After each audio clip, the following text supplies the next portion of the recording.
And we are indeed just chatting for this. Just chatting. Yeah.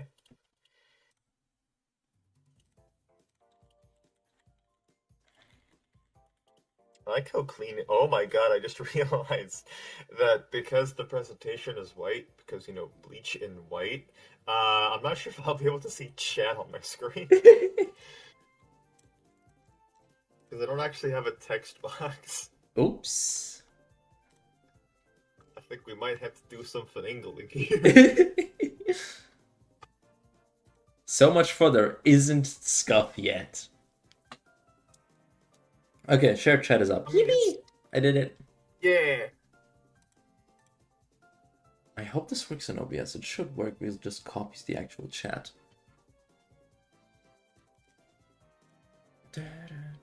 Yep, share chat started.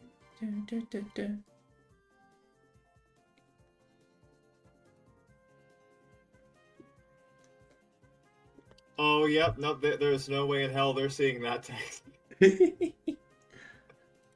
I'm seeing it now. Hold on, can I... The scuff has consumed you.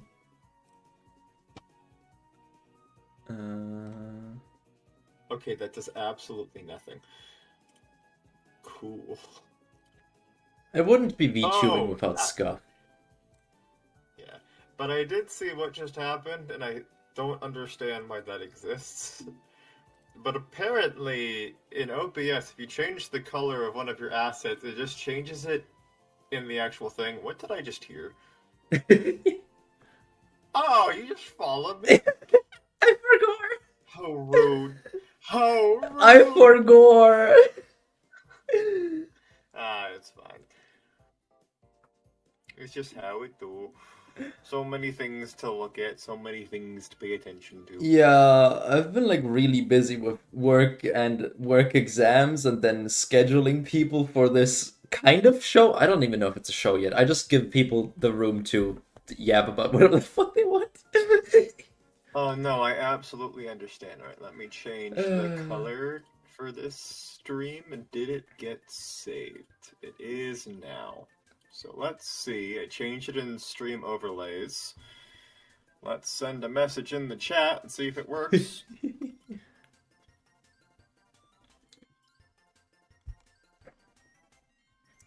Yep, the new colors work. Let's go. Yeah. Man, it's gonna be so great once I have overlays, but I can't get overlays yet. Why not? So, this is not my complete design. Mm-hmm. The actual thing I'm waiting on is the centerpiece of my design, which is a coat I'm supposed to be wearing on top of this outfit. Mm-hmm. Because that's supposed to be what everything was designed around. I'll say for now, since, I'm gonna save the lore for something special, but everything is supposed to be designed after the coat for lore reasons. So, until I have my coat, I can't realistically design everything else, because they're supposed to have the same aesthetic and design. Interesting. And I've been getting sketches from my model mother. Words are hard. I got sketches from my model mother, but again, nothing complete, and she might change those designs before I get the complete thing, so I want to save it for that. That makes sense. Yeah. And she is a very, very busy woman, and I specifically told her there is no deadline, do it as you're able to do it. Take your time. Yeah. Yeah. That makes sense. I got these overlays like a while ago. and I'm at the point where I want to revise them and get more. I absolutely understand that. Once I have the ability to get my overlays... Hi, Skog! Once I have the ability to get my overlays, I'm going to go nuts with commissioning stuff. Emojis, overlays, the little, boxes in your biography, the panels, or whatever they're called. Oh, yeah. I have absolutely nothing made yet. Lots really look so happy and adorable. Yeah, they do. I'm just bouncing around. I'm having fun. Hi, Skog. Yeah. Ba, ba, ba, ba. I need to change the And music. my ads are about to start. Hell yeah! It's coincidentally one of the reasons why I always wait like 10 minutes before I start stream, because the ads always come in like 5 minutes in and they end pretty much Ah, on the dot at 10 minutes. that makes So I'm just like, sense. oh, okay. It gives just enough time that the ads clear and then we continue with our day. Yeah. Love the contrast between the models. Yeah! Which is funny, because I'm the one bouncing off the walls today. Dee, dee, dee. I'm going to be talking about so much Bleach, and also the anime too. I Easy love jokes, easy peasy. Clorox. Yeah. There was actually an incredible edit someone made. I'm gonna hunt it down for you on my side tab. Hold on. Someone actually made it. Did I just see a League of Legends background? Was that Irelia? No. That is Fate Grand Order. Ah, god damn Specifically, it. my favorite character. Which one? I only saw like a Huh. glimpse of it and I was like, wait, pink? Wait, hold on, Irelia? And I've showed stream my thing enough times, so I'll just hide the window. I play too much League. It's a problem. That's not what I want to do. Let's see if you can recognize this character without me saying anything. Assuming you have any Fate knowledge. I have seen like two of the Fate series, but I don't know. I don't think I know her. Okay, so she's in the mobile game Fate Grand Order. And she is my favorite character, and you'll find her incredibly familiar once I say it. She is the person who wrote 1001 Arabian Nights. Ah, fun. Yeah. You've been clean from League for about a decade now. Good on you. I haven't. Also, I DM'd you the thing. It is delightful. That's an edit someone made off of the first manga cover. Oh, Detergent. Oh, beautiful. The sequel It to is Bleach. incredible. The Death and the Laundry. God, Ichigo just I mean, doing laundry. funnily enough, the sequel to Bleach is high in contention. Not because it exists, but because we don't know if it will.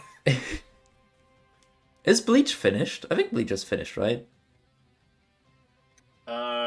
Question mark. That's not gonna be a funny thing we're gonna get to at the end.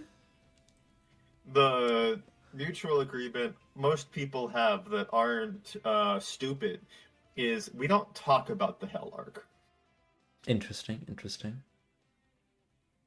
Mostly because it's the one thing I'll say right now is that Kubo, the author, has already confirmed that it's the Gabe Newell syndrome of every time we bring it up to him, he delays posting it. So all the people who actually like Bleach are like, if anyone says a word, we will shoot you. Meanwhile, all of the really dumbass clickbait VTubers are like, Kubo said this in an interview about the Hell arc, and we're like, no, he didn't. Kubo fears the Hell arc. He shouldn't. I mean, honestly, I'm proud that he's taking care of himself finally, but he shouldn't. Mangakas go through so much misery and pain and overtime. The crunch is insane. Yeah. But this man's actually taking care of himself now. He's doing things because he wants to and enjoying his life.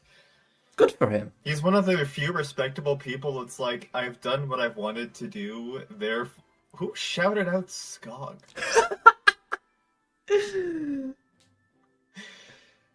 He's like, I've done everything I've wanted to do. I've written my story that I wanted to tell. I'm just gonna sit back and relax. And enjoy some prolonged eye contact. And we're all like, you do you, my guy.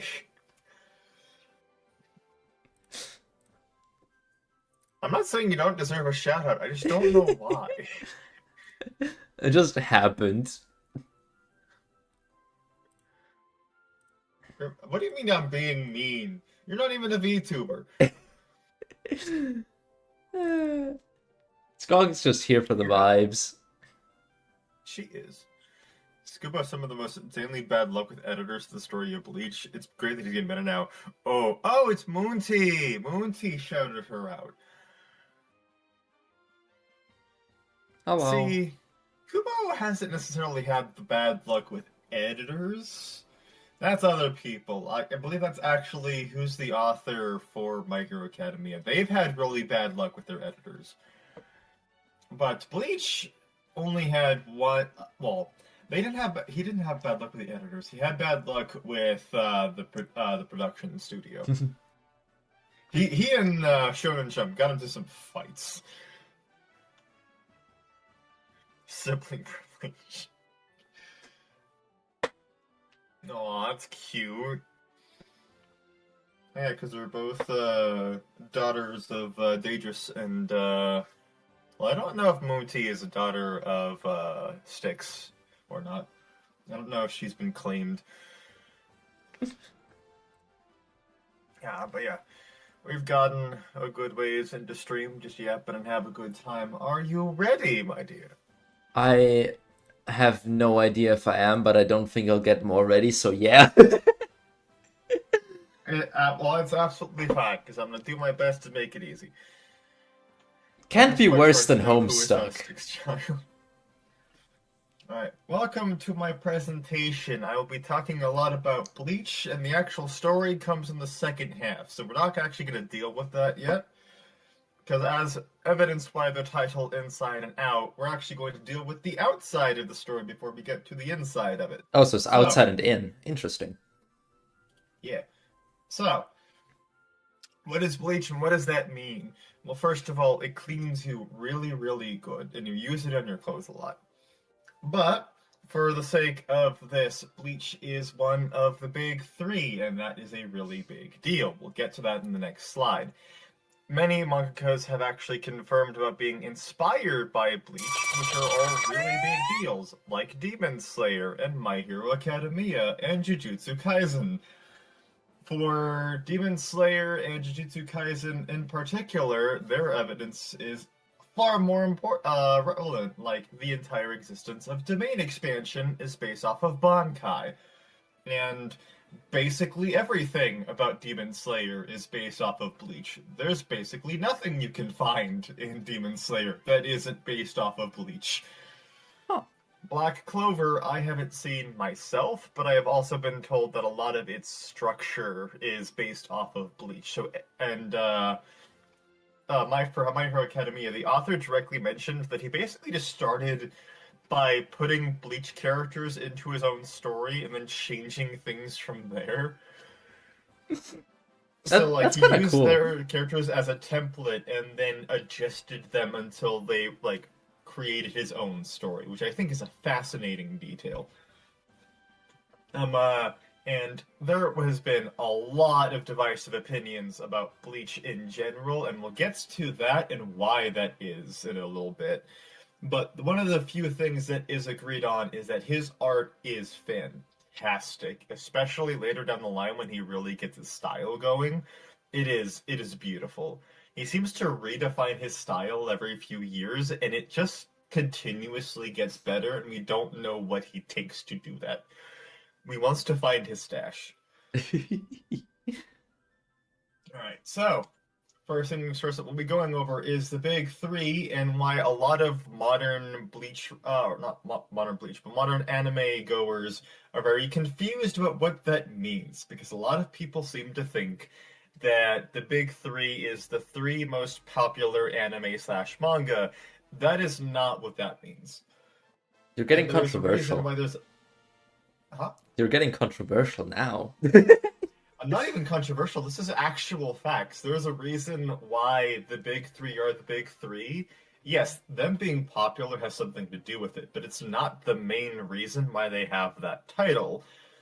As stated in this, yes, they are popular, but the reason Bleach, Naruto, and One Piece are the big three is because they're the reason anime became popular in the West in the early 2000s.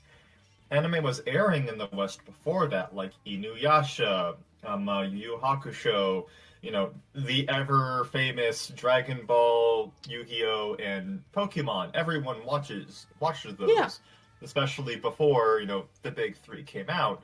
But they were always treated so much more like Saturday morning cartoons. Like you would watch, Dragon Ball in the mornings. You would have that ever classic, and see what happens next time on Dragon Ball Z. And you would just be like, "Oh, okay, that was a nice, fun little episode. We didn't pay it much mind." And if anything, I will sidetrack a little bit, slightly, just to say, they're not the big three because they're the most popular. Because nothing is ever going to top Dragon Ball. You're just not touching that level of fame. Fair. Yeah. And Pokemon is another example. Everyone knows about Pikachu. Everyone has heard the word Pokemon, but neither Dragon Ball or Pokemon are part of the big three. But I love So the the reason they Pokemon. became, yeah, Dragon Ball is like the great grandfather of anime. Yes. So they're the big three because when people watched this anime, generally they picked one. Very rarely did an audience watch all three simultaneously. But generally, you would watch these, and that inspired other people in the West to be like, "Oh, hey, I actually really liked this. I'm gonna go see if there's other stuff like it." And so, naturally, production studios and things like that saw that people were more interested in trying out anime after getting into these gateway anime. And so that's how anime became more popular in the West in the past 20 years or so because of these three. People watched Dragon Ball, Pokemon, and Yu-Gi-Oh as, well, the first two like just a Saturday morning cartoon. Yu-Gi-Oh because they hated themselves, honestly. I liked Yu-Gi-Oh is a Yu-Gi-Oh! fever dream. I liked It's Yu-Gi-Oh Yu-Gi-Oh is a fever though! dream. It was good, it In was a good way. fun. I mean it in a good way. Yu-Gi-Oh is a fever dream.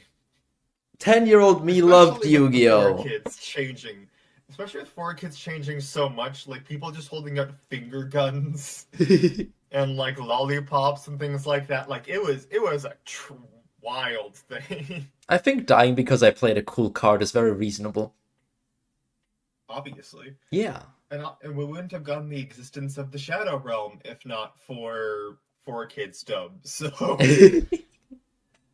yeah, Yu-Gi-Oh is a fever dream, but yeah, like people watched those three and they didn't really, they're just like, in one ear out the other type thing. Like they still enjoyed their experience and they would continue to watch it, but it was kind of to be like, oh hey, we watched our cartoon and we're gonna go about our day. The big three made people want to watch other anime, and that was the big distinction. That's why they are the big three. That's also admittedly why it always pisses me off whenever I hear clickbait stuff that'll just like, oh hey, this is the new big three, and I'm like, you don't understand why they're the big three. There's no Bleach is getting dethroned because it's already made its mark. It's already Hmm. proceeded with why it has its title. You don't say King Arthur isn't a king because they're not a king anymore. No, they're very much were a king for a reason. No, that's just Arthur. He lives on the street. He lives on the street. That's not Arthur. That's Fred. He just took a lot of things. And he has a really cool looking stick, honestly. Yeah, Like, we don't screw with him because honestly, no one wants to break the stick. It's really nice looking. it's a great steak. But why is describing the big three important for Bleach? Because it has always been the dark horse of the big three, actually, and for very good reason. That being, during the early 2000s, shonen anime had a pretty clear trope. Generally, they were more lighthearted, they were more playful, they were very action oriented, and sure, they had their themes, they had their story, and things going on behind the scenes, but they still were very easy to get into and understand, and you could mostly kind of just turn your brain off. Some easier than others. Like One Piece, you can very much kind of just turn your brain off, whereas Naruto does get into some pretty serious matters pretty quickly. Mm. But Bleach was always far darker in tone. Like, it did not hide what it was about. And especially Ichigo being a very different protagonist than Naruto and Luffy. I say those names and you instantly think of like the nice, loud, lovable idiot who jokes around but does have an incredibly big heart and cares very strongly for the people around them and makes that incredibly abundant. Ichigo is not. Ichigo is very much not that loud and proud, very bombastic, excitable individual. He's, as a whole, Bleach has always been very different compared to the other two, and for that reason, along with others, it has always been seen as less compared to the other two. And in the shonen community in general, it has always been seen as less. And at least from my own research, the two biggest reasons is that yeah, he's an incredibly introspective guy. The two biggest reasons I can figure is that there is just a massive amount of other people criticizing it. So when people get introduced to the anime community, all they see is that people are shit talking Bleach and assume it must be bad. And it just ends this, continuous cycle of someone else says Bleach is bad, so they don't watch it. And when someone else asks them about Bleach, they say, "Oh, hey, I heard it was bad." So the end result is that no one watches Bleach, and it's incredibly isolated because everyone is saying it's bad without anyone confirming whether or not it actually is. And that's how it had that reputation for a good 15 years. Again, despite consistently making like top 10, top 5 in terms of sales of manga and, volume covers and things like that, everyone still had that thing of like, oh yeah, Bleach is kind of ass, but never really had the ability to confirm it for themselves. So, why is Bleach so different than the other two? Well, first and foremost, it's about death, actually. It's very abundant with being about death, and a lot of its core themes are relating to people dying. The story itself is literally about helping the dead pass on to the afterlife, so you can't really get more serious in tone than that.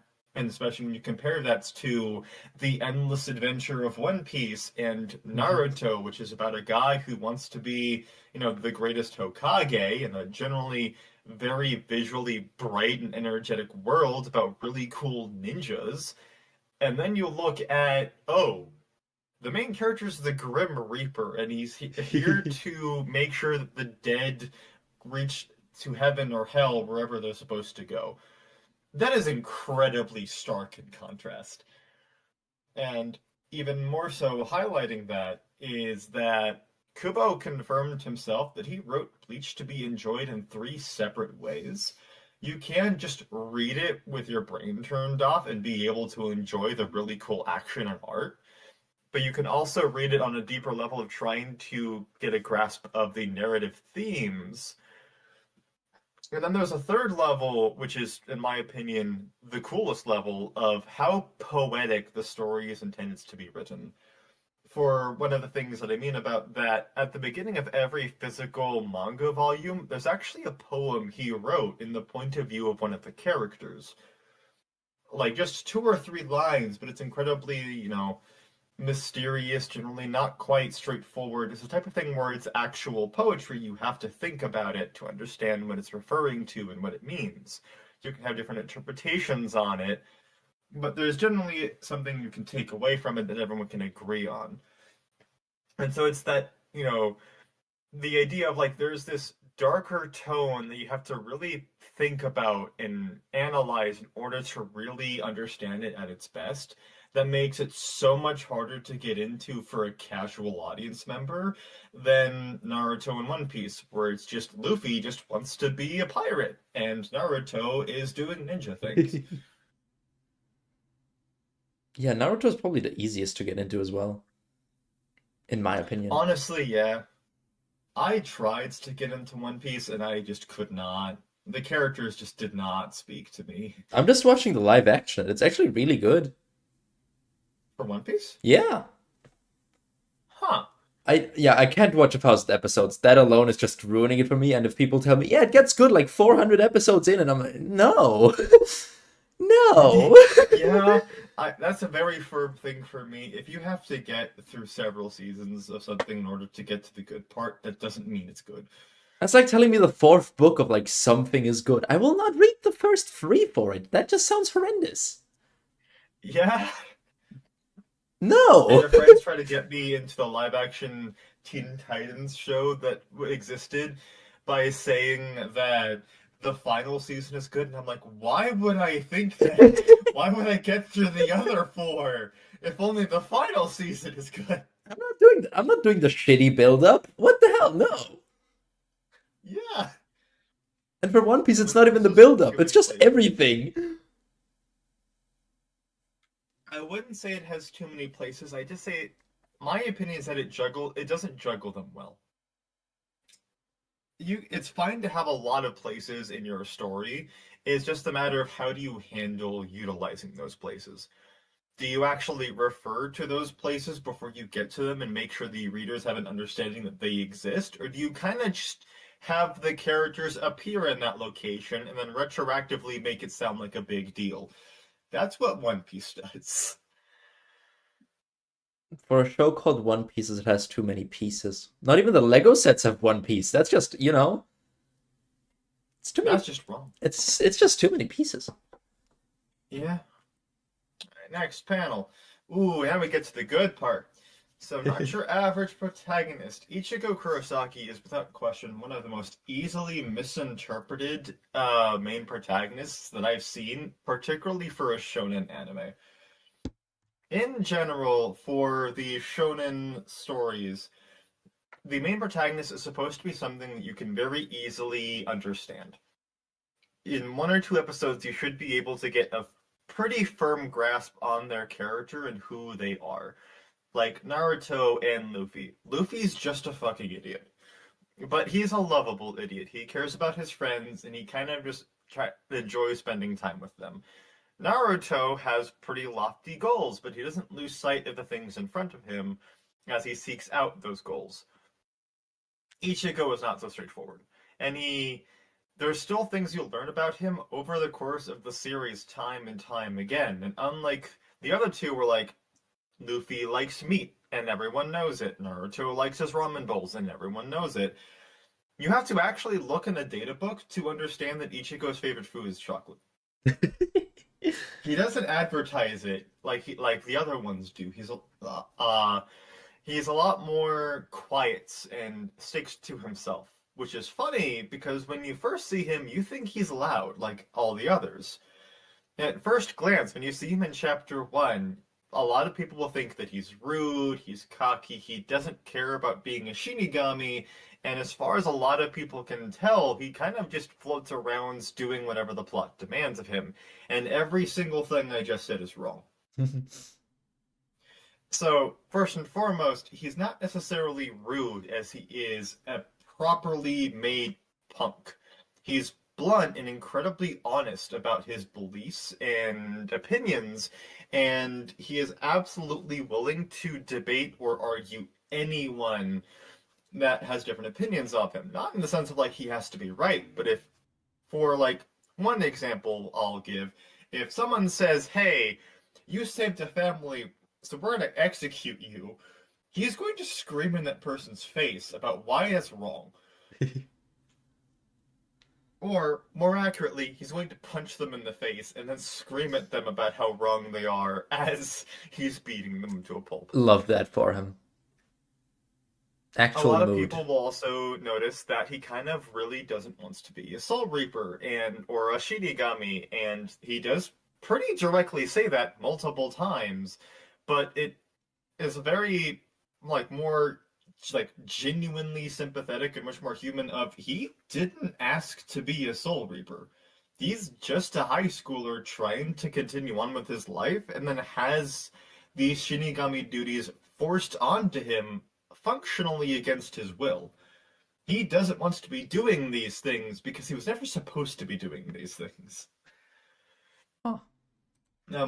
And it's also the case of the person that demands him to be a Shinigami also is trying to make him live like act as a Shinigami as in a full-time Shinigami. Something the character I'm referring to as, signed up for, she is an actual Shinigami who happens to lose her powers, and she gave those powers to Ichigo because of circumstances.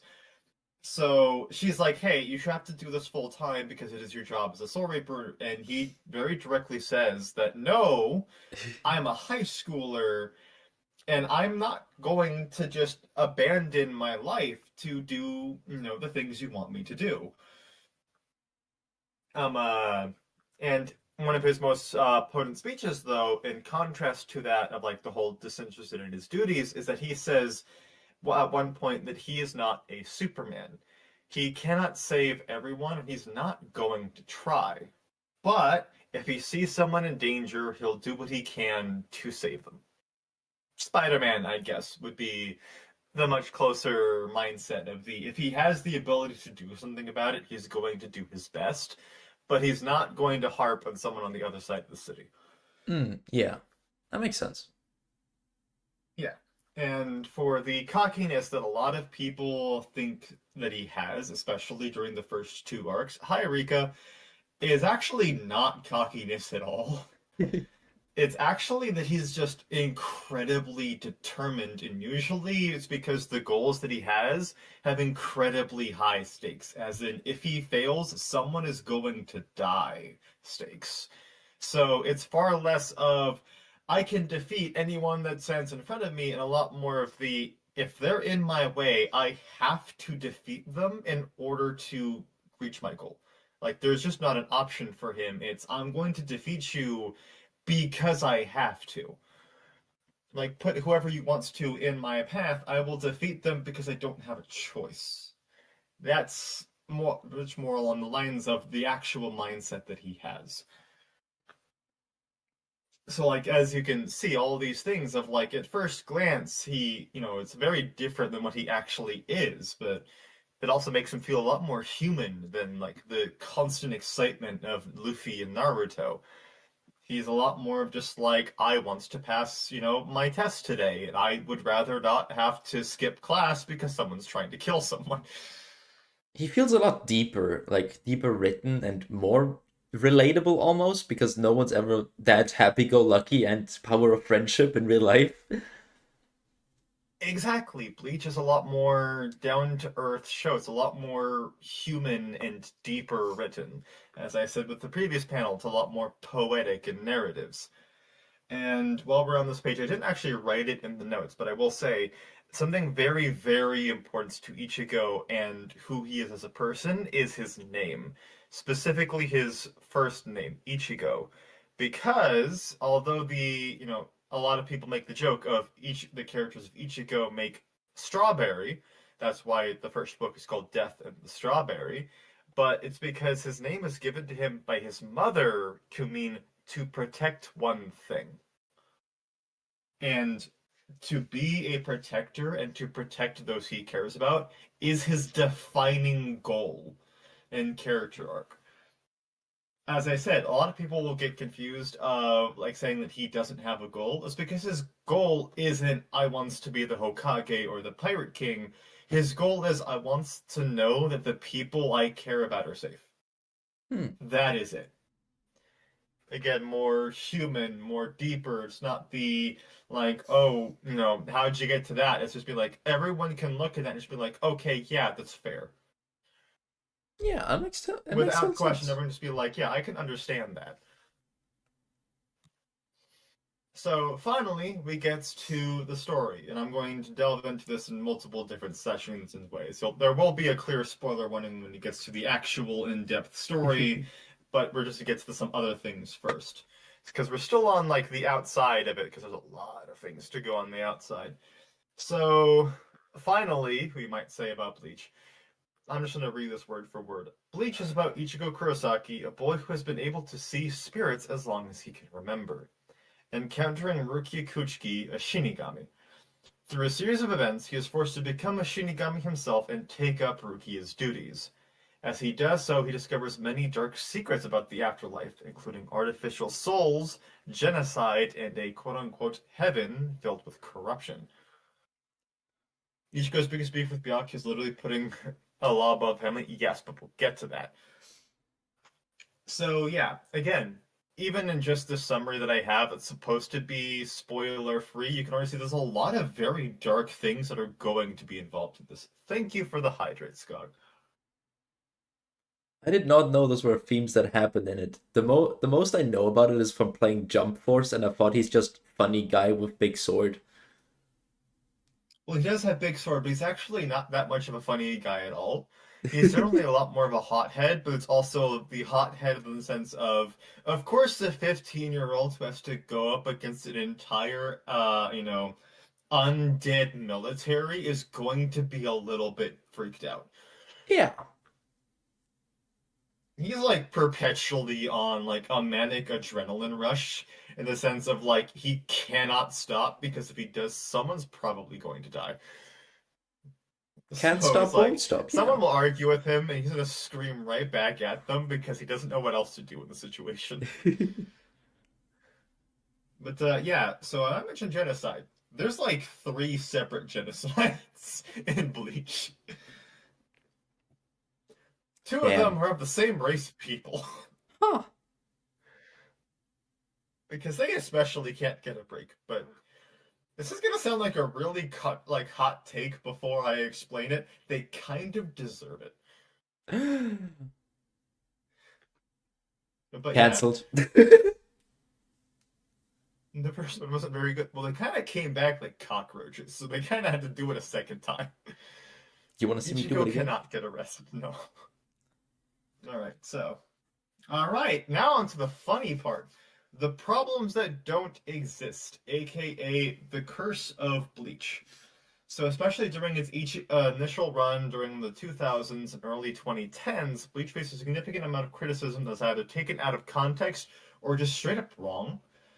So, again, it was a very big echo chamber. Some person would say it was bad or that they didn't like it, and that would kind of just spread of other people saying it was bad and no one ever really checking the facts. So a lot of it was just things that got lost in translation, an incredibly exaggerated game of telephone, and things just really becoming wildly out of context, especially with me, mentioning of the poetic angle that the story is supposed to be taken in. So when you already have something that can innately be misinterpreted or interpreted in multiple ways, and then you get that lost in translation, then you get to really, really confusing or bad takes that where people can hear something that are just straight up not at all accurate to the actual source material. For example, one of the most common criticisms that people had was the quote unquote repetitive nature of two of its most popular arcs, the Soul Society arc and the Hueco Mundo arc. If you were to take away basically every detail and every bit of context for each of those two arcs, you can boil them down to someone Ichigo cares about gets kidnapped, so he gathers his band of friends to break in and save that person. But if you actually were to watch/read those arcs, you'd realize that they are fundamentally different. And even if you look at the parts that are similar, they're taken in very, very different context with a very, very different narrative meaning. So, like, I'll say, for the Soul Society arc, Ichigo breaks in to save Rukia, because Rukia is put up on legal issues. And she's arrested, and he has to break her out of prison to stop her from being executed. For the second one, the person that gets kidnapped is Orihime Inoue. We'll get to her in a second. And she willfully groups up with the bad guys, not because she is a bad guy or is misguided, but because she was functionally threatened with either you come with us of your own volition or we kill everyone you care about. Fun. And Ichigo isn't around to hear that threat, and he already was preparing to fight the people who made that threat. So now, when he was already going to fight them, he now has greater motivation to do so. As you can already tell, with very little information, you can already tell they are very different in how they are tonally captured.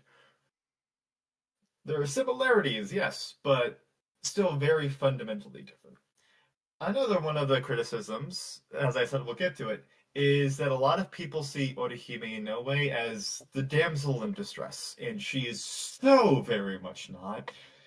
Yes, she is not a fighter. She is not an attacker. She has a means of offense, but it is kind of pathetic if we're being honest with ourselves. Technically, she could be the most threatening character in the series, but we'll get to that later. But as she is in the series, she basically doesn't have any attacking power. But also, she's the single greatest healer of the group to the point that that's the reason that the second group kidnaps her, is because her healing potential seems to defy fate and straight up enter the realm of like being divine. And she also is just an incredibly good defensive support.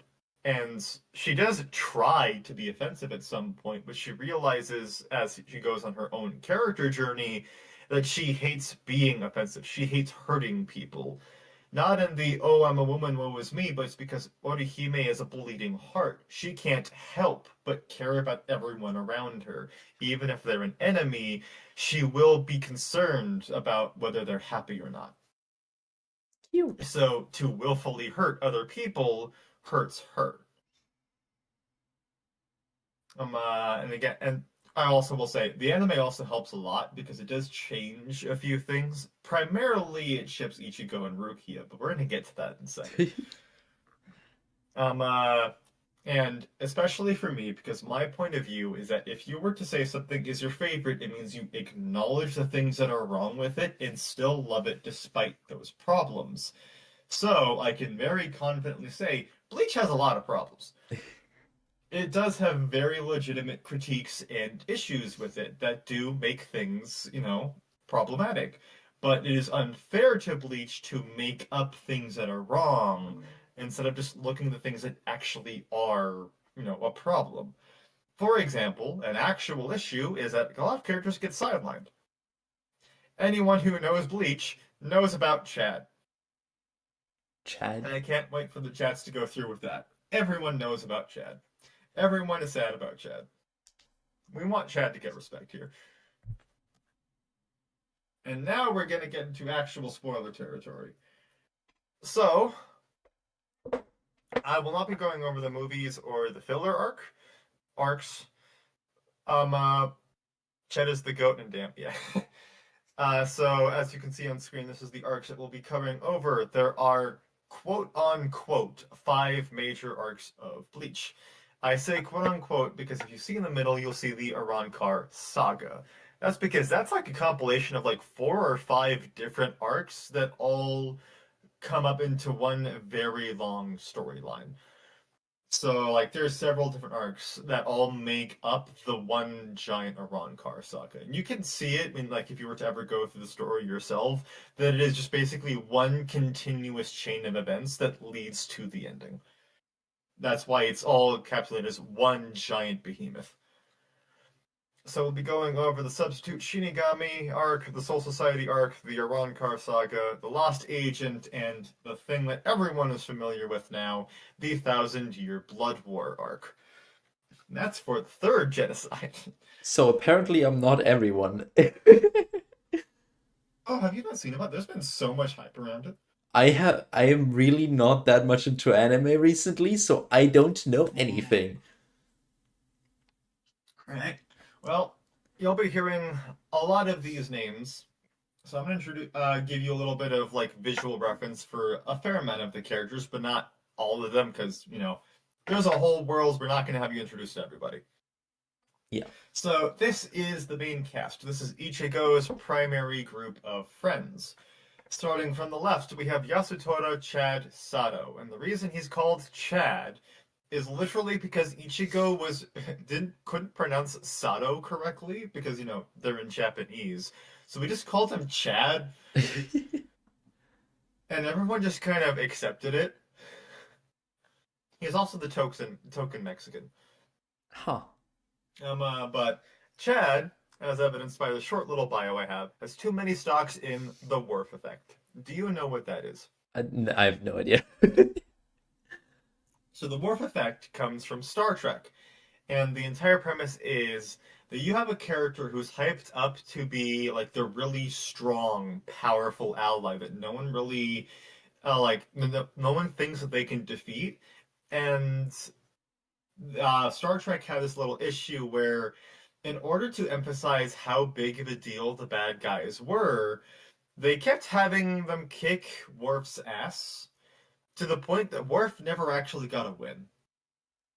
So the whole kick Worf's ass to make yourself seem like a big deal stopped having any meaning because everyone did it.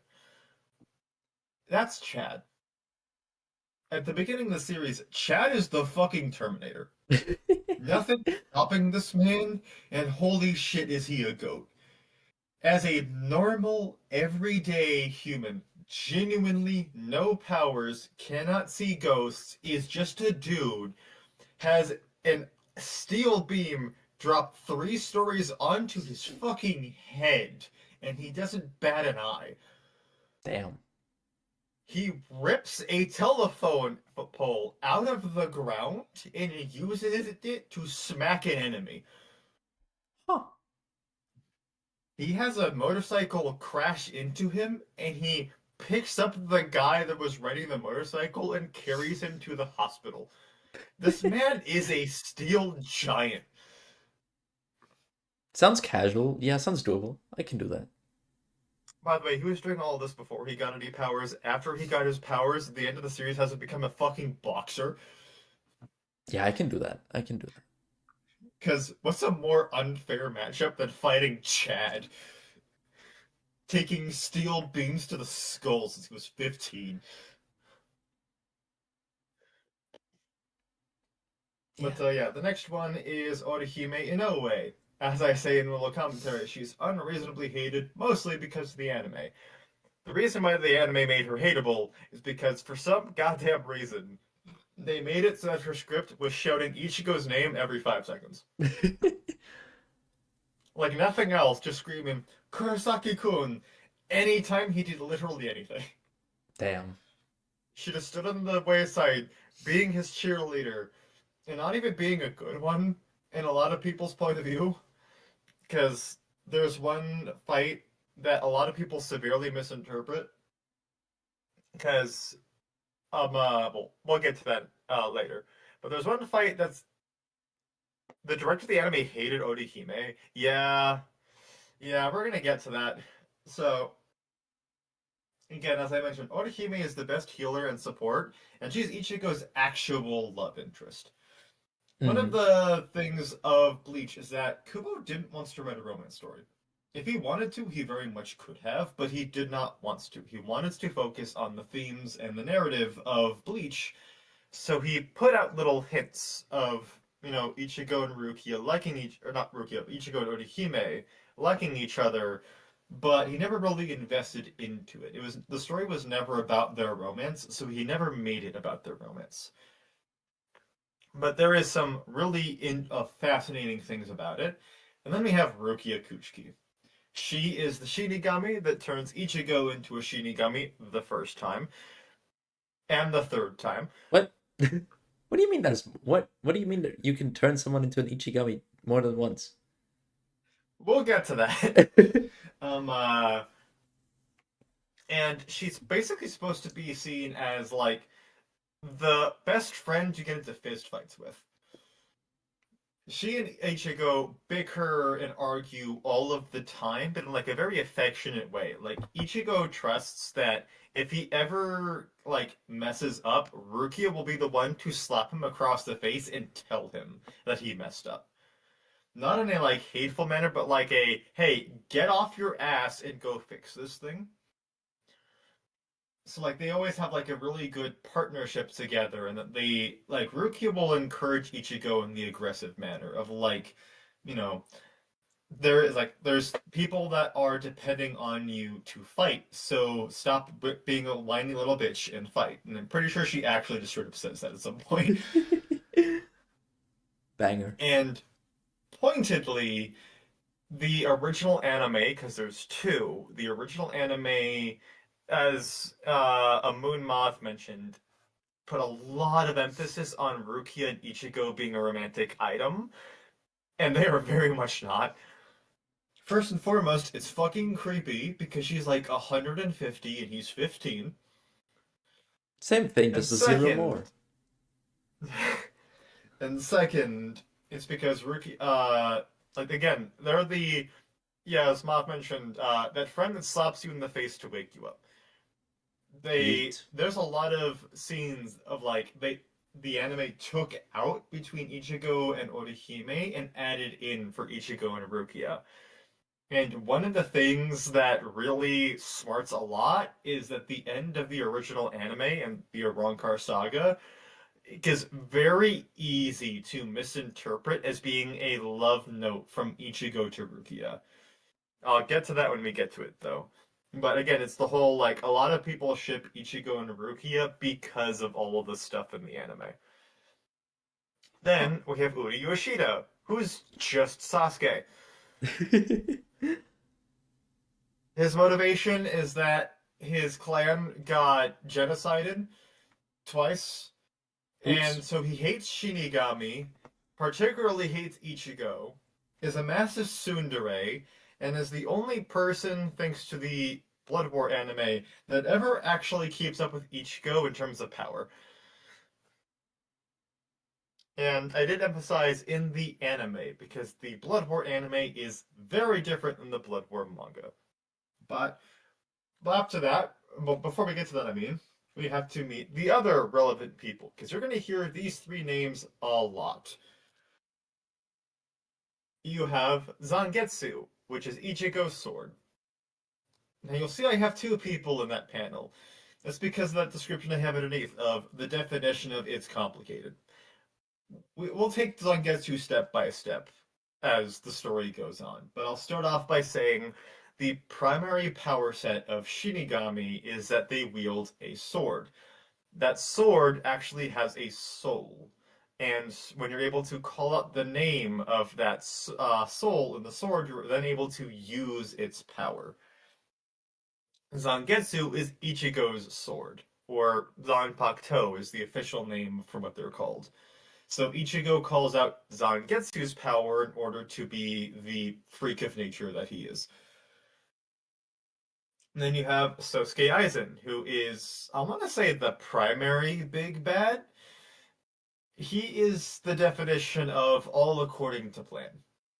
If you thought Light Yagami was a narcissist who plans shit out and thinks he has everything controlling the board, meet Aizen, who levels him up in every conceivable way.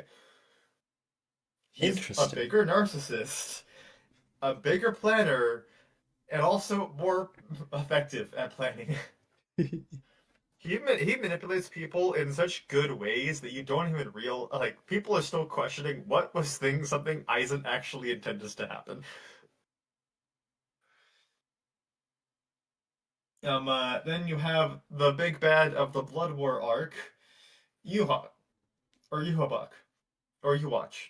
We don't know how to pronounce his name either. No one really knows how to say it. Does it not show Like up in the anime? genuinely, no, in the anime they pronounce it multiple ways. Oh. No one knows how to say his name. We know that his name was directly based off of the Jewish god Yahweh, but he had to change it, obviously, so that he wouldn't get hit by immense controversy and backlash. Yeah. Even though he still has, like, the heavy symbolism and iconography of it. But it also means that we just don't know what the fuck his name is. That's wonderful. I love that for us. Yeah. So there are obviously a lot of other people in the cast and a lot of reoccurring characters, but they don't appear as often as these names will, so I'll be able to explain them as we reach them. So, the Substitute Shinigami arc. This is the introductory arc of Bleach, and it actually surprised a lot of people that were coming in expecting a shonen. The reason why is because it doesn't have very much fighting. And unlike all other shonen, where there's some clear end objective that they're trying to accomplish, like Naruto was like completing the first exams and whatnot, or like becoming a group, there's always a very clear and defined objective that other shonen protagonists had for the first arc. Bleach's introduction was straight up just a slice of life with some fighting. Hell yeah. The very first section was like building up the cast and emphasizing, getting some backgrounds, knowledge, and everything, and giving you a really good baseline for everything that was going on, so that when the story properly kicked off, you didn't need to ask questions about what was going on. So, let's get through this properly. Ichigo Kurosaki is your normal everyday high schooler just going about his life. When we first meet him, he is actually kicking some punks' asses, but you also find out very, very quickly that the reason he's kicking the shit out of some people is because they were doing some skateboarding next to a memorial and accidentally knocked over that memorial. And because Ichigo can see spirits, he can see that her memorial being knocked over hurt the spirit that it was mourning. So Ichigo beat the shit out of the punks and demanded they apologize to the spirit for knocking over her memorial. You can Aww. already see the kind of character Ichigo is. He's very blunt and very aggressive, but incredibly good reasons for it, very protective of other people. He has his father, who is a fucking maniac, and he has his two little sisters, Yuzu and Karin. They are his primary motivation throughout the entire series. His number one goal is making sure those three people are safe at any and all times. So they all, go about their days. He, sees spirits and whatnot, and then all of a sudden he sees Rukia, running around his town and killing hollows, which are the monsters of Bleach. They're the biggest danger. And he thinks, oh, that's weird. I've never seen a spirit like that before. But again, he just goes about his day. It's not a big deal to him. He just helps out where he can. But then, one night, he is hanging out in his room, and Rukia walks in through the fucking wall. And he Why? is like, hey, could you please get out? And they end up having a whole interaction. Rukia seals him up with Shinigami magic, and she explains to Ichigo about Shinigami, Soul Reapers, and their whole, shebang of their job is to kill hollows and help, lingering souls move on to the afterlife. They don't decide where those souls go, they just provide the means using their swords to send them to their location. And before you get confused, I'll use a little cursor. The way they move souls, that there's like a little symbol at the like a stamp at the bottom of their swords. You just plop that in their forehead, and that's makes them like pass on. Ah. Does that Yeah. work if they're sliced in half? I mean, it works on the hollows, but that's because that's the whole point of the blade half of the sword. When a hollow is killed by a Shinigami's Zanpakuto, their soul is innately purified of anything they did wrong as a hollow. And that distinction is very important. Anything they did wrong as a hollow is purified so they can go up to heaven. But if they did things wrong as a human, then they go to hell. Ah. that that is one of the episodes that they focus on. That there is a hollow that was a serial killer before it became Oops. killed, before it was dead. So one of the biggest things they reveal is that all hollows used to be souls, but for some reason or another, they either could not pass on, or something warped the nature of their soul into being a hollow. And the defining feature of a hollow is that they have lost their heart. And physically speaking, what it means is that they have a giant hole in their chest to represent that, and they have a mask covering their face to represent the fact that they don't know who they are anymore. They're just a mindless beast trying to fill an empty void because they are hollow. And we'll get to that later because hollows have a lot more going on in depth. Then you have the genocide of the Quincy that Ichigo learns about. And the Quincy is Uryu Ishida. They are exorcists, effectively speaking. They're normal living humans that gained the power to delete hollows, like not cleanse, straight up delete, which is kind of a problem because the world of Bleach hinges on balance. They explain that there is at any given moment of the day a perfect balance of souls between the world of the living, the soul society, where the Shinigami and, it's basically the heaven. Then you have the land of the hollows, Hueco Mundo, and hell. And there's always a perfect balance between the first three, and that's how everything functions, that everything is always kept in check, in balance with each other.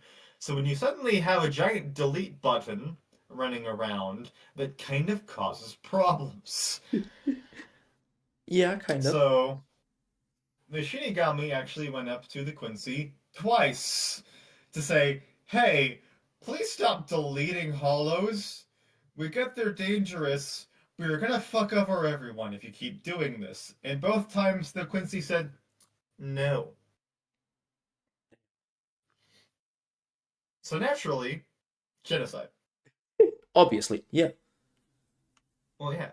If you use logic of just the "can you stop, please?" and they just say no, and you're like, "All right, well, time to kill you. Leave no one left behind." Slight And disagreement. then Death. yeah, and then you have mod souls, which are artificial souls that are still a fairly recent thing. They've only been designed in the Bleach world for like the past 100 years or so, I think they said. So they're a very recent thing, and their purpose is that when a Shinigami is in the world of the living, they usually inhabit a fake body to hide in the populace, right? And so a mod soul will allow them to leave that fake body, but still be able to act as a human being. So the Shinigami will run around, but the mod soul will act in place of them in their society. But mod souls were initially designed to fight the hollows for them, but then in the first hint you get of the Shinigami are kind of not really the good guys. Mod souls were killed, just ordered for mass deletion because they just didn't quite agree with them. There was Damn. some like quirks and glitches that the modules had, and rather than trying to perfect the modules to make sure that those glitches didn't happen, they just decided, fuck it, we'll just start on a clean slate. Mods, delete these guys. Yeah, they kind of have that as a default. You'll find the Soul Society and the Shinigami, their like first response at any given threat is kill it. Be gone. They don't, Not. and yeah. But yeah, for the first arc, it's just Ichigo encountering random hollows, and a very important thing to note is that the hollows get significantly easier for Ichigo to deal with almost every single time he deals with them. Like, they are very dramatic jumps between how easily he can kill the hollows and deal with them to the point of, from like episode 5 the biggest focus is finding the hollow and understanding what they're doing rather than whether or not Ichigo can kill the hollow. Because it seems to always be like the checkmate of as soon as Ichigo is on the battlefield, the hollow's just going to die. His growth rate is absolutely insane, but again, it emphasizes the whole this beginning part of the story is building up the characters. You're learning about Ichigo and Rukia and Orihime and whatnot. You're seeing Orihime and Chad first discover their powers. Chad's powers is that he has a really funky right arm that also has an energy blast. Rukia's powers is that she can summon fairies.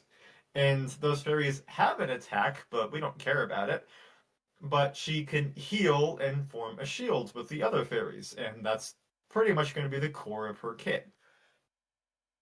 And Rukia is without her powers the entire time because I got sidetracked and got things confused. So, for episode 1, Rukia enters Ichigo's room. She explains everything to him, and then they both realize that a hollow is actively attacking Ichigo's house. Oops. And so Rukia goes to deal with it, but Ichigo realizes that his family is in danger because of it, so he refuses to sit back and watch Rukia fight. He decides to go and fight himself. So he takes a fucking chair and just starts trying to smack the shit out of the hollow. Take note, that thing is like 3 stories tall. And he's just like, I got a chair, I'm gonna smack a bitch. So he tries to fight it, and naturally, Rukia is now very distracted, trying to keep Ichigo from killing himself, while also trying to kill the hollow herself. So, because of this distraction, Rukia gets mortally wounded. She's not able to fight anymore, and so she tells Ichigo, if he wants to keep your family safe, I will transfer my Shinigami powers over to you. So that's what spurs everything on. Ichigo accepts the Shinigami powers, he kills the Hollow, he saves his family, and he initially thinks it was a one-off thing, but then Rukia comes up to him the next day and says, yeah, so the whole like transfer of the powers thing, that wasn't really something I had control over. That wasn't like I give you my blessing, you have my fucking powers now. So Ichigo is like, well, alright, I don't want to be doing this, but I'm not that much of a jackass. So Ichigo then starts balancing his high school stuff with his Shinigami duties. And one of the good things is that Ichigo is the only known Soul Reaper during this entire arc. So when the other characters are developing their powers, there's a very easy distinction between everybody. Chad has his weird arm weird bullshit. Orihime has her fairies. Uryu, the tsundere that he is, has his bow and arrow to Ichigo's sword. So they all are you're able to distinguish between each other very easily because no one is like, oh, here's another Shinigami with a different sword than Ichigo, and you're just like, oh, cool. You're able to build up them on the base. And during this first arc, I will mention because this will be important in a bit, in 2 arcs, is that hollows have an evolution tree. Like That being, Pokemon. yes, like Pokemon. So once a hollow, so hollows are trying to fill the void in their souls, right? Because they have lost their heart. And the way they do that is by consuming anyone with high amounts of spiritual energy. Ichigo has a ridiculous amount of it. That's why he can see souls. And anyone with powers essentially has spiritual energy. So hollows seek out spiritual energy. When they consume enough of it, they can evolve into what's known as a Minos Grande, and which is basically just a giant lumbering skyscraper. It's completely mindless, but it's also really powerful, so it's therefore very dangerous because it's not only strong, it's also stupid. Um, uh, and one of the things that will be, I guess, helpful for distinguishing is that something Kubo added was that every power system has its own language. So, Shinigami are Japanese, Hollows are Spanish, and Quincy are German, because we don't need the Nazi allegations to be worse. I mean, like, look at this man. Look at Uryu and tell me that's not a very uncomfortable looking for uniform. Yeah, it does not look comfy. And also look at Yuhaba. His whole thing is I want to purge the Soul Reapers because I don't like their race. Damn. And also, Hollows are seen as the impure ones. So the Quincy's whole thing is a delete the impure. The the iconography is kind of spicy here. Yeah. So you have now been introduced to Menos Grande, and you now have Ichigo, all the main cast, and the first arc. So now let's get into the nitty and gritty. The Soul Society arc. The arc that is most people's favorite, actually. Whenever you hear someone talking praise about Bleach, 9 times out of 10, they'll talk about how the Soul Society arc was damn near perfect. So, the way the Soul Society arc starts is that Rukia is taken into custody by two of her Shinigami allies, who have come over to arrest her because she illegally transferred her power over to a human. Oops.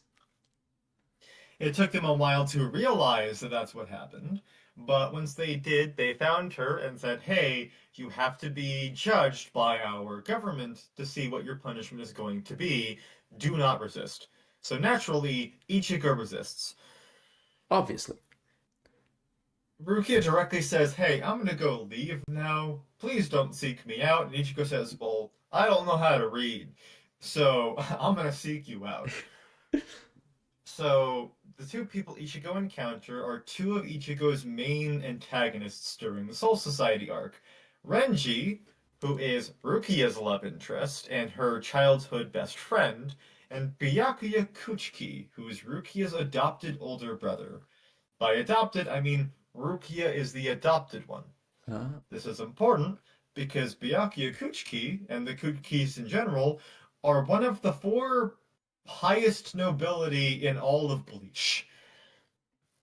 interesting. And so from this point, we get introduced to the Gote 13, or the group that the. Yes, Byakuya was married to Rukia's sister, but we get into that. Byakuya did have to adopt her. Um, uh, So the Gote 13 is the organization that the Shinigami work under. Like that is the military group that they are all part of. And so they have ranks appropriately because they are a military. The captains are the strongest individuals. There are 13 of them, hence Gote 13. Um, uh, Byakuya is one of them. He is the captain of Squad 6, and Renji is his firstmost lieutenant. So you have the captain and lieutenant of Squad 6 introduced to you, and so you already see a pretty good scale of power where Ichigo is at this point in time. He got his powers 2 months ago, and he is at the level of strength of a fucking lieutenant. Because when Renji and Byakuya come in to take Rukia, Ichigo fights Renji to a standstill before Byakuya says, fuck this shit, I'm gonna stab you and make you lose your powers. There are some terms that they use to explain it. I'm not going to get into that here. But basically, Byakuya stabs away Ichigo's powers. So he's left as a depowered human being, and Rukia is left in the custody of the Gote 13. Ichigo, feeling in debt to Rukia because she saved the lives of him and his family and gave him the strength to protect his family, says, I have to save her in turn. So, through an incredibly sketchy shopkeeper, he regains his powers. And by that I mean the sketchy shopkeeper throws him into a hole, ties his arms behind his back, and says, hey, climb out of the hole. What? Yeah, Ichigo has a little montage where he meets Zangetsu for the first time because he enters his own inner mindscape and he sees Zangetsu kind of just chilling there. And Zangetsu says, hi, hey, if you want to save Rukia, you must find the power that has secretly been hiding inside of you since you were born. This will come into play later. So, after a little bit of finagling and a far too close of a call, Ichigo does escape the hole that he was thrown into. He is now wearing a Soul Reaper uniform. He has his old blade back, this one pointedly, and I'm gonna say this because we're speedrunning this whole thing. He actually has a hollow mask on his face. It's just the mask. He's not actually a hollow. He kind of just peels it off and pushes it off to the side because he couldn't see through it. But yeah, he's kind of just chilling there. He now has his Zanpakuto and he has, his uniform. He has his powers back. So he has now gotten his powers twice. So the shopkeeper says, all right, you have your powers back, but this isn't enough. If he wants to fight the Gote 13, you have to actually call out your sword for the first time. So Ichigo gets through a little training montage, and he finally calls out Zangetsu's name for the first time, which is this thing that you see in the image right here. This becomes his default weapon for 80% of the series. Mm. Mostly because he never learns how to turn it back. But granted, again, a very big thing of Ichigo, like, as demonstrated, is that he doesn't really wants to be a Soul Reaper. He's kind of just doing it because people keep threatening people he cares about. So for him, learning how to control his powers to an extent like putting his sword away aren't really a big deal to him. He can use the bandages like a sheath so that he can kind of just have it sitting on his back when he's not using it, Mm. but there's not really any merits to being in a weaker form if he needs to use the stronger forms to fight his enemies. Why be Goku and slowly move up one form at a time when he can just bull rush the enemy at his strongest form before they have a chance to do anything? That sounds Ichigo has fair. a certain thing called efficiency. He says, I'm not gonna let you transform, I'm just gonna fucking kill you. So yeah, we have the Soul Society arc. Ichigo and his band of friends all group up together to invade the Soul Society, which is essentially heaven. And he has the original group with him, with the exception of Rukia. So Chad, Orihime, and Uryu are all with him. They also have a talking cat. Their name is Yoruichi. Everyone loves Yoruichi. Yeah. I should have gotten an image for Yoruichi because, damn, Yoruichi's hot. So they all invade the Soul Society. They get into their own troubles. They meet the Shiba clan, which was a noble clan of equal importance as the Kuchiki, but for some reason they have not been explained yet. The Shiba have fallen from their noble status. They have not explained why, just that they have. So, the Shiba clan literally fired the group out of a cannon to invade the Goatee 13. Just straight up shoot them into the middle of their military base. And from there, the group is forced to split up because they got shot out of a cannon. They are not known for their control. And so they get split up. Ichigo is with some guy named Ganju. He is the Shiba. And Yoruichi. Orihime and Uryu are together, and Chad is all by himself, but he doesn't have a problem with it because he's curb stomping everyone in his path. Like I said, he was the Terminator. He is Yeah. on a slow march forward, and nothing is slowing him down. So everyone goes about their way. They all have the same goal, obviously, of they all know of we have to find where Rukia is and save her. So they all go about on their own things, and very important here is that right after they break onto the base, and everyone knows that they have broken onto the base, they find out that one of the captains has been killed. No one in their group did it, because obviously you would have seen them kill a captain, but Captain Sosuke Aizen is found dead. That name might be a little familiar to you. Yeah. So they all cause their own havoc because they don't know what's going on.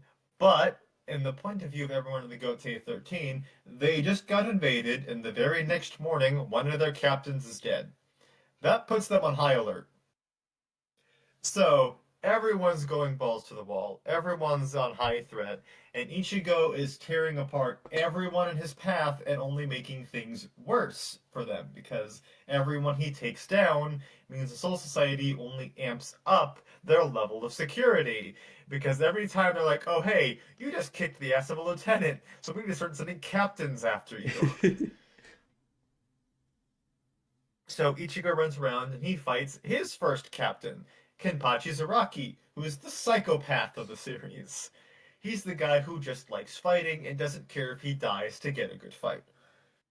So he fights Ichigo. He actually kicks Ichigo's ass at first, But then Ichigo gets a pep talk from Zangetsu, and I'm gonna show this because this is very important. Whenever I say Zangetsu right now, I'm gonna refer to this guy with the sunglasses. Okay? Okay. This is gonna be very important. I'm gonna call this guy with the sunglasses Zangetsu, and I'm gonna call him the Hollow. So he gets Zangetsu's help, and Zangetsu says, "I have slowed down your bleeding so that you can continue the fight. We must work together in order to defeat Captain Zaraki." So they use their powers combined, and Ichigo and Zangetsu defeat Zaraki. Then Ichigo passes out due to blood loss because Zaraki's a fucking menace, and Yoruichi saves them. And for the first time, after Ichigo wakes up, he finds out Yoruichi's not a cat. She's a hot ass woman who happens to be able to turn into a cat. And how does she reveal it to Ichigo? She transforms from her cat form into her human form, wearing no clothes at all. That's the lightning one, right? Yes. I People know love that the one. fuck out of her. Yeah! Yeah! People love Yoruichi. Oh yes, I actually did not mention this. So for a little bit of like getting people thrown off, the cat has a really deep and masculine voice. So everyone thought Yoruichi was a guy, and because she is the master of fucking with people, she just never corrected any of them when they called Yoruichi a guy. Hell yeah. Just like, yeah, I'm just gonna let this happen. I'm just gonna make it look cooler when you find out. So Yoruichi tells Ichigo, like, yes, he may have defeated Zaraki, but in order to stop Rukia's execution, because that was the punishment they gave Rukia for saving a human family, which is literally their job, execute Rukia. So she says, in order to stop Rukia's execution, she has to get Ichigo to his most powerful form, the ever famous Bankai. I know that one too. Everyone knows that one. It's one of the Yeah, most iconic power-ups in all of anime. Everyone references Bankai. true. Hidama just straight up actually says, we're gonna use our Bankai now. But, yeah. So, this is gonna be a little bit of sidetracking to better explain Zanpakuto. So, I mentioned that Zanpakuto have a soul inside of their blade, right? Yeah. This is accurate, but not entirely so. The soul inhabiting a Shinigami Zanpakuto is their own. In order to create a Zanpakuto, a Shinigami will hold an empty blade for a long enough period of time that their own spiritual energy is absorbed into the blade. After enough time, that will awaken a Zanpakuto spirit and develop their powers. In order to gain Shikai for the first time, the sword that you see right here, they must communicate with that spirit for the first time and discover their name to, develop that relationship with their spirit. In order to attain Bankai, they must assert that they are familiar enough with their power that they can defeat that spirit in single combat, proving that they know themselves well enough to be able to defeat themselves. Huh.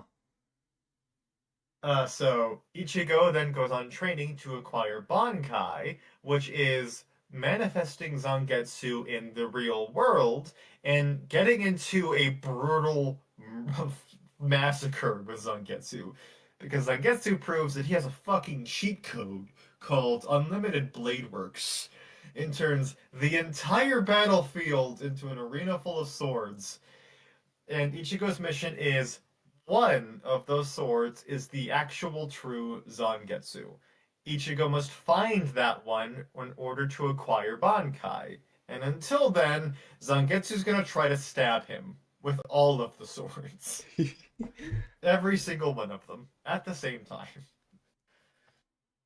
Is he the guy with So, the bandages over his one eye? no. But I wait. don't know if anyone with. I know someone who has bandages over one eye. He's in a movie. Ah, okay. Yeah. So again, he fights the cloaked dude. Yeah. And so Ichigo is training for Bankai. There's some other things that happen. Pointedly, Uryu fights another captain, Mayuri Kurotsuchi, who is the captain of the science division, and he is the biggest fucking creep you've ever seen. He looks like a clown. He has a weird hat whenever you see him, and he directly admits to torturing, mutilating, and generally dissecting the bodies of the Quincy after their most recent genocide, and taking pleasure in doing so. One of the people he straight up admitted to capturing and torturing was Uryu's grandpa.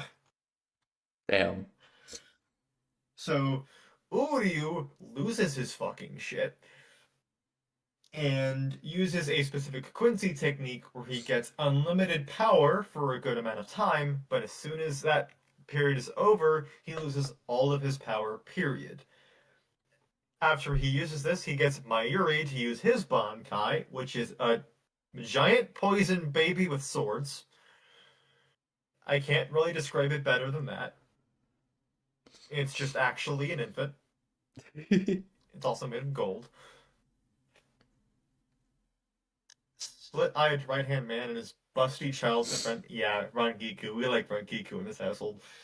But yeah, so they get that is the first time I believe we see a Bankai, and Uryu has to pull out the nuclear option in order to be able to defeat it. So we have our good first example of Bankai, and it's a really big deal. As all this is going on, you then cut to the point of view of the other Shinigami, the other captains specifically. They're talking about the death of Aizen, and one of the captains, a Toshiro Hitsugaya, all you need to know about him is he's a Shota who has ice powers. Yeah. And he goes on his own investigation saying something doesn't seem right about the situation. Something feels wrong, and I don't know what.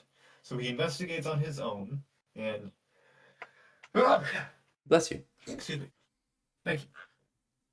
He investigates on his own, goes on this very like journey of seeing a lot of things like making less and less sense the deeper he peers into it. Of like people being betrayed, people targeting innocent individuals. His own best friend actually seeks him out to kill him because a letter that she was given post mortem from Aizen said Toshiro was the one to kill Aizen. Toshiro certainly wasn't the one to do it, and he knows it, so something is clearly being fucky here. Finally, after a lot of investigation, Toshiro enters the chamber of the government council and finds every single one of them is dead.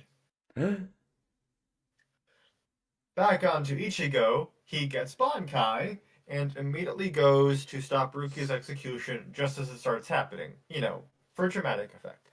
Obviously. So he stops the execution, and immediately Byakuya says, "Hey, go fuck yourself. I am an arbiter of the law. And so, in order to facilitate the law's upholding, if you won't let Ruki's execution go through, I'm gonna kill her myself." Naturally, this pisses Ichigo off a lot, because as a big brother who cares about nothing other than keeping his little sister safe, he just heard a big brother say he's gonna kill his sister himself. Yeah.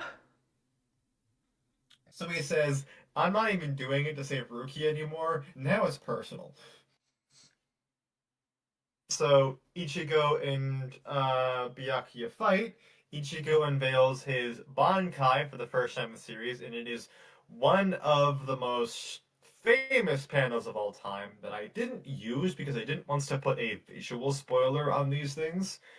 But you can easily just look up Ichigo's Bankai. It's pretty much all you've seen of him because after this point, he never leaves his Bankai. Every single fight, he either starts off in Bankai or enters Bankai within 5 seconds. You never see him outside of his Bankai after he first gets it.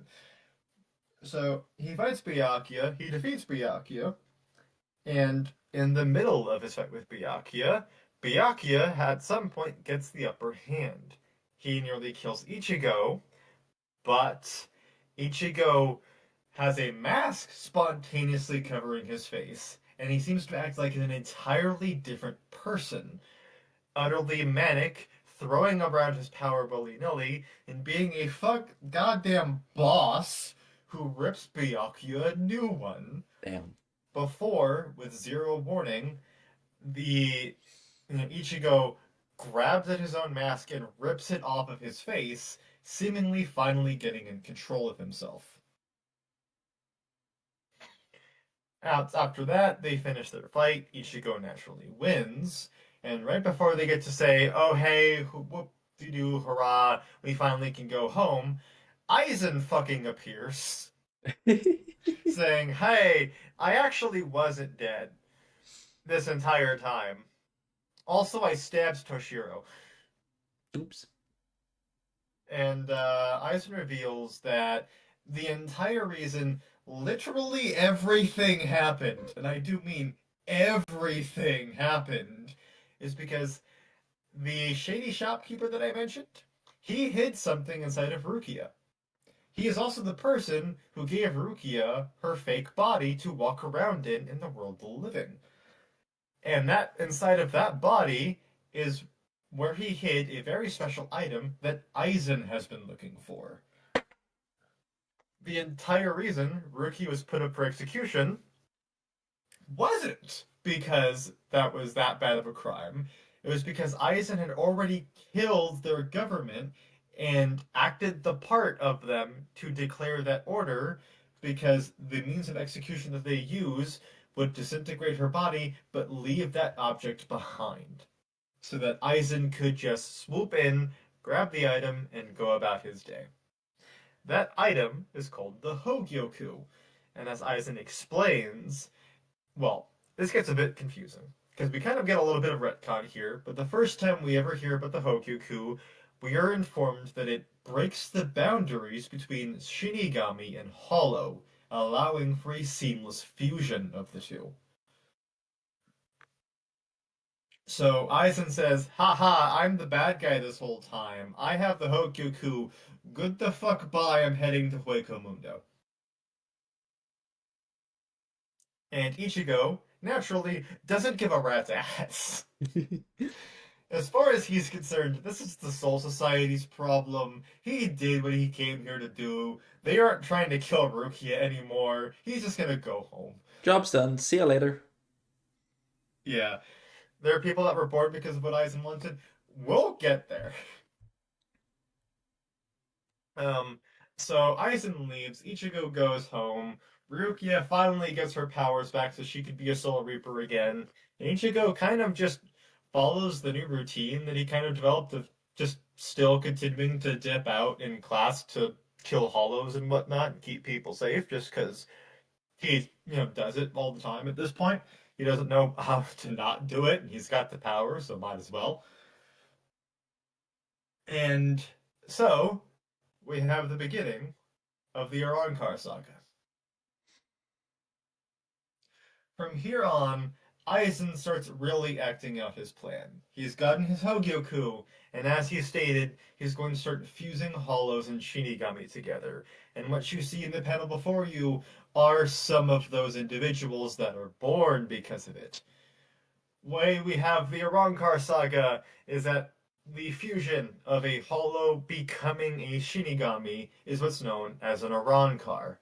And these are the 10 strongest Arrancar, known as the Espada. Again, Spanish. So, the Arrancar saga, a lot of people refer to as the original ending of Bleach. And it isn't like this was how it was supposed to end type thing or anything like that.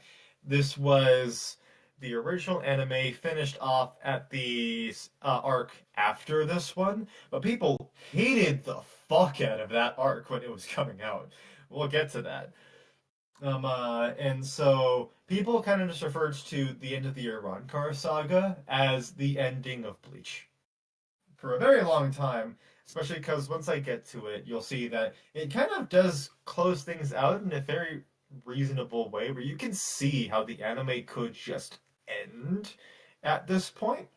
Like, you can very easily see, like, oh yeah, this feels like an ending. So I can understand why people call it that, even if it's not. The Arrancar saga is currently the longest section of Bleach. The Blood War arc is longer than that, but we don't have the full anime out. So the Arrancar saga is currently the longest part of Bleach. I think it encompasses like 4 or 5 arcs.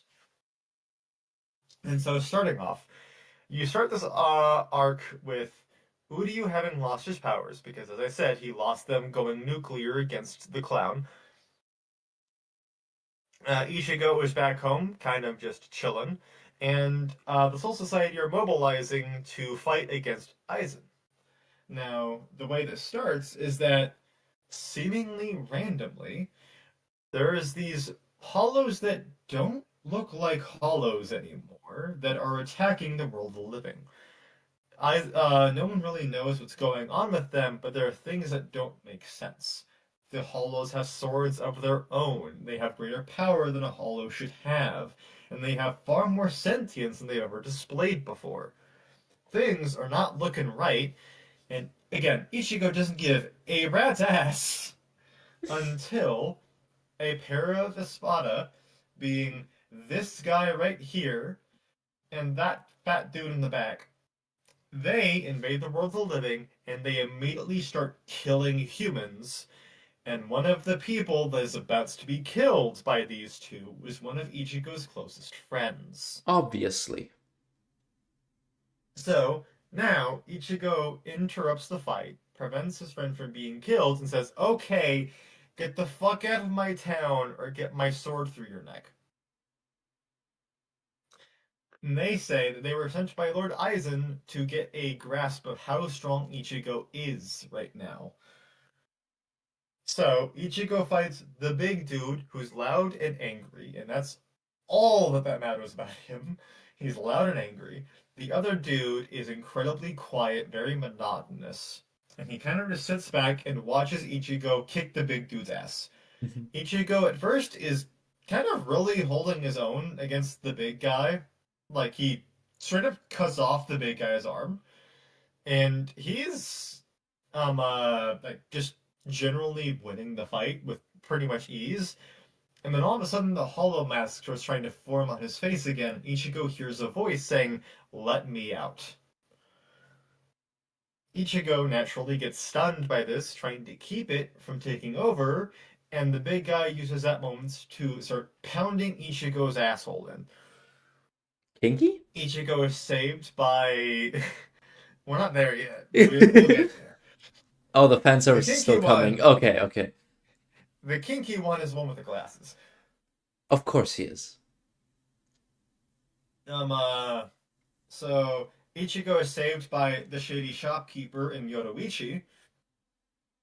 They get the two Arrancar to leave, and now Ichigo knows that he is actively being sought out. So he says, "Okay, I have to start getting stronger because I wasn't strong enough to fight off those two. Something was preventing me from doing so, I just don't have the strength."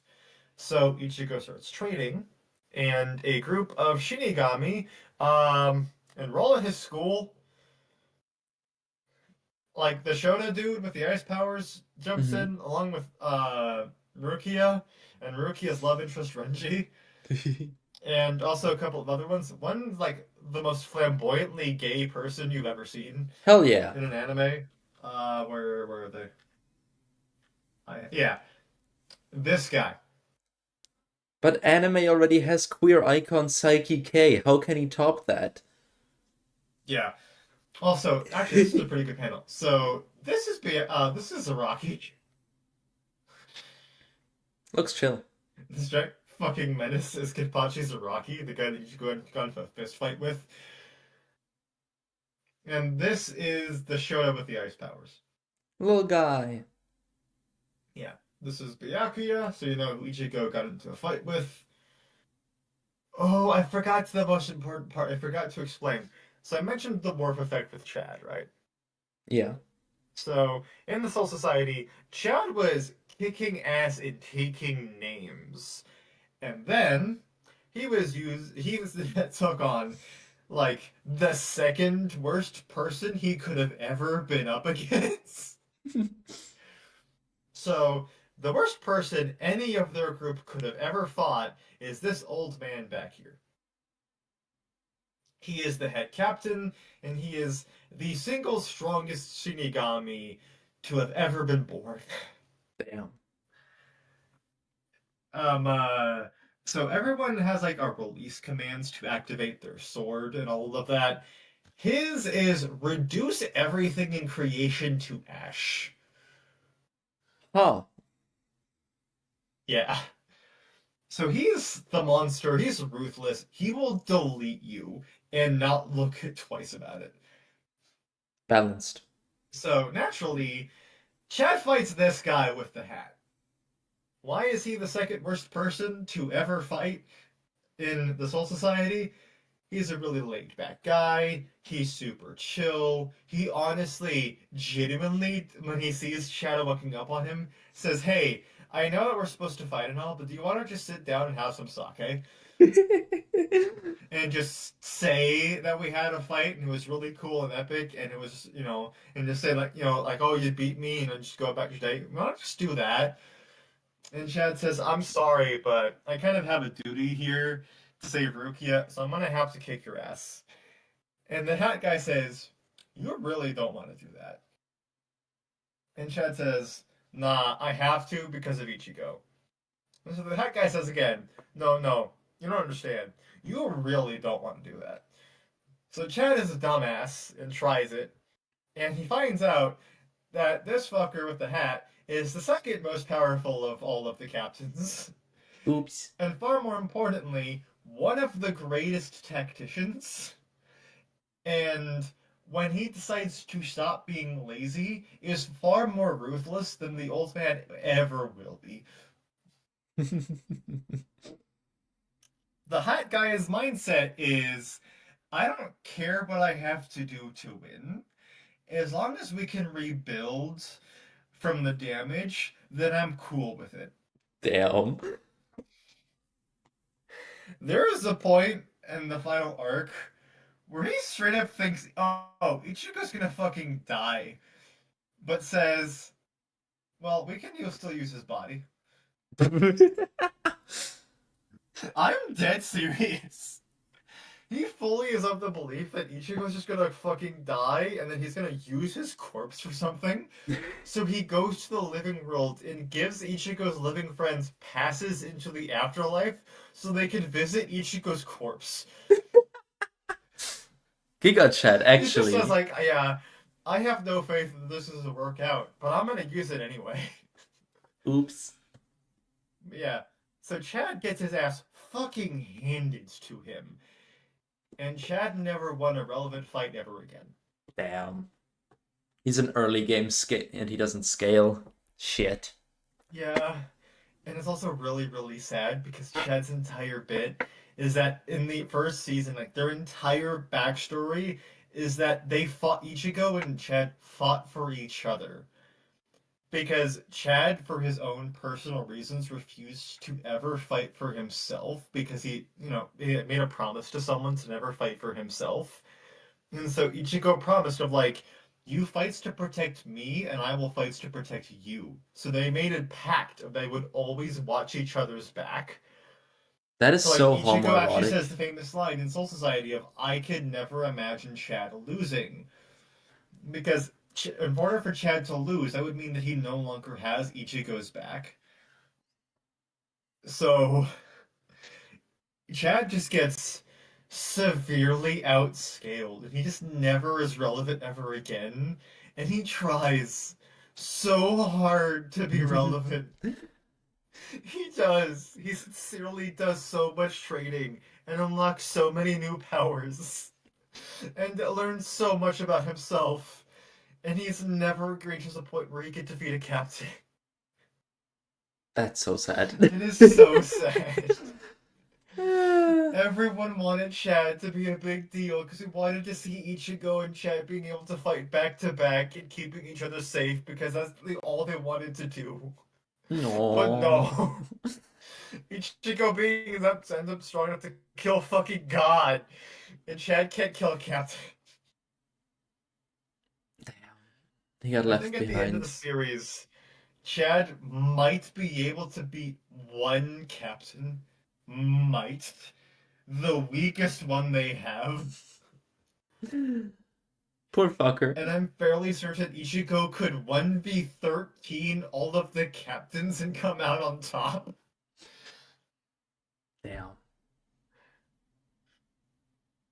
But yeah, continuing on with the Ironclar saga.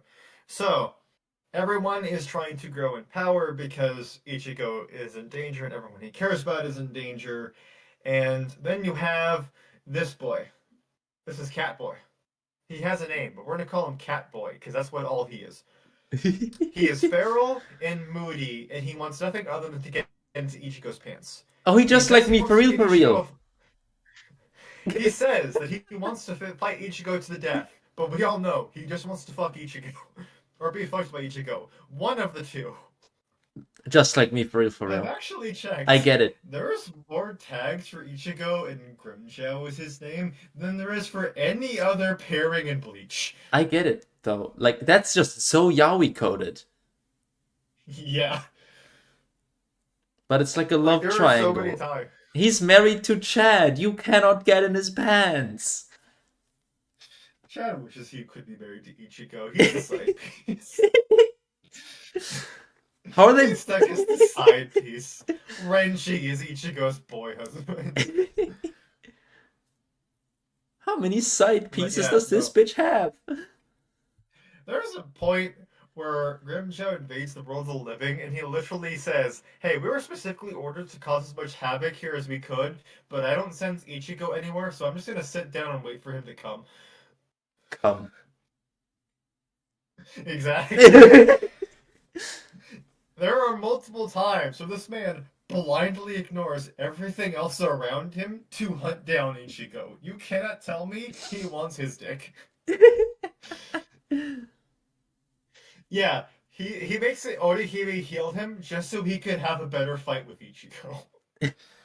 Make sure that they're at full strength. So yeah, so Ichigo, the first time Grimjow appears, it's with his own little posse of friends. And they all fight. Grimjow sees Ichigo for the first time, immediately gets heart eyes, fists the fuck out of Ichigo. And I really mean it. He just goes all the way up to the elbow. And Ichigo's like, oh shit, I can't handle this. So he fires his distinct technique, the Getsuga Tensho, at Grimjow, and it scars Grimjow. And Grimjow gets such a hard on that they have to physically pull him out of the worlds of the living to get him to not fuck Ichigo. Like he gets the scarring attack, he's like, oh yeah, that's what I'm here for. So he's kind of the Hisoka to the MC. Yes. Yes. Damn. he is the Hisoka. I can't even argue against it. Damn. So, Ichigo's hollow powers is growing more and more out of control. They're slowly making Ichigo lose. And Ichigo is no longer able to handle everything with just Getsuga Tensho. And now, why is it a big deal that he can't handle everything with his one attack? Is because, again, Ichigo doesn't want to be here. He's fighting people because they fight him first, or because they're trying to kill his friends. One of the two. There is no exceptions, and I have actually checked. There is not a single time that Ichigo gets into a fight that isn't someone attacking him first or someone attacking someone he cares about first. Which I think is an incredibly good mark of the story. There is no exceptions to this rule. Ichigo only ever fights in defense. But so Ichigo's care is I only have one technique, which is fuck everything in that direction. and I'll learn another technique when it stops working. Never So change a running the system. yeah. So the fuck everything in that direction isn't working as well as it should because the enemies are getting stronger and the hollow is getting harder and harder to control. So a group of really creepy stalkers start stalking Ichigo and tell him, "Hey kid, come into our warehouse. We promise you'll have a really good time." And Ichigo's like, "What the fuck is wrong with all of you? Don't." But they then establish, "Don't worry, kid. We have masks too. Not the leather masks, like the normal hollow masks." Is this And Bleach so, or Yarchin Bitch Club? What is this? uh, well, we'll find out. So then we were introduced to the Visors, which have the single biggest hate boner for Aizen out of everyone in the series, except for one person.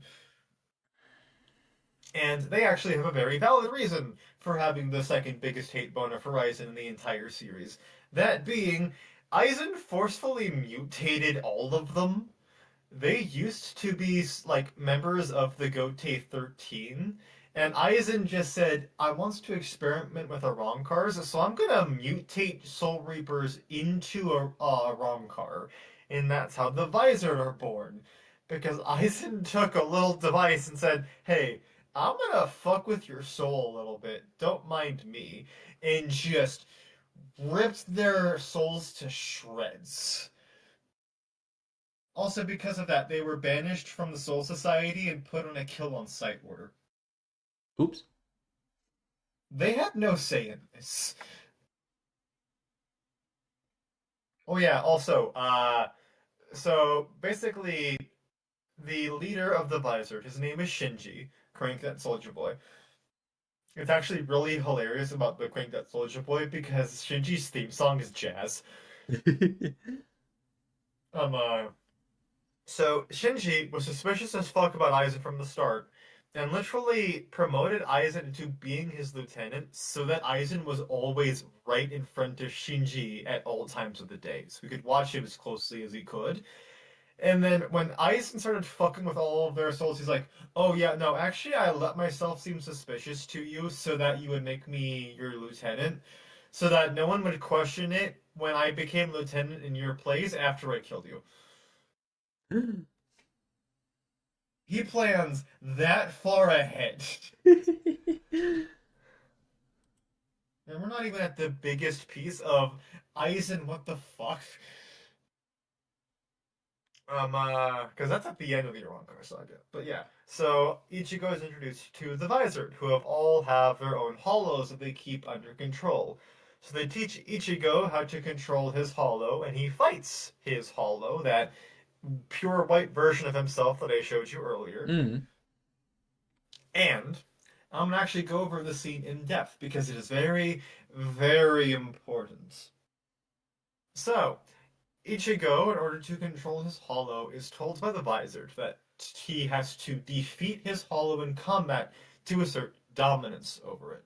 And it isn't just a you always have to defeat your power sets to become your strongest. It's actually like this is how the hollows work.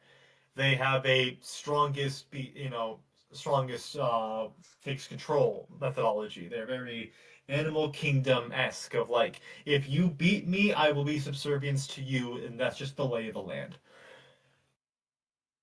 Of like, you assert control over me, and I will be your bitch, assuming that you don't kill me. So, in order to control a hollow, Ichigo has to defeat the hollow. So he enters his inner world so that he can actually get into a proper one-on-one fight against the hollow.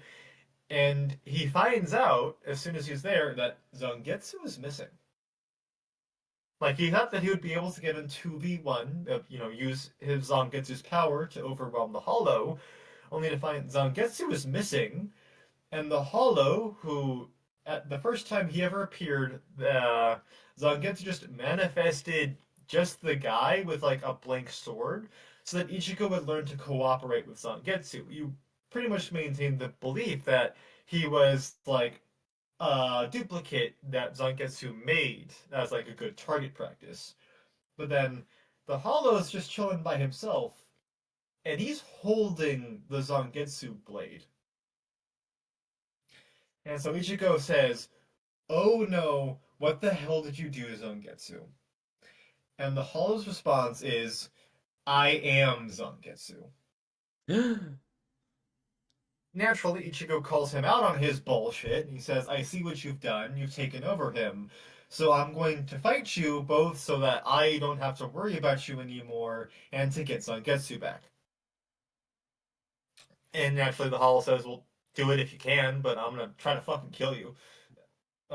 So they get into a fight. Ichigo eventually wins, and this is going to be very important in the future. As the Hollow is dying, he makes a declaration to Ichigo. "You can use my power for now, but if you falter at any point, I will take control, and you will not like what happens next." So now Ichigo does have control of his power, but he knows that if he slips at any point, there will be disastrous consequences. So, Ichigo now has his ever iconic hollow mask that he uses to amp himself up.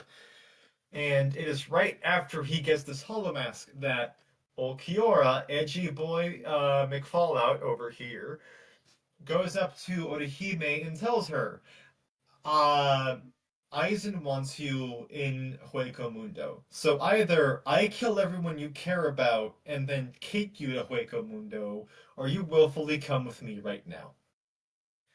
So Orihime says, "Can I at least say goodbye to someone?" And Ulquiorra says, "One person, and that's it." So Orihime takes the time to say goodbye to Ichigo. He's still recovering after his fight, so Orihime just like sits over his bed. She almost kisses him, but she doesn't. Scandalous. Yeah, and she says one of the like poetic things that Kubo inserts in that makes it abundantly clear that they are the romantic interest. By the way, Orihime has been blatantly in love with Ichigo the entire time. It's just again, Kubo doesn't focus on it, so I'm not really going to focus on it. It's just that this scene is incredibly sweet. Orihime has a monologue while she's saying goodbye to Ichigo, specifically his sleeping body. She's generally a ditz, so she starts fantasizing about like what it would be like to have multiple lives. And specifically, she says saying like if I had 5 different lifetimes, I could have 5 different jobs, live in 5 different places, meet hordes of new people. But in each one of those 5 lifetimes, I know I would always fall in love with the exact same person.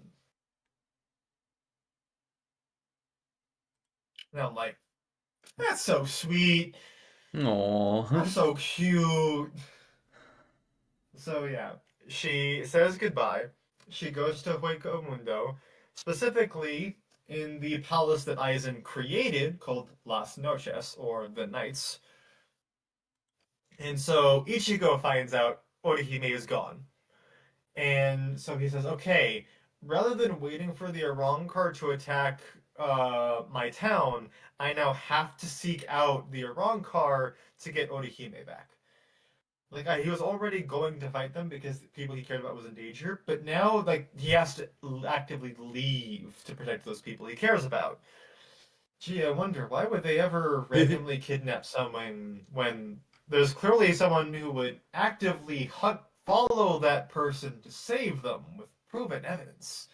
Gee, I wonder if this is according to someone's plan. So Ichigo enters Hueco with the same old group of friends, Uryu and Chad, and as soon as they enter Hueco the land of the Hollows, Chad immediately notices something. Something feels good about being in Hueco. His arms feel tingly in a way that is never felt before. And when like he even demonstrates like when he puts his hands close to the ground, you can see the ground's distorting around his hands. The sands of Hueco are shifting just by being in proximity around him. Something is happening to Lie. Chad just by being in Hueco. So he's like, "Okay, this is fucking weird, but we're not going to focus on this right now. We have other things to deal with." So The three of them invade Las Noches, and on their way to Las Noches, they find out Rukia and Renji also decide to join their group, having AWOL'd from the military because they knew Ichigo was going to break in. So they're going to help Ichigo succeed. So they break into Las Noches, and they immediately come up upon a like six-way split. And they, of course, go, okay, we don't know where Orihime is, and we don't know how to find her. So we're all going to willfully split up so that we can look in as many directions as possible. And each of them individually go their own separate ways. Every single person is completely on their own. Except for a group of three. I did forget to introduce them. So, before they enter Las Noches, they come across a group of three Arankar, very much like these people. One of them is a child. Her name is Nell. She is cute, she is green, we love her. A child. No. She also has a massive lisp. And the two people with her are giant, goofy dumbasses by the name of Pesce and Dundachaka. Pesce pulls his dick out at some point. We'll get to that later. Dundachaka is just an idiot. He's just a big lumbering tiki mask looking dude. And when Ichigo's group at first thought Pesce and Dundachaka were trying to kill Nell, but then they realized they were playing tag with her. And so, because they found that really sweet, Nell and her little friends group up with Ichigo and his group to save Orihime. They don't actually know what they're doing. They just kind of felt like following Ichigo's group. Makes sense. Yeah. So Nell rides on Ichigo's shoulders. Pesce follows Uryu, and Dondo Chaka kind of just exists in Renji's vicinity. Like, he doesn't contribute to the story in any way whatsoever. Damn. So, this is when things start really picking up. So after they all split up, they start meeting the Arankar. And they start meeting specifically a group of people known as the Priveron Espada. Literally translated to previous Espada. So there's a history amongst the Espada that isn't, demonstrated at the time. These Arankar existed before Aizen came in to help them. There's multiple ranks of Espada, and multiple series of them, I mean. So, I don't remember their numbers exactly, but Ichigo fights a dude who's Spanish. Uryu fights a girl with a giant yo-yo. And Brisket! Chad... What? Brisket from Guilty Gear. And Chad fights a dude with an afro. Mm. Then Renji fights the dude with the glasses. Poor him. Poor Renji. Oh. And it's hard to see him in this panel, but Rukia finds this guy in the back with the mask. We'll get to that in a second. So, Renji is fighting the Spanish dude, and the Spanish dude is perpetually calling out Ichigo. He knows Ichigo is holding back, but Ichigo also knows that if he were to use his full power, or if he had to use his full power against the very first opponent he saw, then what chance does he have against the people much stronger than this guy? If this is how weak Ichigo is, that he has to pull out all the stops against the fodder enemies, then how is he really expecting to win here? So he's trying to not use his full power and just try to coast along on his weaker levels, but he's slowly realizing that it's just not going to work. So eventually, Ichigo pulls out his mask and one-shots the Spanish dude. Uryu gets into a fight with the yo-yo bitch, and Pesce reveals that he actually is helpful by demonstrating that he spills out his jizz. Huh? It's really slimy. I'm sorry, he jizzes? What? He calls it his infinite slick. It's a weird green color, and it is unendingly slippery. Kinky? It helps Uryu in the fight a little bit. Yeah. Then we get to Chad, and as Chad is fighting the dude with the enemy, the afro, I mean, He's slowly feeling something building up inside him. He doesn't know what it is, but he knows if he keeps on fighting, then it's going to come out. So he's some part of him says like, okay, I kind of want this to come out. So he keeps going, and after a very big dramatic moment, Chad discovers he has two fucking arms. Now, Wow. this might sound like really stupid, but basically he only ever could transform his right arm. And he didn't really have any understanding of what it was or what was going on with it. He just knew that he could transform his right arm, and it was really powerful. Since entering Hueco Mundo, though, he slowly came to a realization. The mysterious powers that he has that no one could describe or understand are hollow powers that he has as a living human. And in order to use it to its maximum efficiency, he has to be more exposed to the hollow realm, which allows him to utilize his full power, the right arm of the giant and the left arm of the devil. His right arm is used for defensive, protecting. It is a giant shield that he uses to block and keep the people behind him safe. His left arm, though, is his means of attack. When he punches someone with it, it does a really fucking cool impact in the shape of a skull every time he does it. People lose their minds over it because it's fucking awesome. Hell yeah. And he defeats the dude with the afro with it. Immediately after he defeats the dude with the afro, and I mean immediately, he punches the afro dude in the wall. And I watched it with a friend recently. Like 30 seconds later, Chad steps out from the wall, meets this spoon-looking motherfucker, and gets one shot after having his attack that he just unlocked be nullified. Oopsie. Like, we didn't even have time to savor his victory. They just said, nah, homie, you're getting punted. Alright, you got your moment. See ya! Okay, so we're in the Arrancar saga. We're still at the very, like, first third of it, right? When is the next time do you think Chad appears? I'm gonna assume in 2 arcs. The Lost Asian arc. He is not relevant for the entire rest of the Arrancar saga, Damn. which is like 3 other arcs. Wait, no, hold on. There's Deicide, there's Fate Karakura, Turn Back to the Pendulum. But there's 4 arcs between the next time Chad ever appears. I'm not saying is relevant. I'm saying appears. That's crazy. He gets downed by Noritora, and he appears to fight the big guy, gets immediately blown off to the wayside. And I mean immediately blown off to the wayside. And he never does anything until the next arc. Just insta sidelined.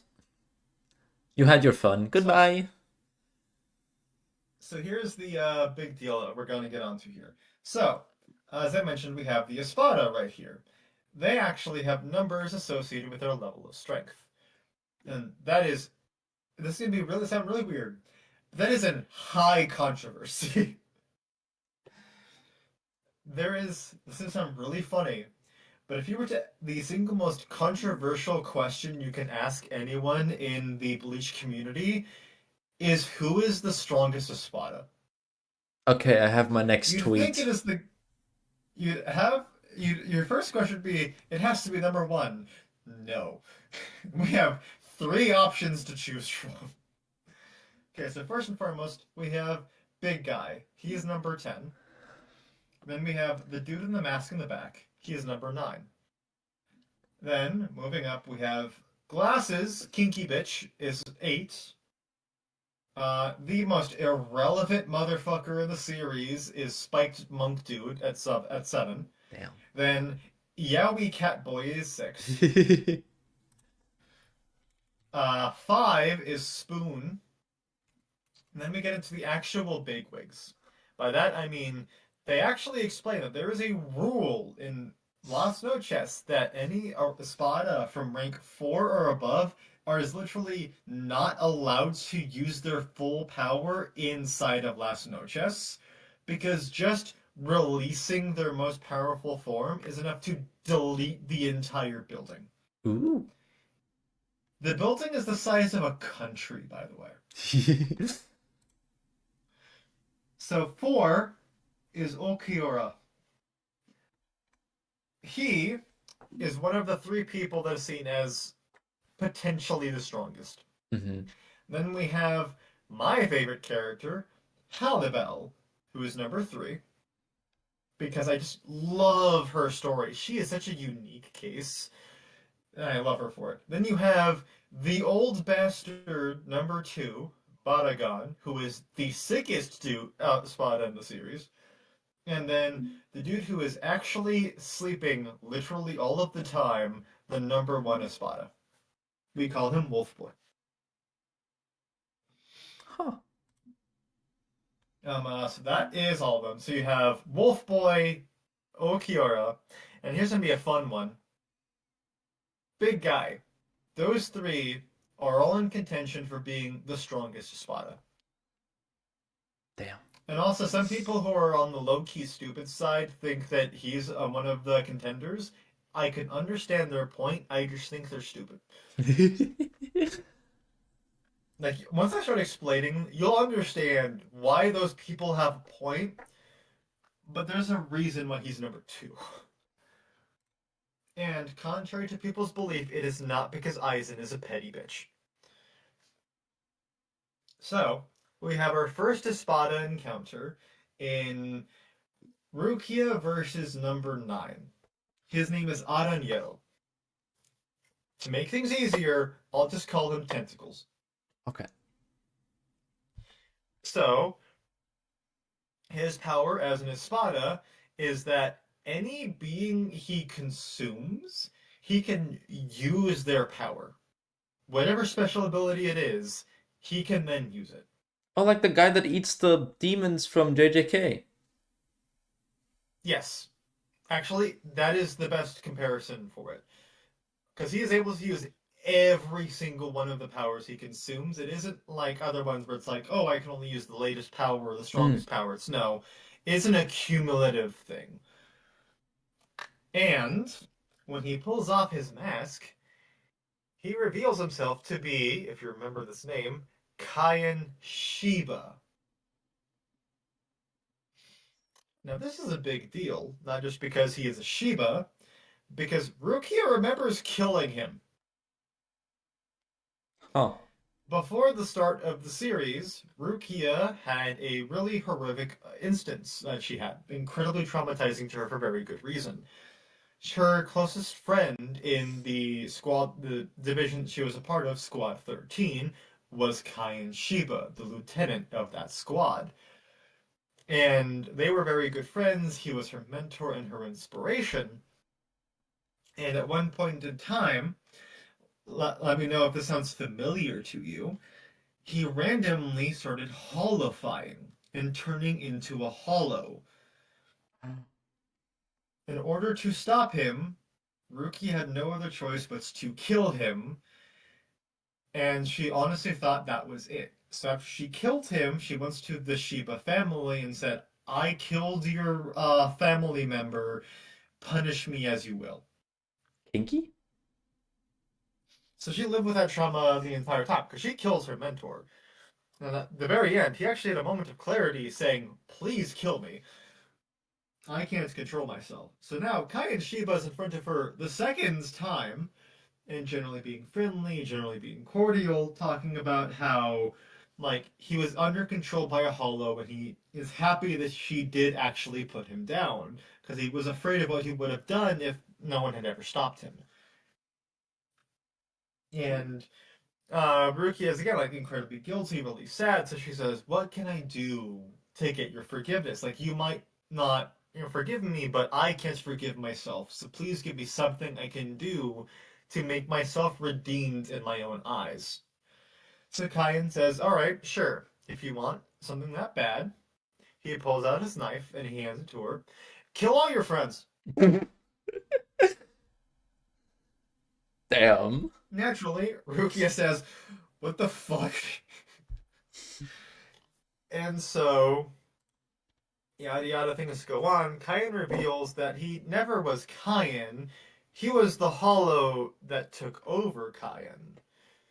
And after she killed him, he appeared in Hueco Mundo, eventually became an Arankar thanks to Aizen, and because he had eaten Kyan, effectively, he can transform his body into Kyan. So he used that to get Rukia's guards down and, make her weak and vulnerable. After a very emotional encounter, Rukia uses hers on Pakto, which is, I'm going to say it's an ice type, and then I'll leave you to know that that's not at all what it is. But she uses her sword, and she gets into a mutual defeat. They both kill each other. But right before Rukia breathes her last, she is saved by Byakuya appearing and using some Shinigami healing spells to keep her alive. He also has a medic with him, and the medic does the healing, but Byakuya is the one that oversees her and makes sure that she's safe. So, then we move on. We get to Renji, who is fighting number 8. And I'm going to be honest with you, out of every single one of these Espada to fight, the number one worst one you could fight is number 8. He's the mad scientist of the group. He is also, to everyone's mutual agreement, abundantly gay. Like, every mannerism in the man is so abundantly gay, you're like, there's no way this man likes women. Also, yes, a moon moth in the chat is correct. Every single one of the Espada still has their hollow hole in their body. His whole hollow hole is literally in his dick. That's insane. So, going down the list from left to right, Okiora's is at the base of his neck, right about where the cursor is right now. Mm-hmm. This guy's is in the center of his chest, so that's why he has the open collar. Noitora, Spoon, has it in his eye, that's why he has the eye patch. My favorite has it in her womb, so you don't need to worry about the pull-out game if she doesn't have a womb. Damn. Tentacles has it in one of his eyes. Uh, I think you can just barely see it. Big Dude has it in his chest. We never actually see Baraga, but he doesn't stay in a human form for long, so it doesn't matter. He has it in his dick tip, specifically. Sure. And this guy has it in like the base of his stomach, I believe, and same with Grimjow. He has it in his stomach. So yeah, Renji is the resident himbo, and naturally he fights the mad scientist. I do know about them representing death. I'll get to that in a second because I want to say it with the Vasto Lorde fight. So he fights the mad scientist, and everything goes horribly, horribly, horribly wrong. Because you have a delightful idiot going up against a dude who overprepares. He's basically the Batman. Um, uh, and after Uryu defeats Yo-Yo Lady, he ends up finding his way into the fight with Renji and the scientist.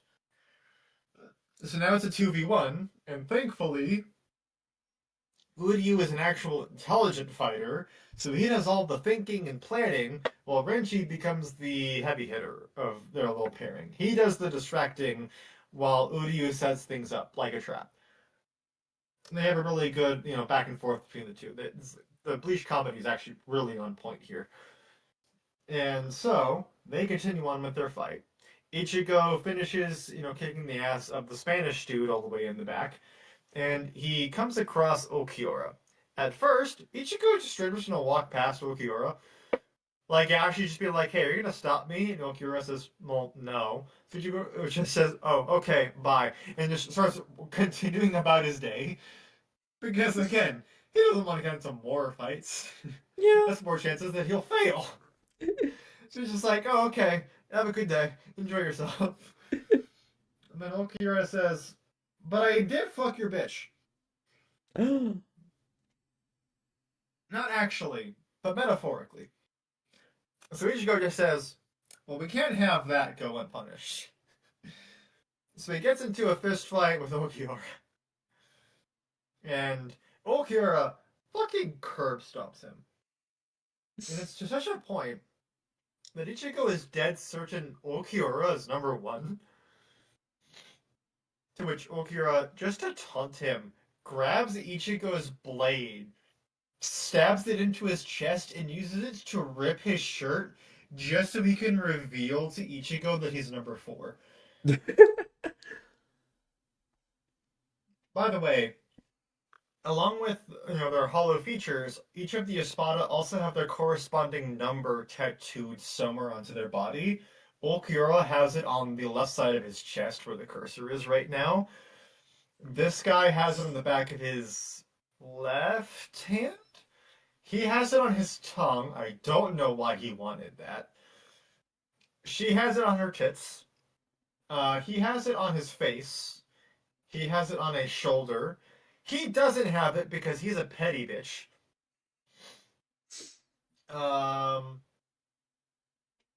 I believe he has it on his arm. Why is... Hold on. Oh, wait, no. Gay is okay in your chat, but for some reason, no one had ever said the word gay in my chat before. And I was like, why is Skullet being flagged for being gay? Yeah, I had to manually approve all of that to EntomoloMoth because it comes up so often in my chat, so I just had to Yeah, permanently allow it. yeah. This guy, I forget where it is. Grimshow has it on his back as a, tramp stamp. Yeah, for when Because, Ichigo gives him back shots, yeah. yep. Alright, so, yeah, so Okira literally made Ichigo tear his clothes just to power stance on him, saying, like, yeah, no, even if you kicked my ass with three people stronger than me, get bent. So, Okira actually straight up just kills Ichigo. Like, there's no, like, distinguishing, there's no asterisk here, like, Ichigo straight up fucking dies. Okira stabs a hole through the center of Ichigo's throat. And Ichigo just collapses and dies. Whoops. And because he can't have his future husband being dead, Grimjow kidnaps Orihime, beats the shit out of a few people on the way, and delivers her to Ichigo's corpse to say, revive my husband. I needs to fuck him. Damn. Okiura naturally says, don't do that. Stop it. And Grimjow says, no, here's a little pocket dimension. I'm gonna shove you inside of that for a few hours. Leave me be. I wanna have some good time with Ichigo. He's like, Ichigo's holes are mine, and you can't give him more. So, Ichigo gets revived by Orihime, because yes, her powers are actually that potent. Damn. So, her healing is the single strongest thing in this series. It's because of how her powers work. Thankfully, at this point in the show, we have an understanding of how her powers work, and they are retardedly overpowered and very synonymous with the general themes of Bleach. That being, everything is of self understanding and acceptance. Orihime's powers are rejection. So, her three abilities are attack a bitch, form a shield, and form a healing barrier. The attack a bitch is theoretically her strongest ability, but she's a pacifist, Mm. so she can't utilize it to its full strength, which is kind of sad because its power is I reject that you exist. Oh my god, hello. Hello, Ikui. Oh, okay. Hello. Yeah, you go deal with that. I'll let you have it. Hello, welcome in. Hello, my name is EntomoloMoth. Welcome to the stream. We're currently talking about Bleach. I hope we all had a Yeah, great stream. I hope you've been doing well. I hope you've been taking care of yourself. Welcome. yeah. I am Grimlock Bragi, the Forgotten King of Stories. I am currently collaborating with this delightful moth. and I am taking them through Bleach because I'm a fanatic about it. I like to put that in your eyes. No, you can't enjoy Bleach if you're blinded by Bleach. You have to drink it. Thank you so much. I'm a little chico. How was your stream? What were you up But to? Bleach taste will taste clean. It does. Tastes clean. I don't think you taste anything after drinking bleach. Well, you're drinking the wrong Bleach then. It tastes like flowers to me. How often have you drank bleach? How often do you think I've had coffee? Millions. Exactly. Oh, And Silk I put a little Song. bit of my Ooh. coffee to make it taste a little spicy. Little You just cat. Is that a French thing that I didn't know about? Is that what it is? Yes, why do you think all the French are stupid? We're just a little bit brain numb. But granted, also, it's also why we always have like 2 solid months of paid leave every year. You heard it here first, guys. Every French person has bleach in their coffee for some reason. It makes it taste better. Thank you so much for the follow. Silk Song's hard. Okay, I fully get it. That's why I kind of avoid it. I will never stream Silk Song. I'll be worse at it than Elden Ring. I can't do that to myself. I already suck at Elden Ring. I couldn't even beat Yeah, Hollow it's fine. Knight. I couldn't. Yeah, I'm that ass. is a good indicator for how difficult. Bleach isn't that bad as long as you don't drink too much. Yeah, you have to take it like it's like immunizing yourself to mercury. It's a little bit at a time. No, not even Hollow Knight. No, I didn't. No, no, I'm not beating shit. I still haven't beaten Elden Ring. I haven't even started an Elden Ring, so I'm behind even you. I've started like 3 times and I still haven't beaten it. Just have to give it a good. So you're essentially vaccinating yourself with bleach to make yourself immune to bleach. Exactly, you're understanding. So you did listen to Trump. Gotcha. Excuse me, I don't have Tide Pods. Those are stupid. Hold on, it is easier Also, than I Elden was Ring? doing it before that. I was doing it before that orange dude figured it out. He's learning. He's learning from me. What games do I play normally? What do I currently forgot who I I'm am. sorry, your mom finished Elden Ring. What do you mean? Okay, just call me a skill issue. What the fuck? Like that feels offensive. Feels Just like an attack. just call me a slur. Holy shit.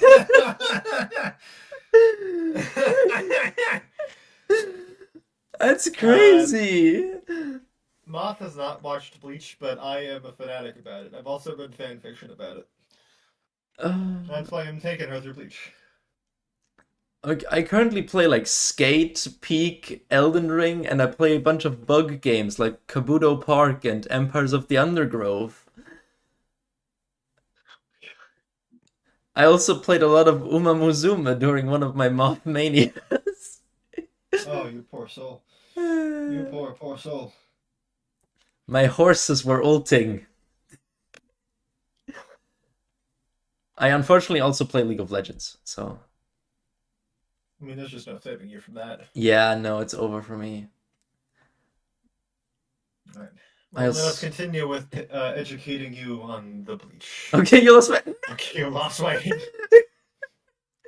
Oh, well. I'm I one of mean, the it good can't be that ones. bad.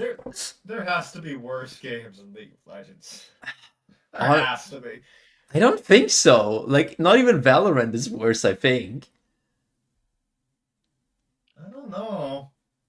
I don't think it The gets community of worse. Overwatch is kind of nasty. No, League is worse than Overwatch. That's the fucked part. Yeah. If we talk about companies, Activision Blizzard is definitely worse than Riot Games, but you know, can we just agree Arcane was good and have like a middle ground? Ironically enough, I still haven't seen Arcane. That is insane. Hey, we both have that one cursed thing. You haven't seen Bleach, I haven't seen Arcane. Okay, but Arc is like 2 seasons. You've been talking about Bleach for longer now than Arcane is long. Potato, potato. I also Right. play fighting That's games. ooh, nice. I've been getting stolen and kidnapped into Blaze Blue by Daedrus and Styx. Oh, BlazBlue is good. Yeah. BlazBlue is very Right. good. Right. So, Orihime's nuclear attack is the I reject that you exist. Right. Mm. Her shield is I reject like the instance of damage. Like I reject that you will be hurt. And her healing barrier is I reject that damage has been done. Like whatever damage is in front of me, I reject it. I deny it. And she Just big, denies just big so nah. hard. Yeah, she just denies so hard that it just unhappens. So Ichigo dies. She says, "Nuh-uh." So he's just back to full health. Though there is one caveat to that, she can only heal a physical body. She cannot restore your spiritual energy, so if you exhaust yourself in a fight, she can't do anything about it. She can make sure you're physically in good condition, but she can't literally like bring you back to fight again. She is not a senzu bean. Mm. So, Orihime brings Ichigo back from the dead. Is this D&D? How dare you? This is B&B, Bleach and Breakfast. Exactly. I actually just finished waffles. I'm still drinking my decaf. Yeah, it's like 8:30 p.m. for me, but that's breakfast. I had pizza for breakfast. Nothing matters. I mean, technically speaking, breakfast is just breaking a fast. So if it's been a long time since the last time you ate, you're breaking a fast. True. I Right. also break So, fast under pressure, so that works too. yeah. Alright. So, Orihime revives Ichigo. And naturally, the gay couple immediately starts fucking. Only Ichigo can't really put his back into it. You know, he's just not quite feeling it. He's kind of not certain about it. Like he's starting to not die, but he's like, I'm not really sure if what I'm doing is what I'm doing. And Nell is kind of just there. Bleach and Catboy is always bitches. more into it than Ichigo. Catboy is always more into it than Ichigo. Catboy is mad that Ichigo isn't as into it as he is. That's not even a joke. So Nell is just chilling there, and she looks at Orihime and is like, "Why the fuck aren't you being a cheerleader?" And Orihime is like, "What? What do you mean? What are you talking about?" He's like, "Ichigo's entire goal here was to save you, and you're kind of just sitting back and watching him kill himself. Can you at least be slightly encouraging towards him, please?" There's much more to it than that, but we're doing the 80% speedrun of Bleach, so a lot of the Mm. context I'm gonna skip by. But I'll at least give that a lot of the reason why Orihime is uncertain is because of Ichigo's hollow powers. She's kind of afraid that he's turning into a monster by depending on them so much, and so she's like not certain about what she wants to encourage about what she's seeing. But I know again, Nell, like, hey, at least help him a little bit. And so when he was like, okay, please, Ichigo, please win. And Ichigo's like, oh, that was all the motivation I need. I am now going to curb stomp this cat boy. Let's go. And a lot of people think that that's an ass pull, but again, so I'm going to backtrack slightly. One of the reasons why the Soul Society arc was so well beloved was because that was Ichigo at his most confident. And Ichigo with his confidence is also Ichigo with his most power. There is a very clear demonstration all throughout the story, not just with Ichigo, but with almost every character, that the more confident and sure of themselves they are, the better they're able to handle themselves, the more they're able to utilize their power. So when Ichigo doesn't feel like confident in himself, Like, the more Ichigo is uncertain about whether he can actually protect the people he cares about, the less of his own power he's actually able to access. Like, fundamentally speaking, like, especially, like, you understand the concept. Like, if you're not certain that you're, like, if you're punching a punching bag, you're not certain that you'll be able to do anything. You're gonna punch it, like, you're gonna subconsciously use less power in your Mm-hmm. strikes. Like, the self-sabotage type thing. That's at a very literal level with Bleach. Ichigo, whenever Ichigo is not confident, whenever he's like, I'm not sure if what I'm doing is right, he can't do it. But Damn. as soon as he has that motivation from Orihime, he just starts throwing Grimchow down because he's like, I can't afford to lose in front of my bitch.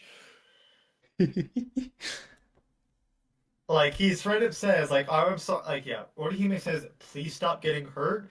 And Ichigo says, I'm sorry, Grimchow, I can't get hurt anymore. You know, the wife gave the order.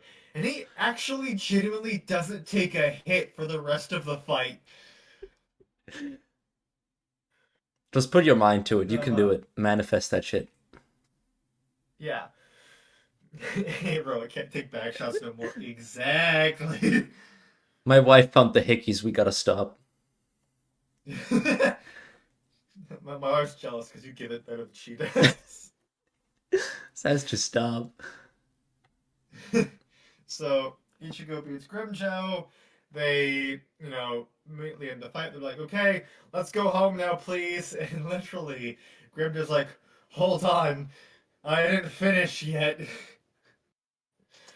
And then fucking Noritora, Spoonman McGee over here, literally just stabs Grimjow from the side and says, nah, homie, it's my turn now. You're still your leg's still shaking from your turn? Nah, I don't care.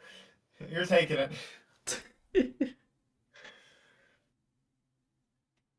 So now Ichigo doesn't really have a choice. He has to fight Noritora. And Noritora's at full strength, and Ichigo literally just came out of a fight. So he's like, wait, please, hold on. Oh, I need to, hold on. And he gets his ass fucking handed to him. Orihime tries to interrupt, and Noritora doesn't like that. So Noritora sends his BDSM sub to subdue Orihime, and he does it by shoving his fingers in her mouth. What is this anime?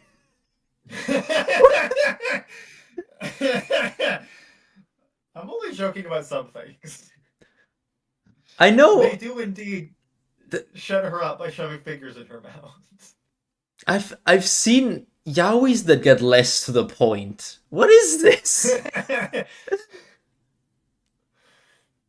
um, uh, So yeah, Orihime is held back, and she's got some fingers in her mouth, and they're getting fucked up. Ichigo is getting his ass brained, and all of a sudden, in a desperate cry for them to stop, Nell explodes, and everyone's just like, "What the actual fuck?" And then the smoke clears, and Nell's hot. Nell is canonically the biggest rack in the show. Like, the author confirmed she has the fattest tits. What? And everyone's just like, oh shit. And finally, Noritora starts speaking up. Because he recognized Nell as soon as he saw her, was like, she's a child, I don't care. But now that Nell has explained, now that Nell is a hot woman, they explain what happened. Nell, the entire time, has always been shown to have a massive scar over the top of her head, and her hollow mask has been split in two along with that scar. And Pesce and Notachaka have always been obsessively protective of Nell. So, now that she's transformed, they explain the reason she got that scar is because she used to be the third Espada. But Noritora, and I am not in any way shitposting on this or downplaying it or making a joke of it, is just a misogynist. He hates the very concept of a woman being stronger than he is. And so he grouped up with the mad scientist at some point to surprise attack her from behind and stab her in the head. What the fuck? Only somehow she survived that, but her spiritual energy was leaking out of her body, and so her body transformed into a childlike state to preserve her life. She also lost her memories when that happened because, she got stabbed in the head. Mm-hmm. But when she's in her adult form, she gains all of her memories as well as all of her powers. So she says, okay, now it's time for an ass beating because I also have a crush on Ichigo. And y'all gotta stop giving my man back shots. He needs to be doing that to me. Also, I'd like to mention this is explicitly stated in the show. Nell is a masochist. Damn. Like, when they first encounter Nell playing tag, she's sobbing and crying and screaming for help, and that's why they think that she needs help. And when they find out the reason that they do that is because she likes feeling like she's in danger. Huh. What is this show? I thought it's a shonen. What happened? The show is good. Also, I literally have a tab. Let me click back into this. I have a thing where it says, where is it? Wait, I thought this was a shonen. It's like what? So yeah, Where did we branch off? This arc has been longer than I've been alive for. What happened? I mean, I think the arc actually took over like 6 years. That is like a third of my life. Damn. Right. So, yeah. So Nell beats Noritora's ass for a good bit, but she can't maintain the adult transformation. She is about to win, but right before she does so, she pops back into her child form, and she realizes she can't go back into it. She doesn't have the strength to maintain it for any longer. So once again, Noritora just literally punts Nell. He just fucking kicks her across the sand. Yeet. And just be like, alright, time to continue kicking Ichigo's ass. Only Kenpachi Zaraki comes back in to save Ichigo. And it says, Ichigo, what the fuck is wrong with you? You can't be losing. You're a bitch. I think he actually calls Ichigo a bitch. Damn. But Zaraki is now on the scene. And he's about to get ready to fight Noritora. And, who else did I mention? Yeah, so Byakuya is with Rukia, watching her heal, and the monk dude enters the scene. And the monk dude and Byakuya is the single worst fight matchup I think exists in the entirety of Bleach. Like, there is very little that is as unfairly horrible as Byakuya versus the monk. So, everyone has their own powers, including the Espada. Grimjow is a cat. That is literally his powers. Tentacles, as I explained, could absorb other people's power and whatnot. The mad scientist's power is the power of being gay and also science bullshit. I love science bullshit. It's a great superpower. Yeah. The big dude's gimmick is he's literally the Hulk. That's fun. Like, just the madder he is, the stronger he is. And Noritora is a praying mantis. Like, just literally, he's a praying mantis. You've got my attention now. So a lot of the creature, like the beings, are in the Arankars are based off of animals. So we have tentacles, the squid. The mad scientist is based off of a butterfly. That's cool. Then we have number one is a wolf. Okura is a bat. Grimjow is cat. Specifically, he's a panther, but Then we have my favorite is a shark, and Nuritora is a praying mantis. Oh yeah. His release command is literally Santa Teresa praying mantis. Imagine explaining Yeah, this to a person that knows nothing about anime. I know nothing about this anime, and I'm confused. yeah. Then we have the monk dude who's an eyeball. He's the weird one of the group. What do you mean? They're I'm gonna all be honest animals with you. and he's eyeball? So his whole gimmick is that here, I was going to explain it later, but here is where I'll get into their aspects of death. So each of the Espada represent a way of dying.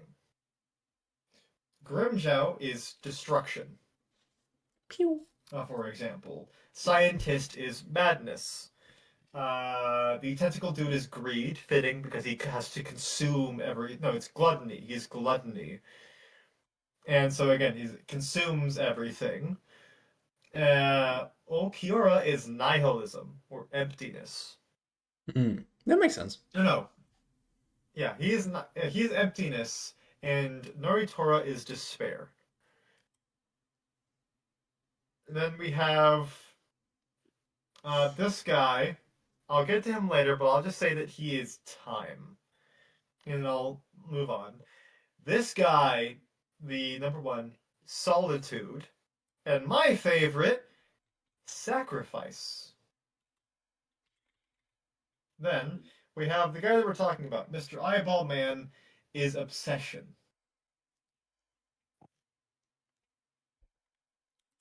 Why is I'm Um, conf- huh? Why eyeball? Honestly, we don't know. He's the one everyone willfully forgets. He doesn't contribute anything. He doesn't do anything. And he, again, has the worst possible matchup.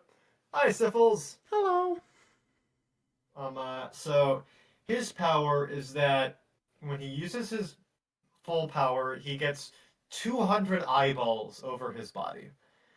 And each of those eyeballs have the ability that when they stare at something, they can mark that something. And they can only ever mark one thing. When they mark something, they gain control of that something. So if they mark your hand, they have full control over your hand. If they mark, for example, your head, they have full control over your head and everything your head can control. So if they hit your head, they have your whole body. So he's a Why biblically is he? accurate Bleach character. He's shaped like a pumpkin, but yeah. So why is Byakuya the worst match against the Eyeball Man? Well, as I said, he has 200 eyeballs. I have not explained what Byakuya's power is. Byakuya's power is to split his blade into uh, flower petals, or split his blade into flower petals, and each of those flower petals is a blade. So he can send a flurry of, a shredder through at you. In his Shikai, the blade splits into 1,000 pieces. In his Bankai, it's 100,000. Have fun marking So you that. have so you have the dude who can control 200 things against 100,000. Coughing baby versus nuclear bomb. Exactly. Like, what an unfair matchup for this man. His power is rendered irrelevant immediately. It's just coughing baby versus hydrogen bomb. Get wrecked, dude. Miyake doesn't even need to use Bankai, he just did it as a statement. His normal sword would have been enough. But he's like, nah, we didn't dig this man 20 feet under. Let me do this right. Bang. Yeah. Death.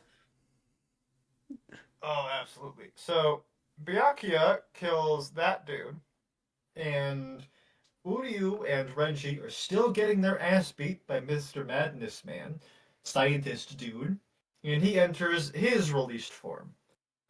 And here's a fun little thing. So when the Soul Reapers use their Bankai, it transforms their swords, and only their swords. Ichigo and Renji are pointedly the only exceptions. Ichigo gets an outfit change, Renji gets a coat on top of himself when they use Bankai. For everyone else, it's an external manifestation, something very big and massive, as far as we've been shown.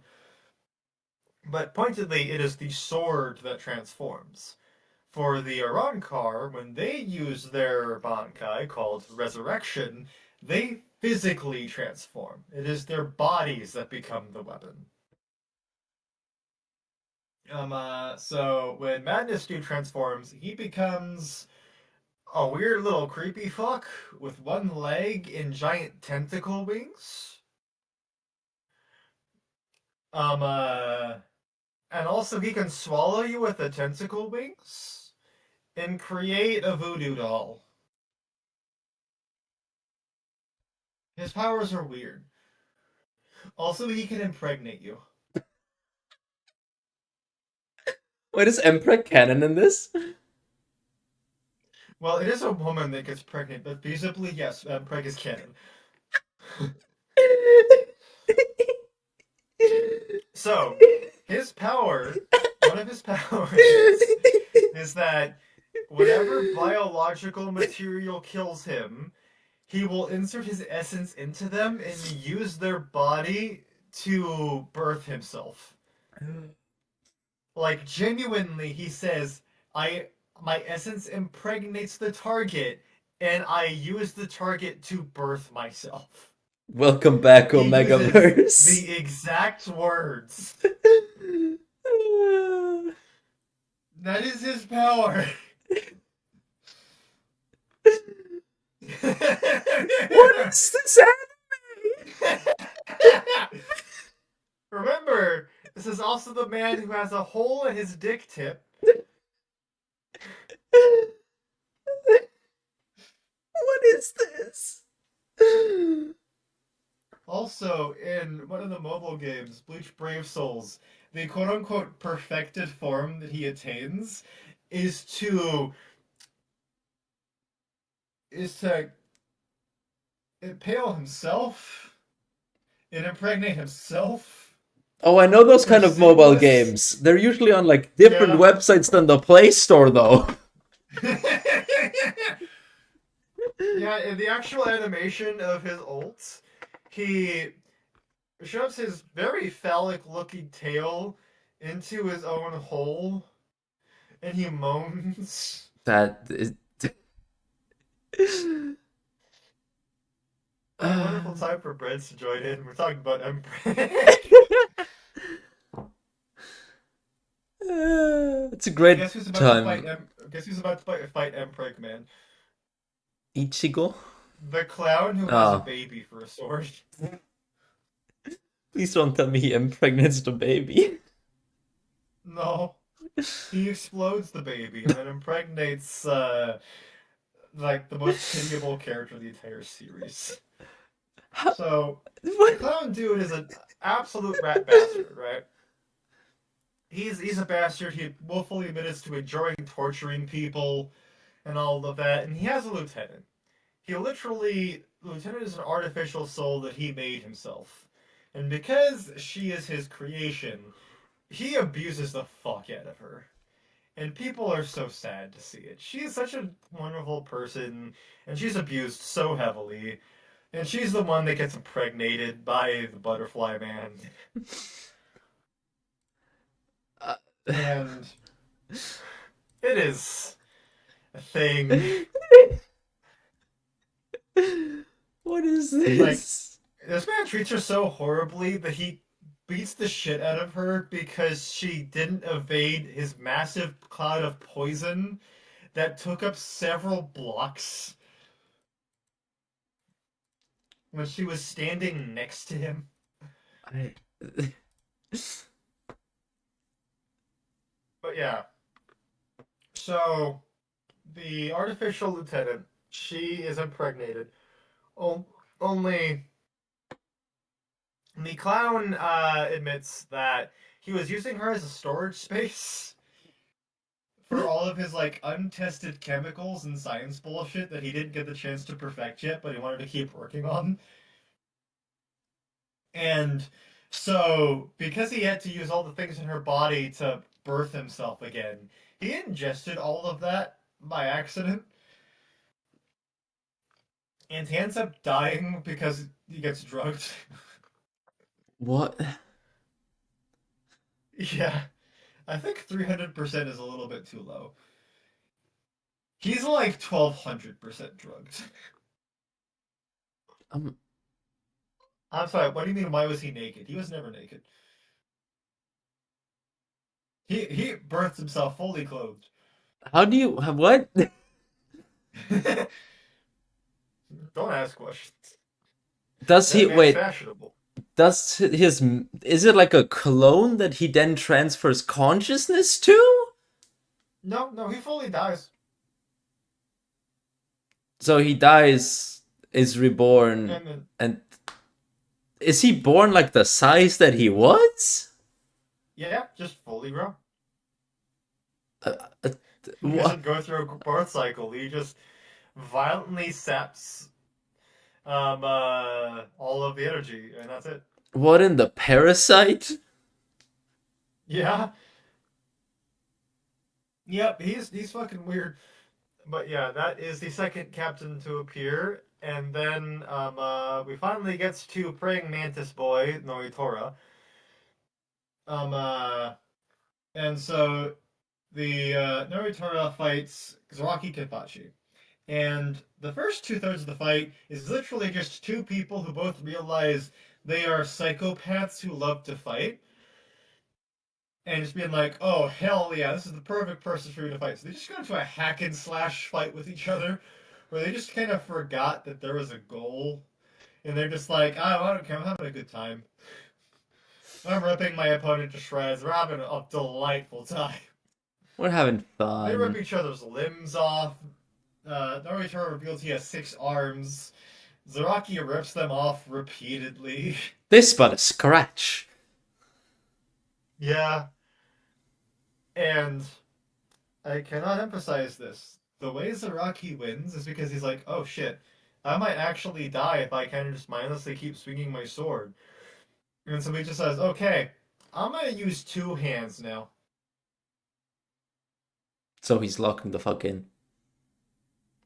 Genuinely, the entire time he only ever fights by swinging one sword and kind of just having his other hands just doing whatever fuck shit he feels like. And the one time he uses both hands, he splits Noitora in two. That's insane. So Zaraki's whole gimmick is that he is so ridiculously overpowered that he is constantly artificially holding back. By that I mean literally the famous eye patch that he has that you can see here. He has both eyes. The eye patch is a device that he had the science division make to eat 80% of his power. Jesus. So if he Yeah. takes it off, shit gets real. Yeah. And so like he's just constantly holding back because he's like, I want to enjoy fighting, but everyone keeps dying when I fight them, so I'm gonna hold myself back so I can fight people. That You even get a history lesson. He doesn't hoping you're saying 80% of his brain. He doesn't have 80% of his brain. He only functions 20% of his brain. His entire brain is dedicated to how can I best fight people. I am dedication. entirely. Actually, no. I was going to say it's a headcanon, but I remember. No, he actually confirmed this. So all of the divisions have paperwork that they deal with, right? He doesn't do his paperwork. It's his third in command that does all the paperwork for their entire division. I don't think he knows how to write. Why would you need to write when you can swing sword good? Yeah, but like he's so stupidly overpowered that right as he's like getting ready to use both hands, he is explaining that um uh the government initially tries to train him in how to fight properly, But after one day of training, where all he learned was the original basic stance of kendo, he was too fucking strong. And they said, okay, we can't let this guy know how to fight, just in case he decides to kill us. They actually said if he actually knew how to be a swordsman, we couldn't stop him. Oops. Oh yeah, I almost forgot to mention. Zaraki's lieutenant is a little child. She's a pink-haired psychopath. She's super cutesy. She loves cookies. She has no directional awareness whatsoever. Oh my god, she is me. She rides on his shoulders and tells him to go to places, only she goes in the exact wrong direction every single time. So he's late to everything. He was actually the last captain to get into a fight because they didn't know where to go. And I think he only found out where to go because he saw the fight happen. He's like, oh, wait, there's a fight. I'm gonna go to fight. She has half of his brain cells. Yeah, actually, she has all of the brain cells. But also, she is a secret tool in our Musketeer kit that will be relevant in the final arc. Whenever we get But to yeah. that, because apparently there's like years in between. Uh, yeah, there's a story for that. So we actually are reaching the end of the second to last arc for the Arrancar saga. So all of the Espadas have been beaten. Currently, we are sitting with actually, yeah, all of the Espada from 4 and below are now dead, with the exception of the big guy, who, and I'm not joking here, has been sleeping the entire time. Ichigo ripped his arm off, then he got hit healed by the other Iran car, and he's just been sleeping and eating the entire time all of this shit has been going down. So, all of the Arrancar die, and all of the, Soul Reapers reveal that they were going to invade Hueco Mundo. They were just getting their own little squad together for it. And that is when Aizen goes on the, announcement system and says, "Oh, hey, you guys finally made it. I've been waiting here for 3 fucking hours. Now it's time for me to enact my part of the plan, because I knew you guys would invade Hueco Mundo. So now I'm going to seal the portal outside of Hueco Mundo and lock all of you in here while I invade the world of the living." Huh. All according to plan. Always. If something happens, assume Aizen made it happen. Everything that's going on with this weirdo at Mpreg, Aizen made it happen. It was according to Aizen's plan. So, Sick fuck. Goddamn. they're all sealed in Hueco Mundo, and very important, the only Espada left in Hueco Mundo are now Ulquiorra and the big guy. The big guy wakes up. The stream is indeed part of his plan. And he decides, all right, it's time to actually do some shit. And he goes outside and starts getting ready for a fight. And as soon as he does so, people immediately say, wait, you were like 7 feet tall before. Why are you now like 20 feet tall?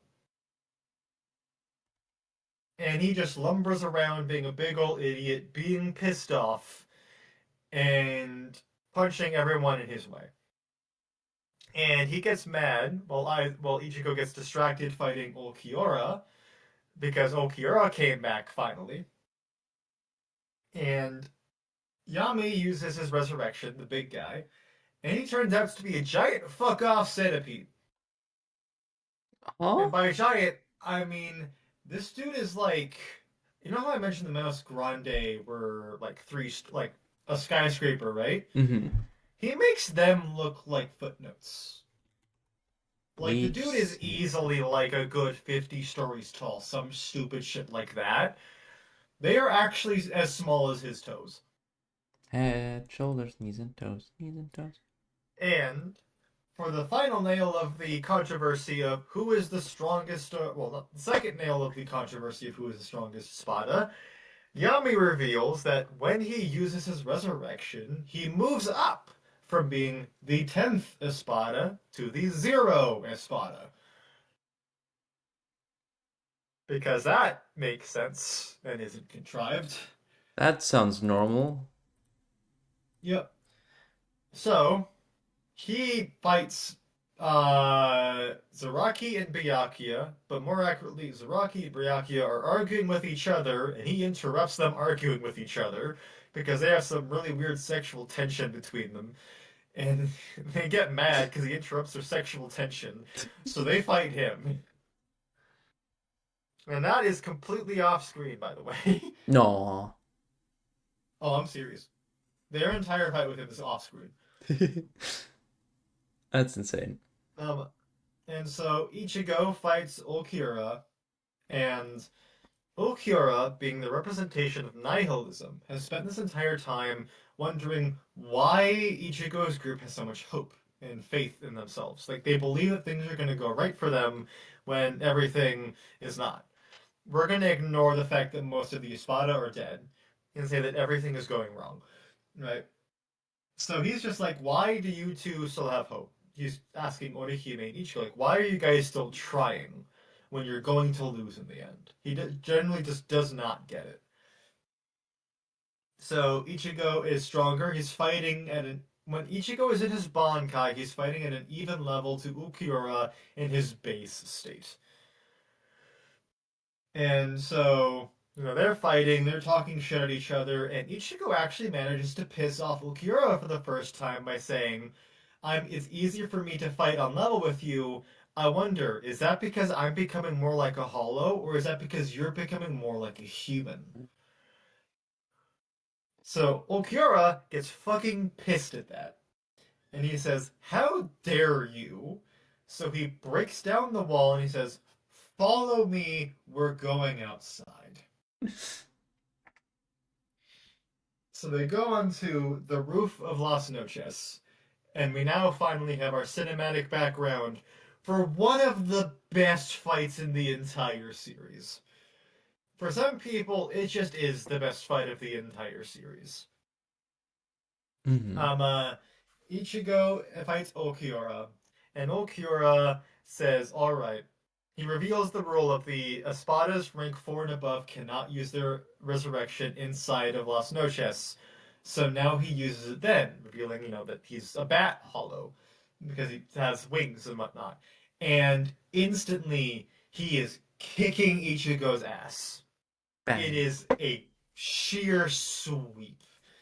Ichigo pulls on his mask, and it does not help him. If anything, Ulquiorra gives him the time to put on his mask just to set it in stone that Ichigo doesn't stand a chance. Ichigo outright says that the difference is so great that Ichigo has to keep his mask on just to see the attacks coming. He is getting mollywopped, and it is not a contest. But Ulquiorra isn't done. Ichigo genuinely got under his skin when he was mentioning the whole becoming more like a human. And so he tells Ichigo that there is a secret he's been keeping from everyone. Even Aizen, and this is very heavily up for the debate of whether Aizen actually knows about this or not, even Aizen does not supposedly know about this secret. He is the only Arrancar that has more than one resurrection. He has 2. Wow. So, just because he wants to break down Ichigo's will, he enters his second resurrection. The Segunda Etapa. Resurrection second level. Because fuck you, And that's why. actually, yes. Genuinely, just to say fuck you. And this is why he's one of the people of, like, if Aizen actually doesn't know about this form, then, like, we don't know how he scales in comparison to the other 2 Espada. So we're just like, okay, so who's the actual strongest Espada? And where it was a stump before is even worse now. Ichigo can't even react. Ulquiorra once again lets Ichigo pull on his mask, and then literally hits Ichigo so hard that Ichigo has his blade up in front of him to defend. Ulquiorra grabs his blade barehanded and slams it into his face to shatter the mask. Everything is just to say, fuck you. Like, he is just like, why don't you let go of your sword? Like, there's no point. You're not gonna win. Just like drop it. Just let it fall. You're not surviving this. Like, come on. It's so Like he Drover. doesn't. Like he has a tail in this form. He's just like actually wrapping around Ichigo to just throw him. Like not to attack him, but just to throw him to show that he can.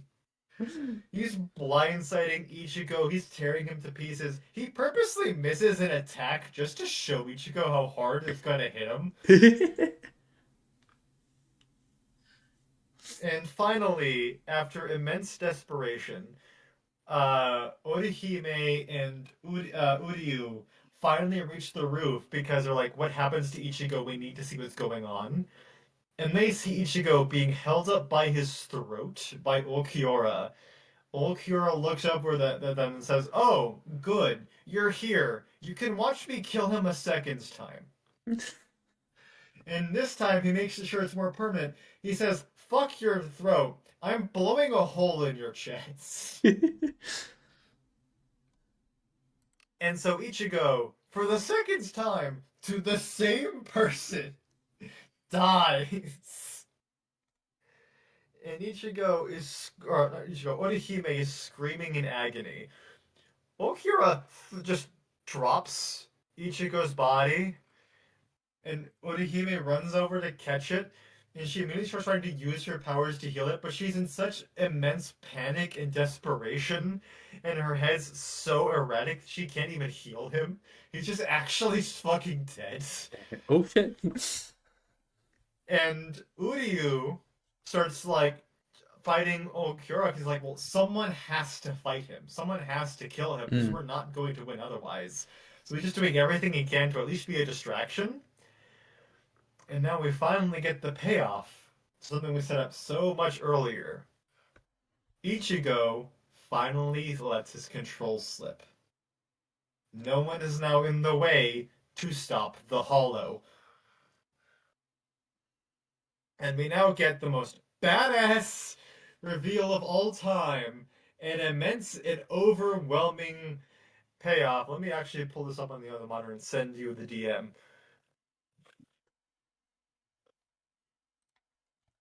Let's have a We look. finally get full Hollow Ichigo at his most fucking badass. And I won't be showing it to the chat because, again, in case someone decides to go through it on their own, it is such a cool thing. Where is it? Here we go. This is full Hollow Ichigo. Damn, why he's so long?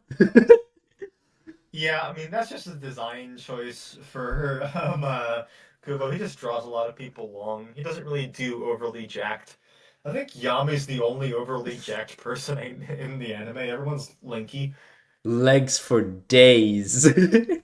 Oh yeah, but yeah. So the Hollow is just going nuts. Nothing is in the way.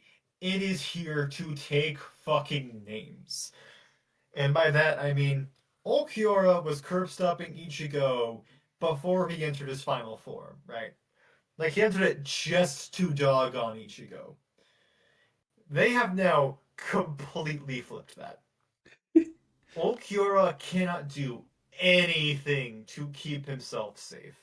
Everything he does is being countered, is being ripped apart. All of his strongest attacks are being nullified and destroyed. He tries to use the attack that like nuked an area the size of a country, which is a spear, on the Hollow. The Hollow grabs it with its bare hand and shatters it with its fingers. Damn. Everything Ulquiorra is doing is being dogged on. And he is driven the point that he's revealing the fact that his greatest strength is his regeneration, because all of his limbs being or keeps being ripped off. He is just being torn apart. Oh, jeez. And finally, the Hollow like slams his foot down, like just grabs him by the face, throws him to the ground, stomps on his face, and then point blank fires an attack at Ulquiorra to finish him off. Yeah, that just ends the fight. There's just no more Ulquiorra. Like he's not dead, but like he's basically dead. And the Hollow, terrifyingly, is still in control. Ichigo is still dead, and the Hollow is on a rampage. He stabs Uthyu in the gut and is about to mutilate him. And the dying corpse of Ulquiorra just barely manages to get in behind the Hollow and break one of his horns, and that breaks the transformation. If Ulquiorra hadn't survived that last few moments, the Hollow would have just taken the rest of the anime by storm. Yeah. So the Hollow fixes up the hole in his chest. Ichigo is revived. Ichigo does not know what happened. He just know he blanked out, and all of a sudden Ulquiorra is ripped in half.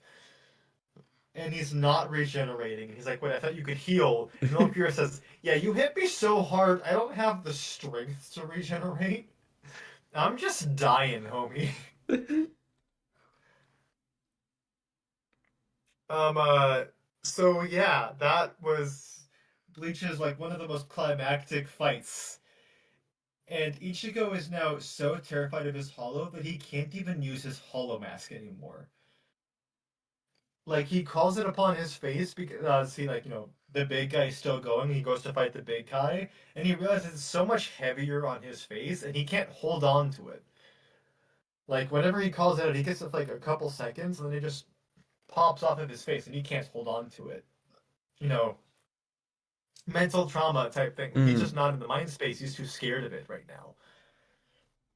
And so, they, Kenpachi and Byakuya deal with the big guy, and everyone says like, "Hey, go deal with Aizen. It's kind of really important for you to deal with Aizen." And I have not explained this point yet, but there is a reason why everyone depends on Ichigo to kill Aizen. It is not because he is the protagonist. It's because, in the most literal sense, he's the only one that can fight Aizen. Hmm. Straight up, if anyone else tried, it would not be a fight. It is not because of Ichigo's power level. At this point in the series, there are people stronger than him. It is because Aizen's Zanpakuto is illusions. And one of the reasons why he was able to manipulate everyone so well is because the way his sword works is that once you first see his sword in its release form, any point after that, you are helpless to his illusions. Damn. Whatever he decides to make you see is exactly what you see, and you cannot do anything about it. And he, having been in the Soul Society for so long, got every single person in the Soul Society under his spell. The only one who has not been captured is Ichigo. So, in the literal sense, no one can get into a straight fight against Aizen except for Ichigo. They don't even want to rely on him. They just don't have a choice. And that will bear its fruit in just a moment. Because Ichigo, thanks to the help of the clown scientist, breaks through the barrier keeping the portals from opening and heads on his way to the world of the living. Where, this entire time, Aizen has been fighting the forces of the Gote 13 that have been protecting the world's living, assuming that Aizen was going to at some point find his way there. So, All the captains, except the ones in the Hueco Mundo, have been waiting in the world of the living, and Aizen brings his top three Espada with him to do all the dirty work king killing for him.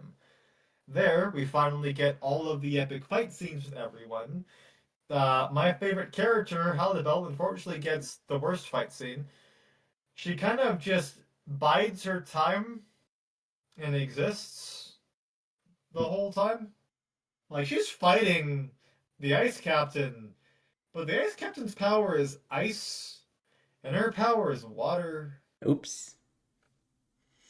Yeah, And not great. they li- they both literally acknowledge they're in a perpetual stalemate because she can melt his ice into water, and he can freeze her water into ice. So they're all just like, well, I guess we're stuck in a back and forth. Well, I guess we're just gonna do this forever now. And they generally just do that the entire time.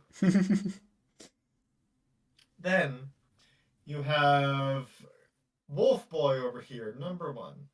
He fights the Hat Captain, the guy who I said was like the second strongest. Mhm. And they both are lazy little shits. Neither of them want to be fighting. The Hat Dude just wants to drink. The Wolf Dude just wants to sleep. They both even agree with each other that they kind of want to just like pretend to fight and not give a shit. But they both have someone who would get mad if they did that. So just like, well, shit, I guess we have to try. Peak. So they get into a fight, and Wolf Boy does his reveal of his power is to split his soul apart and fire portions of his soul at his enemy. Oh. And Hat Dude has the coolest power. His Zanpakuto is that he makes children's games real and What? deadly as fuck. It's Squid Game. Oh my god. Yes, actually, Squid his power is Squid Game. Game. And his name is Kyoraku. With an R. So So yeah, like for example, he does it in a different fight, but like they do red light, green light at some point, and the whole thing is like, if you catch me moving, I explode. it's just Squid Game. What the fuck? Yeah, but like that's the whole thing. It's like Kyoraku is the only one in control of the games, and sure, he's just as susceptible to the games as the wolf guy is, but he knows what the games are, and he can change them whenever he wants. That is so So dumb. he's unique and creative, and his power is so fucking cool. And he is so awesome. And their fight is great, and it's really emotional. It's actually revealed that number one Wolf Boy is the only naturally occurring Arankar in the entire series. As in, it's just part of the a hollow evolution tree that like eventually you can naturally reach the state of Arankar. Mm. All of the other Arankar, and I mean every single other canon Arankar, came that way because of Aizen using the Hogyoku on them. Kyoto does not lie about the rules, actually. He's always straightforward about it. He's just sneaky about how he explains the rules. And for our next game, let's play the Pokemon TCG and I choose your deck. They, they can't do that. Pokemon is copyrighted now. You can't do that. They'll sue you. And for our next game, let's play Monopoly, you cunt. Oh no! But yeah, so for all their aspects of death, his is the most heartfelt because, like, all of the like Espada have their minions, right? The little underlings, and Starks is a little girl that's really whiny and very energetic. And see, so Stark, as I said, was the only naturally occurring Arrancar, and his yeah, Lilinet. And his aspect of death is solitude. And the reason that it happened that way is because as a hollow, he was so powerful that his sheer spiritual energy killed everyone around him, and he couldn't stop it. And he got so lonely that he split his soul in two, becoming an Arankar, and that is who his minion is. It's the other half of his soul. So he solitude because he never had friends, and so he desperately, literally ripped apart his virtual identity just because someone to spend time with. Damn. And like they have such an incredibly good fight. I don't want to go into detail about it because like I would not be able to do it justice. But then we have the old guy. The old guy. Oh my god, this man farms aura like nobody's business. So the old guy I mentioned a while ago, his aspect of death is time. So he also is not an animal like most everyone else because his iconography is literally being the fucking Grim Reaper. Before Aizen, Baragon was the original king of Hueco Aizen went into Hueco kicked his ass, and then made him an Espada. And he still fucking hates Aizen for that. And his power, again, as soon as I say it, you're going to understand why people argue that he's also one of the strongest, or he Mm. could be the strongest. His power is I age you into dust. He creates a giant fog that he can control that just hyper ages everything it touches. Doomed. He was such a badass and so unstoppable that the only way they found to kill him was to make his power hit himself. That is the only way they could stop him. Just Uno reverse him.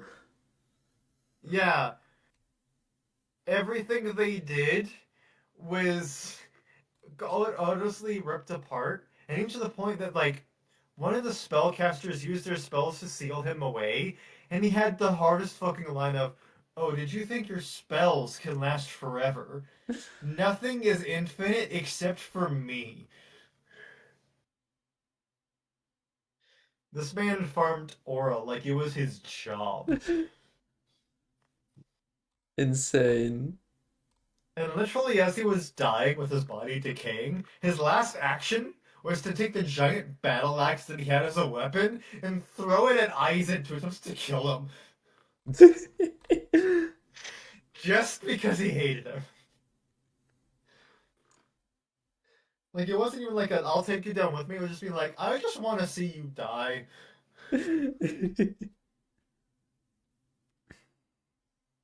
So, now at this point, all of the Espada are dead, and the only one left is Aizen and his two lackeys, being Gin Ichimaru, who is the slimiest dude, who is also the smartest dude in Bleach at least, if not all of anime. And I'll get to him in a second because he's awesome. And then there's the blind dude. He dies. He has a whole side arc. It doesn't matter for this. It's all like the poetry of Bleach and whatnot. It doesn't matter for a run through of the plot. But Aizen kills Halibel because he's like, well, you're not doing anything, so I'm just gonna take you out of the fight. And then Aizen finally enters the fight for the very first time in the entire series. And it is against every single captain except for the head captain, Damn. all at once. It is, let me think here. There is 2, 7, 8, 12, 10, and 13. There's 7 captains he's fighting all at the same time, Easy. and he dog walks them. And Gin even has a monologue about like, yeah, so everyone thought, like everyone in the Gote thought that he would be such a threat because of his illusions. No, it's because he actually just has the raw fucking strength to kick all of the Espada's ass. They are hollows. They don't respect him because his power is cool. They respected him because he beat every single one of them. Hell yeah. So Aizen beats them all.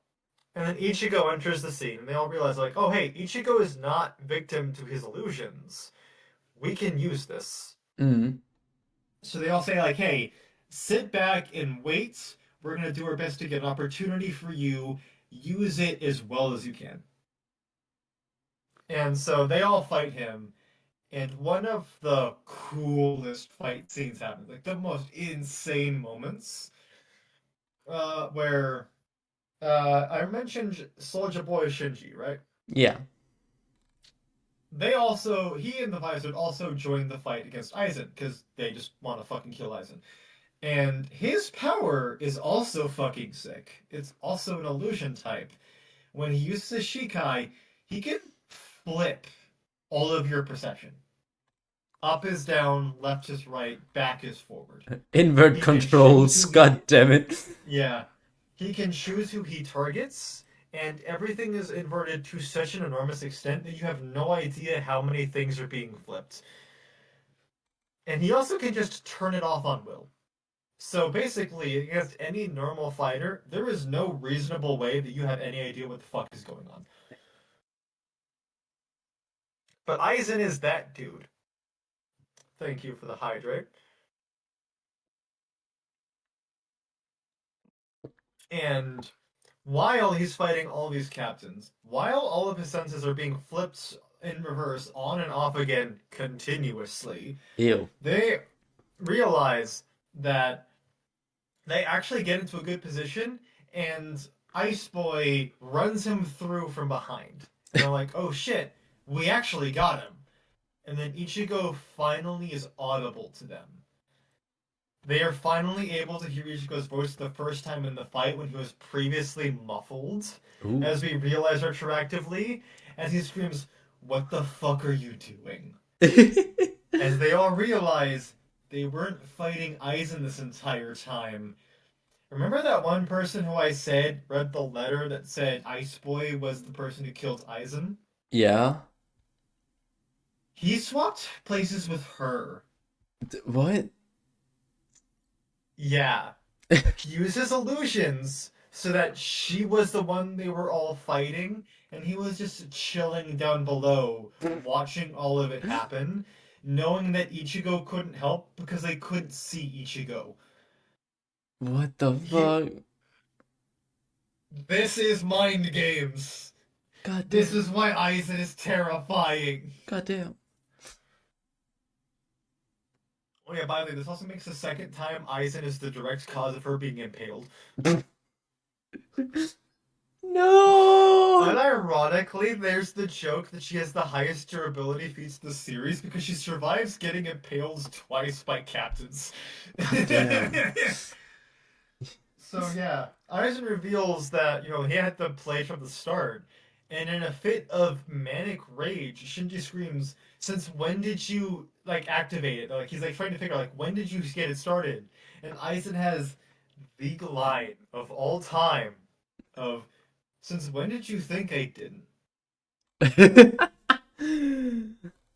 Peak. This man is unstoppable, and how you use an evil genius. I'm not taking chances with you, bitch. You're Damn. saying whatever the fuck I want you to see. So he kicks the asses of all of the captains, and then finally, the head captain, the old man with the firepower, steps into the fight. And this is how you know he's a big deal. That Aizen, who beat all of the Espada through sheer power and could dog walk all the other captains, immediately says, "I don't want to fight you. I'd rather not, really." So he just says, "Yeah, so there's this, brain dead child that's just been sitting on the sidelines this whole time. And everyone's just like, why the fuck does he exist? He just kind of standing there, literally playing with butterflies." Not even a joke. The entire time when it cuts back to him, he's chasing after a butterfly. Love that, Which, actually. yeah. And so he finally says, "Hey, kid, go fight the old man." And it's revealed that he specifically designed that kid to nullify the old man's powers. His power is that he seals away whatever fire he comes into contact with. What the And hell? you wanna know how much of a fucking goat the old man is? I don't As know. soon as his fire powers get sealed away, he plants his sword in the ground, takes off his shirt to show that he's fucking ripped, and says, "Alright, time to throw hands." And he beats this kid within an inch of his fucking life. He says, "You think I'm the strongest Shinigami because of my sword? Nah, man." Nah. So he beats the kid stupid. And then right as he's about to fight Aizen's like, "Hey, before you fight me, you know how I said that he seals away your fire? What do you think is gonna happen when you kill him?" Nothing good. And so Yamamoto is like, "Oh fuck, that will delete the continent." So he, Captain America style, jumps on the body and prevents the entire blast with his body. And he still walks out of that, by the way. Casually, obviously. Like he's burst to a crisp, but he's still ready to keep going. And Aizen thinks he's dead, but just to say no, he grabs Aizen on the ankle because Aizen's like, "I'm gonna stab you to finish you off." But he says, "I may not be able to trust any of my senses because of your sword, but I can trust the energy that's stabbing me in the gut right now." So he grabs Aizen and says, "All right, time to do a nuclear explosion." Point blank on Aizen. Nuke 'em. And it is the first time Aizen gets damaged. The entire time. Crazy. Yeah. And so Yamamoto's out of the fight. It is just Aizen. Only Aizen reveals something. He actually thanks Yamamoto for that because it actually gave him enough genuine and sincere panic that the Hogyoku, which he had implanted in his own body, finally woke up. Hell yeah. So now, the thing Aizen's been trying to do this entire time, wake up the Hogyoku and evolve as a being, has finally begun. No one is able to fight him outside of Ichigo. It is all down to him. So Aizen kicks Ichigo's ass and just fucking leaves for the Soul Society because they did some teleportation bullshit where they made an entire replica of the town Ichigo lives in and swapped that replica with the actual city. What?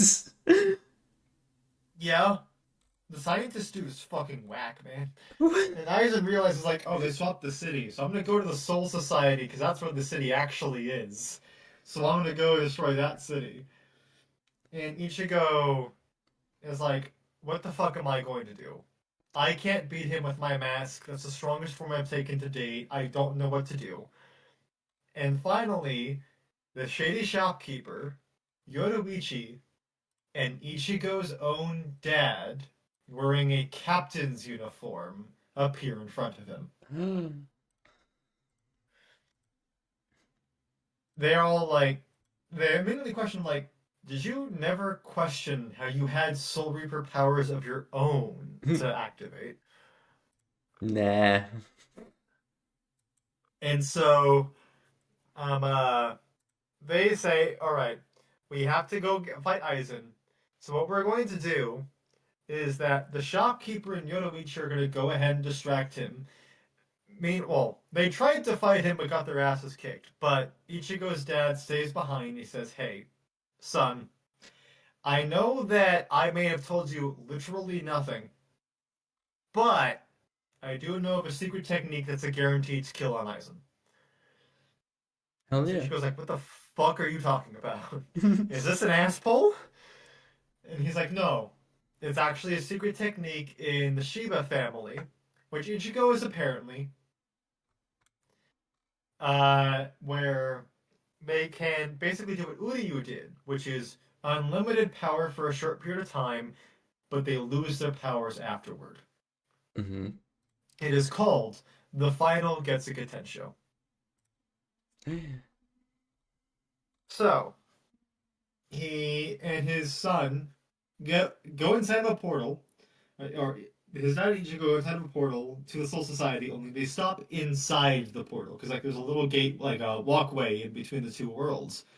And so he says, "Hey, I'll like keep us safe and protect you. You enter your inner world and get Zangetsu to teach you how to use the final Getsuga Tensho."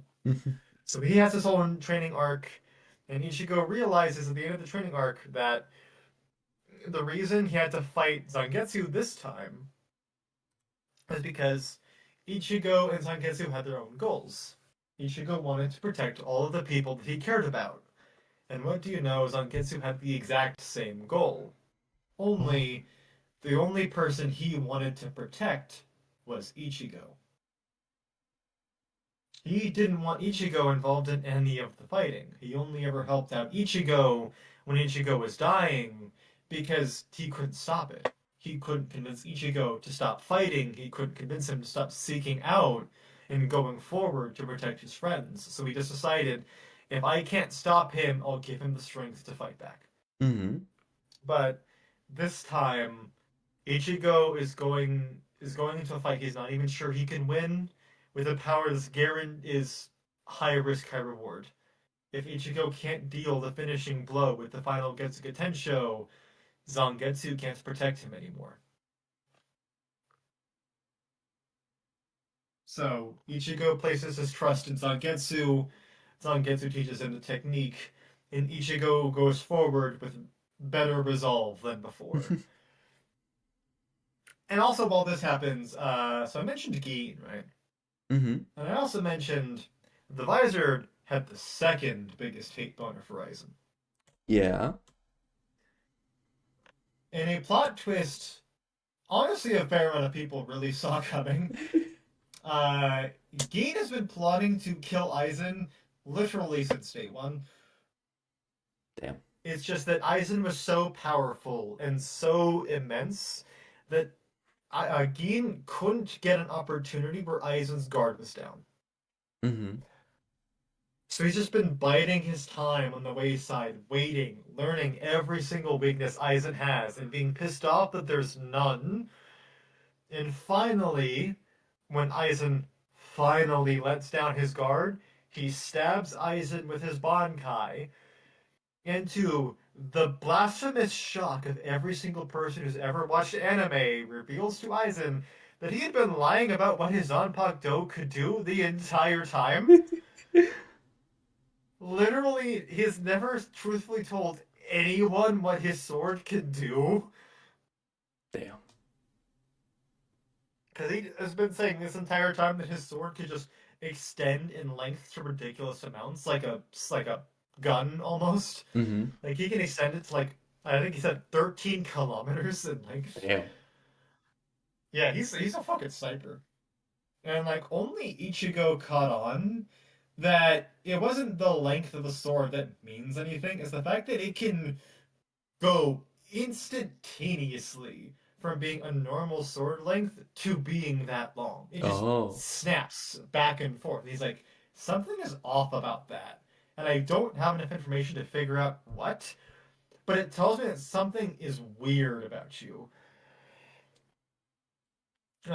So Gin finally reveals that the true power of his sword is that it dissolves into a mist before reforming into the other shape.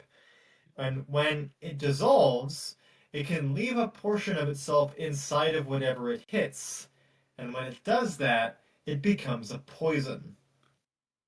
Damn. So Gin stabs Aizen through the heart, sets off the poison, blows Aizen up, grabs the Hokyoku, and fucking runs for it. Sounds effective. And no, this isn't some plot twist, brand new villain the entire time. Aizen was just so bullshit that he survived that. So he actually teleports to Gin. Like the first instance of teleportation, Gin's like, what the actual fuck just happened? And he kills Gin. He congratulates him like in the same manner as Yamamoto says, like, oh hey, you actually made me freak out enough that I evolved again. So thank you. Uh-oh. And he reveals, for even more of everything was according to plan, he knew that Aizen was going to betray him at some point, and so he kept him at his side. Because A, he honestly really wanted to know what Gin was going to do. He's like, I know you're going to betray me, I just want to find out how.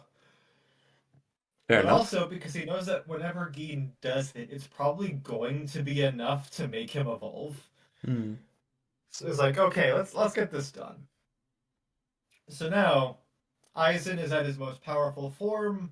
Ichigo re-enters the battlefield Yeah. with supreme confidence, and everyone's noticing. Like Gin's final thoughts is like, "Oh, hey, Ichigo's got a good look in his eyes. I believe I can trust him to finish the job."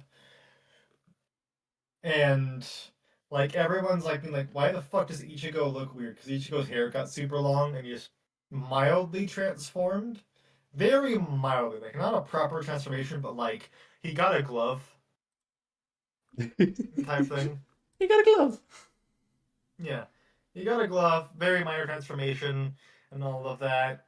So he just says, like, Aizen, we're not going to fight here.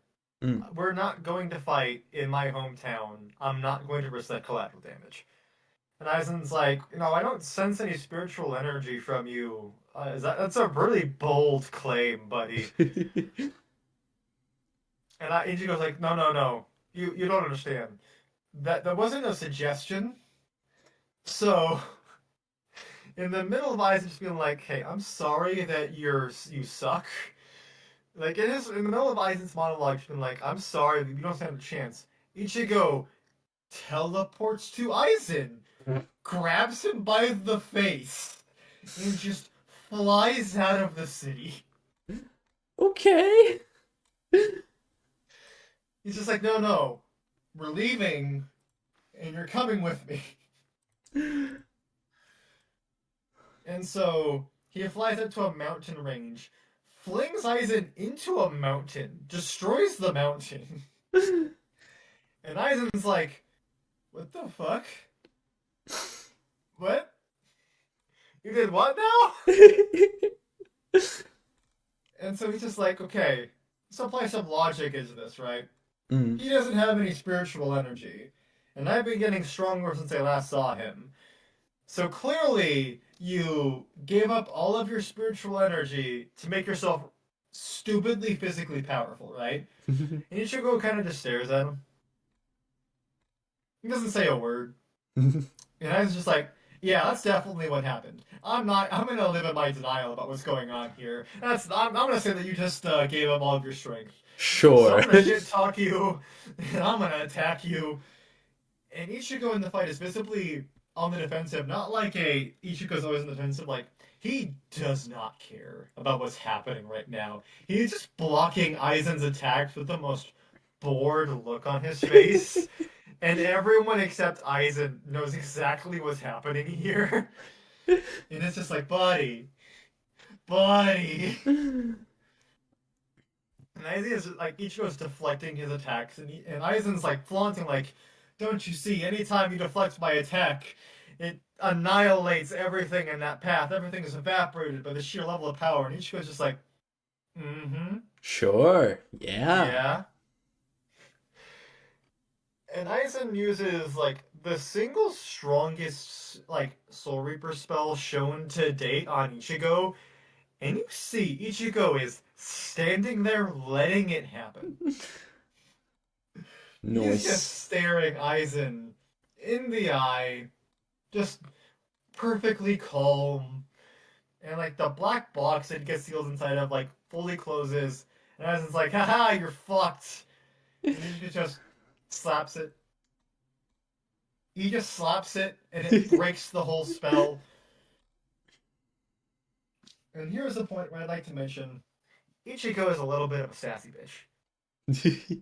As He's a he little bit should of a be. sassy bitch. So, at the beginning of the Soul Society arc, or at the very end of it, when Aizen is revealing himself, Ichigo wants to try to kill him. Because he's like, oh, you're in my way, I'm going to try to kill you. And Aizen stopped him by pinching Ichigo's blade between his finger and his thumb. Literally in the anime, stopping Ichigo's theme song, and then he just nearly cut Ichigo in two and just said, oh, you poor baby. Aww. So, as Aizen is the strongest he's ever been, full on manic mode. He goes to attack Ichigo after Ichigo bitch slaps the box. And what does Ichigo do?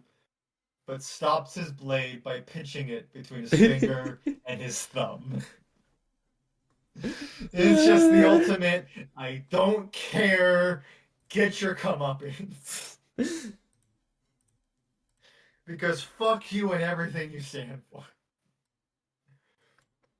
In further rage, Aizen evolves again, and he realizes he still can't sense Ichigo. And finally done with Aizen's shit, Ichigo finally reveals, yeah, so the reason you can't sense my power is because I'm just so much stronger than you that you can't comprehend it. Like, you literally cannot sense how much more powerful than I am than you after you've evolved. Count them 4 times.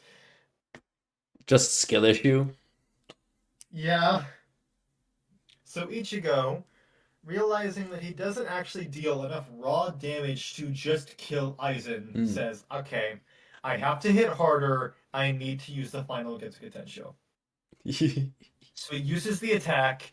It is the most, like, well animated, like, well, not animated, like, it looks beautiful. It is so well done. I want to find a good art panel of it. Mm. Like, I have the manga with me, but I don't have a good picture of it. But because like the ink is so good for it, Kubo outdid himself with it.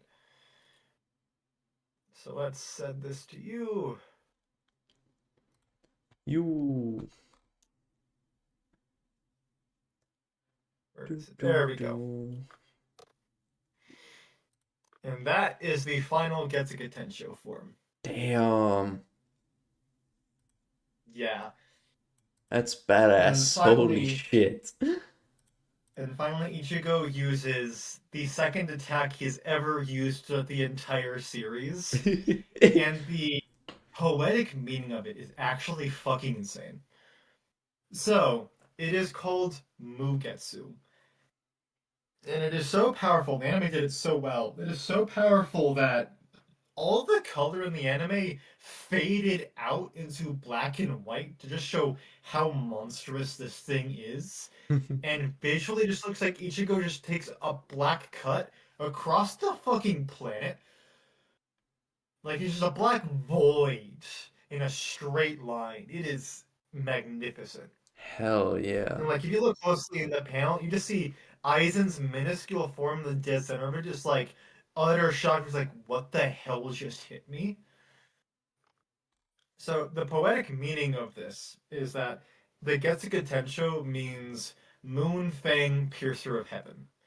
The reason this is relevant is because moon, like the moon in Japanese society, kind of represents like an untouchable thing. It represents fate in the sense of like you cannot stop it, you can't touch it, you can't interact with it. There's nothing you can do about it.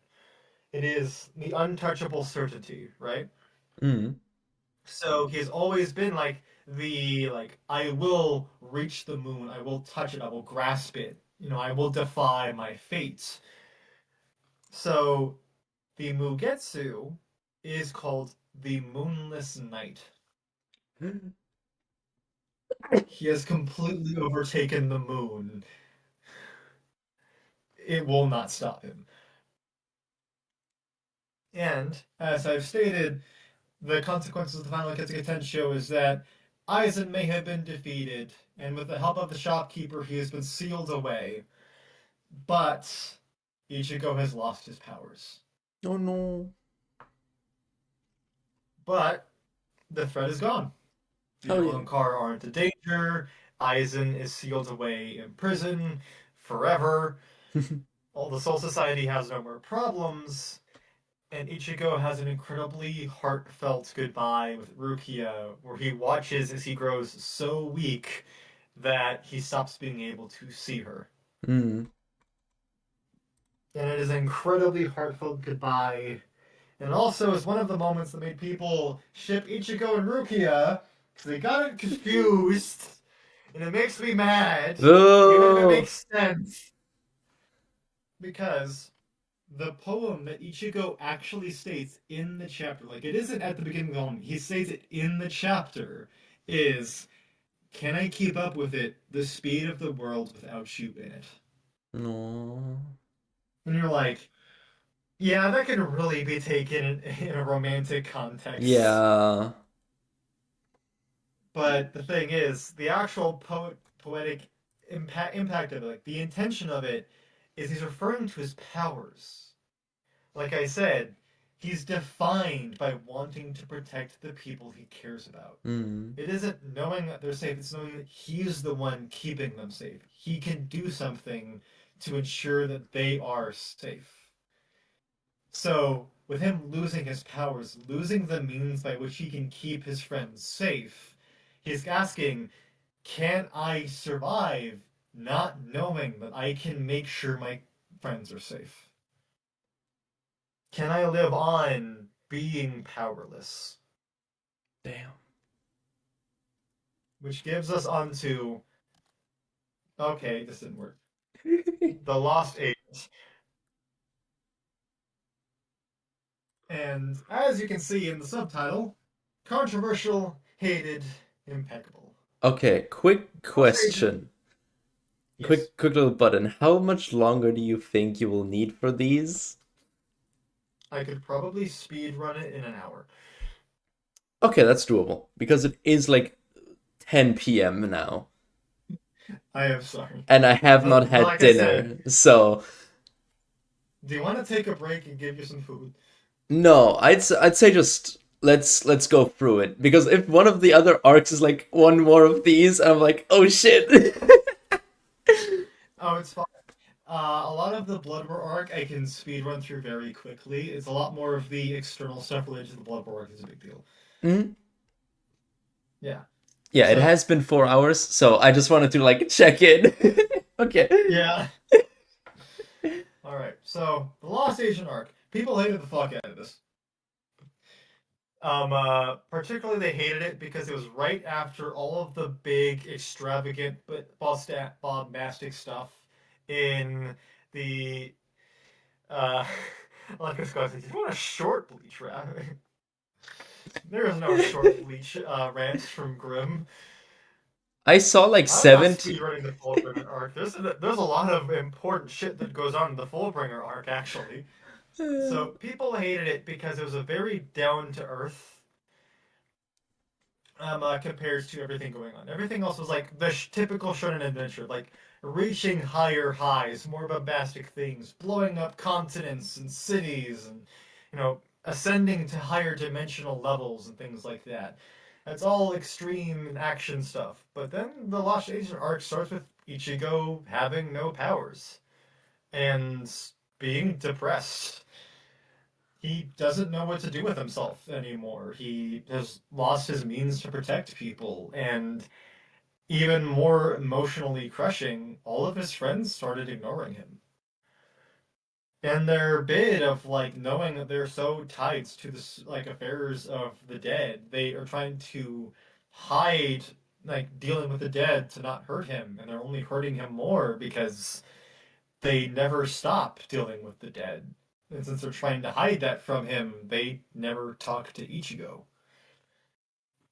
All of his friends are barely talk to him or interact with him. The only person who even says hi is Orihime and Uryu. All the friends that he made in the Soul Society both literally and figuratively, he can't see them anymore. And so he's just kind of wandering, trying to find something to do to occupy his time with and figure out a goal for himself. He works odd jobs. He gets the sports clubs of his high school to pay him to work with them and whatnot because he still has all the physical conditioning that he got from being a Soul Hmm. Reaper. So he's stronger and he's faster and he reacts incredibly quickly. So he's kind of a god at any sport he decides to pick up. And all of a sudden, one of these days, like is just minding his business and he sees that there's a guy who's being hit by a pickpocket. So he gives his bag to one of his friends, rushes over, stops the pickpocket, and hands this guy the bag that got stolen. That guy reveals himself to be Ginjo Kugo. And so Ichigo continues about his day. He does have a part-time job, as I mentioned, and that part-time job is literally odd jobs. They are a commission service of literally whatever you want us to do, we will do for you. Damn. It does not matter. And so Ginjo comes in right after saying hi to Ichigo, and he says, "Hey, I need you to investigate someone for me." And they say, "Okay, who are you looking for?" And he shows Ichigo a picture of Ichigo's dad and the shady shopkeeper. And Ichigo gets fucking mad because this is not coincidental. This is not an idle thing. He knows this has to be targeted. He's dealt with too many geniuses that are manipulative to think this is a genuine circumstantial thing. So he says, "What the hell do you want from me?" And so Kugo explains. He has a very unique power, and he wants to get rid of it. And he knows Ichigo is looking for power. So he thinks the perfect relationship between the two is for Ginjo to give Ichigo his powers. Ichigo is incredibly suspicious about literally everything going on, but says, "Okay, I'll sit down for a meeting with you. What do you want?" So Ginjo takes him to this group called Execution, where they reveal they are called Fullbringers. And what do you know? They also reveal that's the powers that Orihime and Chad have had this entire time. They just happens to discover it on their own, so they never had anyone to teach them what their powers were, and they actually have been in hiding this entire time. So, Ginjo says all of them hate their powers. All of them came from trauma and horrific events in their histories, and so they want to stop having the reminders in their lives. They want to be able to move on and be normal people. So they want Ichigo to acquire Fullbringer powers so there's a stable bridge for them to transfer their powers to Ichigo. And Ichigo is, again, still suspicious, but a little bit less so. This kind of sounds honestly fairly reasonable as far as he's concerned. They're honestly kind of selfish. They don't really care that it's Ichigo who wants it, they just think Ichigo would actually be willing to take their powers. It could have been anyone, he was just one of their targets. So Ichigo trains with them and acquires Fullbring powers. As he goes onto this journey of acquiring and developing Fullbring powers, Uryu is randomly cut down by this really weird and suspicious guy with a very weird looking sword.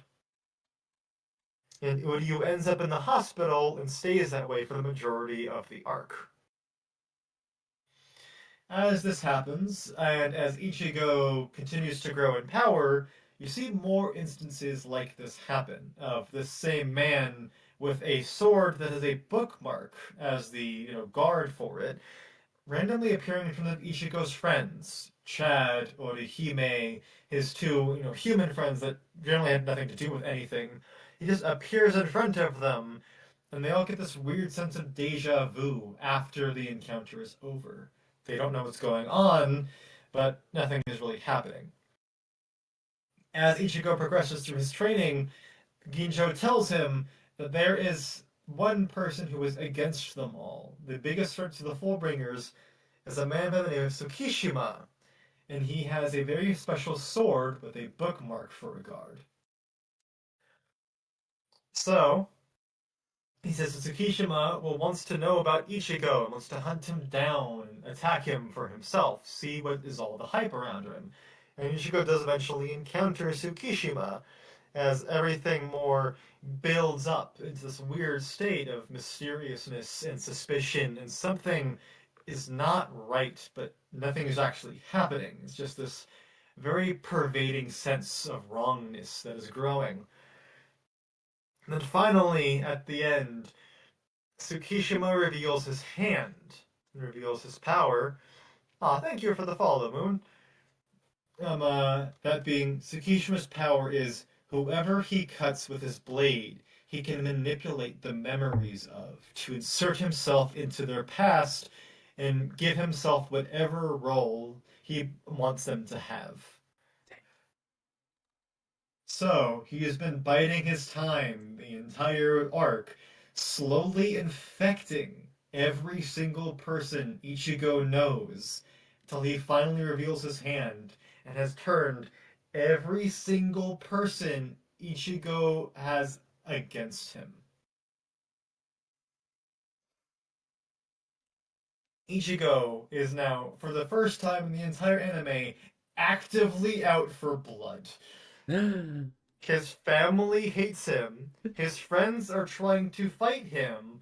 All of his friends think that there is something wrong with him. And the person he wants to attack the most is the person they're trying to protect from him. He is screaming at them that Tsukishima is the bad guy, that he's just manipulated their memories. But all of them genuinely believe that what they've experienced is reality, and so they all think Ichigo is the one just going insane and doing something wrong. They're telling him, don't attack him. He's our friend, our family member, our loved one. And Ichigo is losing it. And the only person that is so far gets to be infected is Ginjo, and he's desperate. From I don't know, he pulls Ichigo aside. He's like, "We have to run. We have to get out of here. We have to plan. We have to stop this. We have to find something that will kill Tsukishima. We can't let this happen." He's like, he also got the rest of execution. Literally everyone except for Ginjo is against Ichigo right now. And so they plan it out. They find Tsukishima in this mansion that he has in the woods, and Kugo says, "I'll be the distraction. I'll interrupt everyone and drag their attention. You hunt down Tsukishima. If you kill him, the effect of his powers will fade." So Ichigo goes out and tries to fight Tsukishima. He's interrupted by Orihime and Chad, but it's just more misery on the part of Ichigo. He has to fight his friends. He doesn't want to do anything that he's being forced to do right now.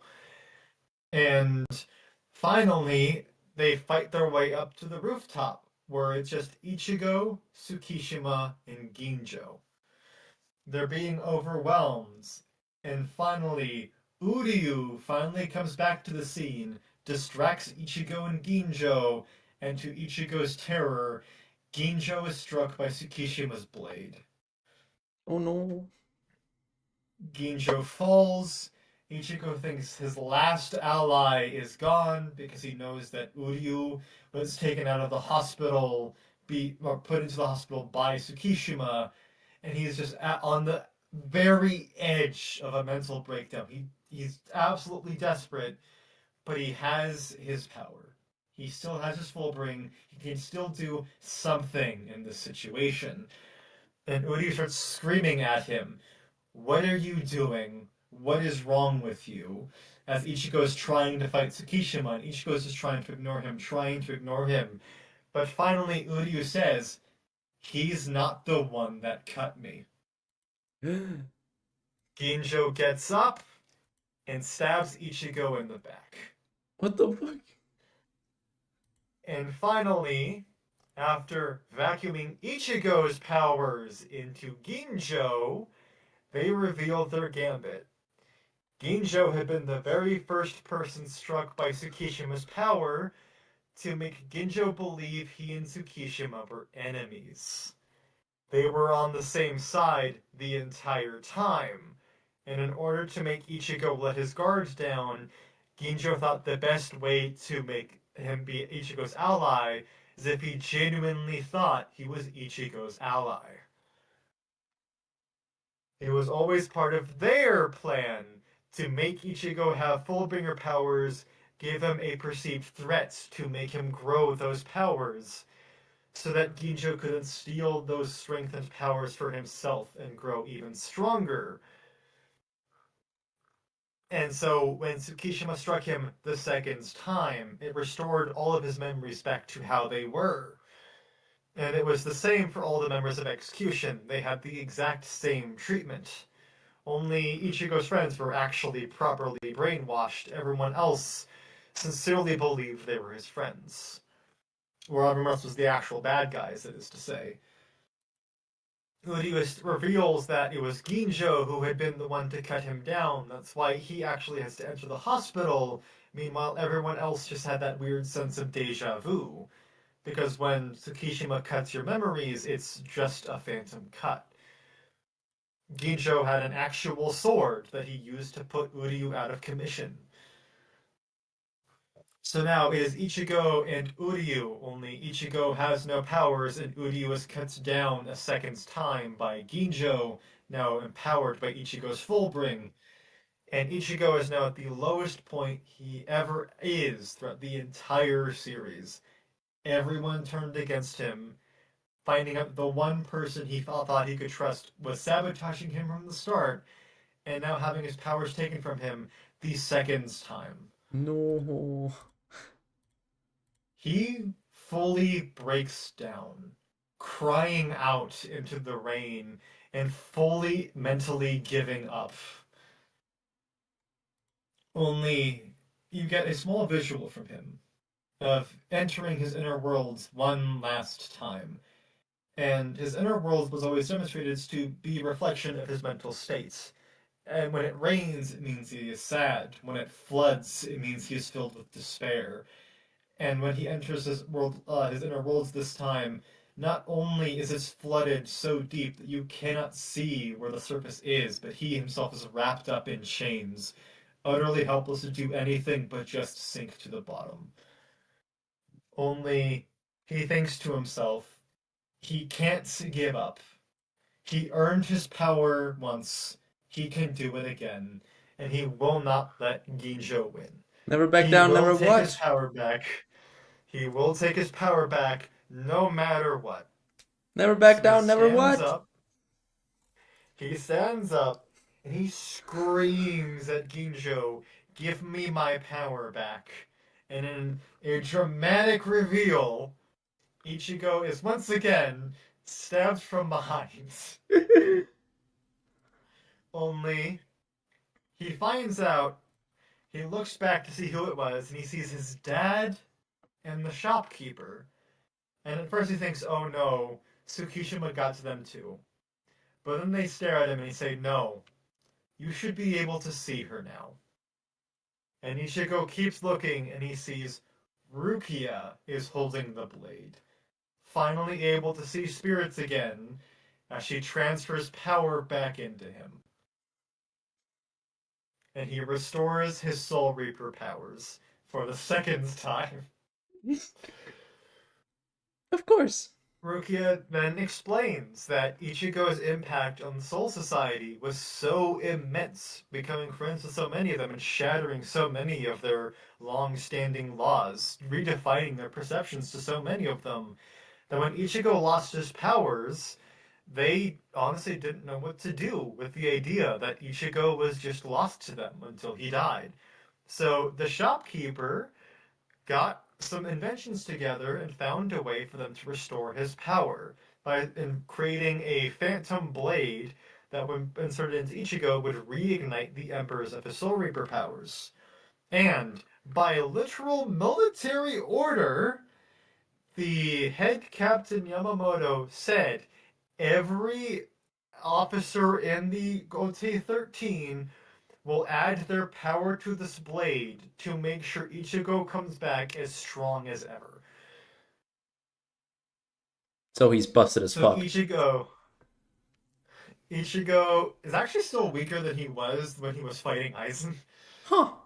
but he restores his power. He is back up to full blast. The officers of the Soul Society enter the world of the living and say they're here to watch Ichigo kick Ginjo's ass. And Ichigo is like, thank you all for coming back. And so he just proceeds to rip into Ginjo. And there's such a moment of satisfaction where Ichigo knocks Ginjo away, and Ginjo's like, oh ha, your Getsuga Tensho is stronger than before, but it's still not enough to beat me. And Ichigo's like, you fucking idiot. I was just how strong it was for me to swing my sword. Do you want an actual Getsuga Tensho?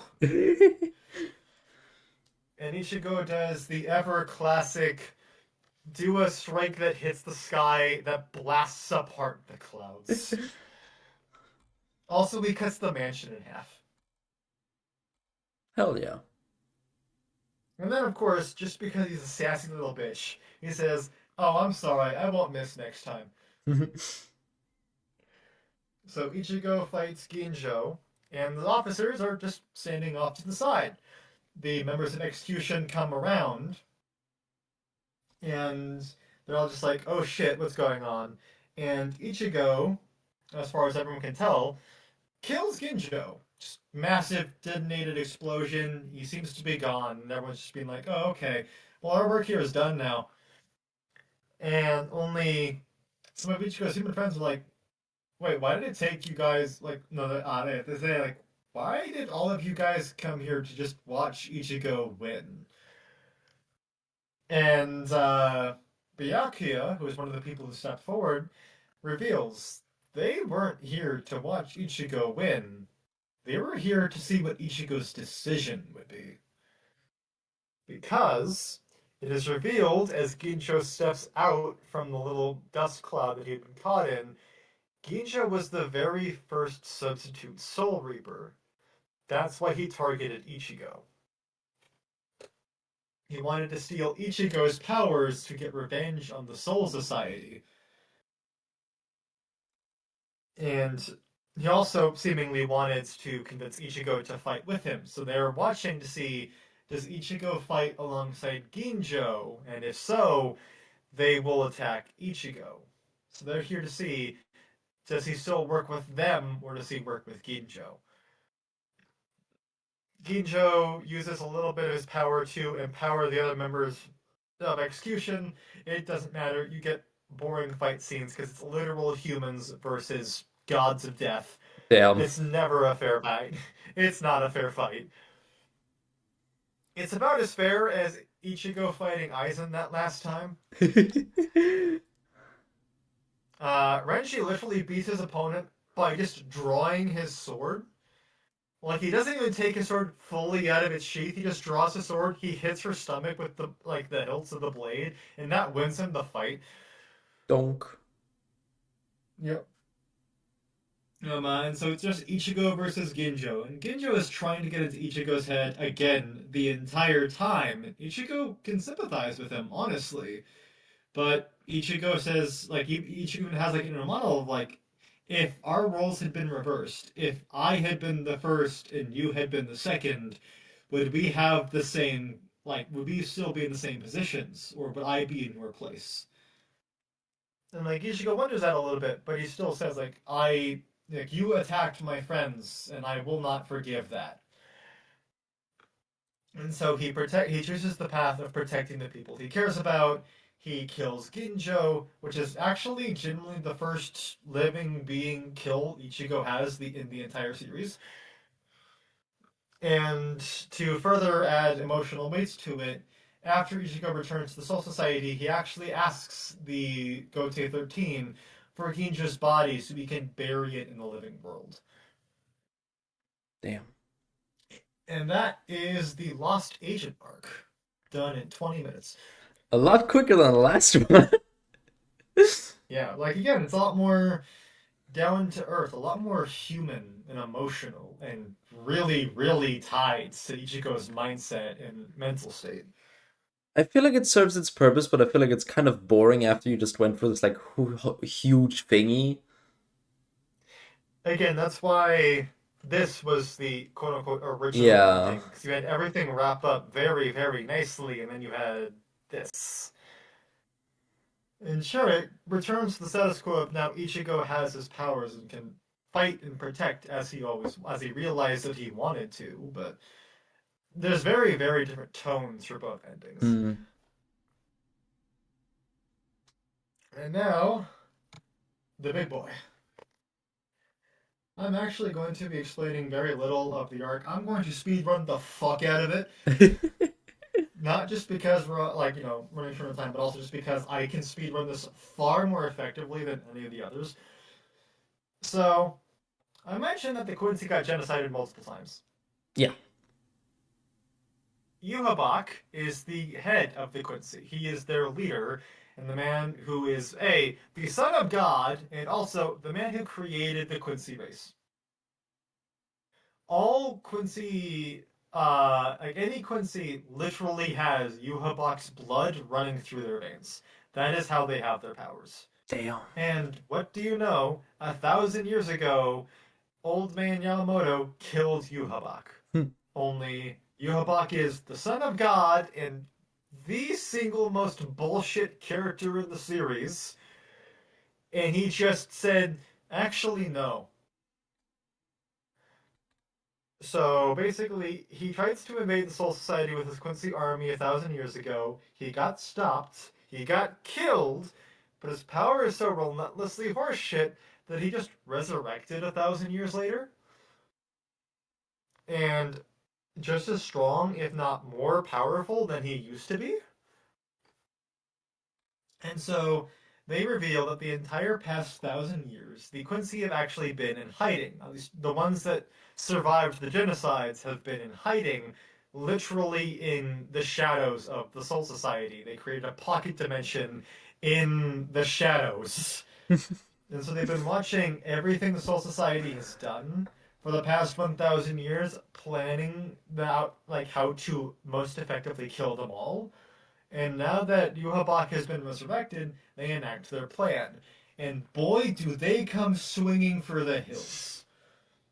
There is dozens of character deaths in the Blood War. Multiple main characters die, including Yamamoto. Half of the captains die. Several named characters and side characters. One poor person gets zombified.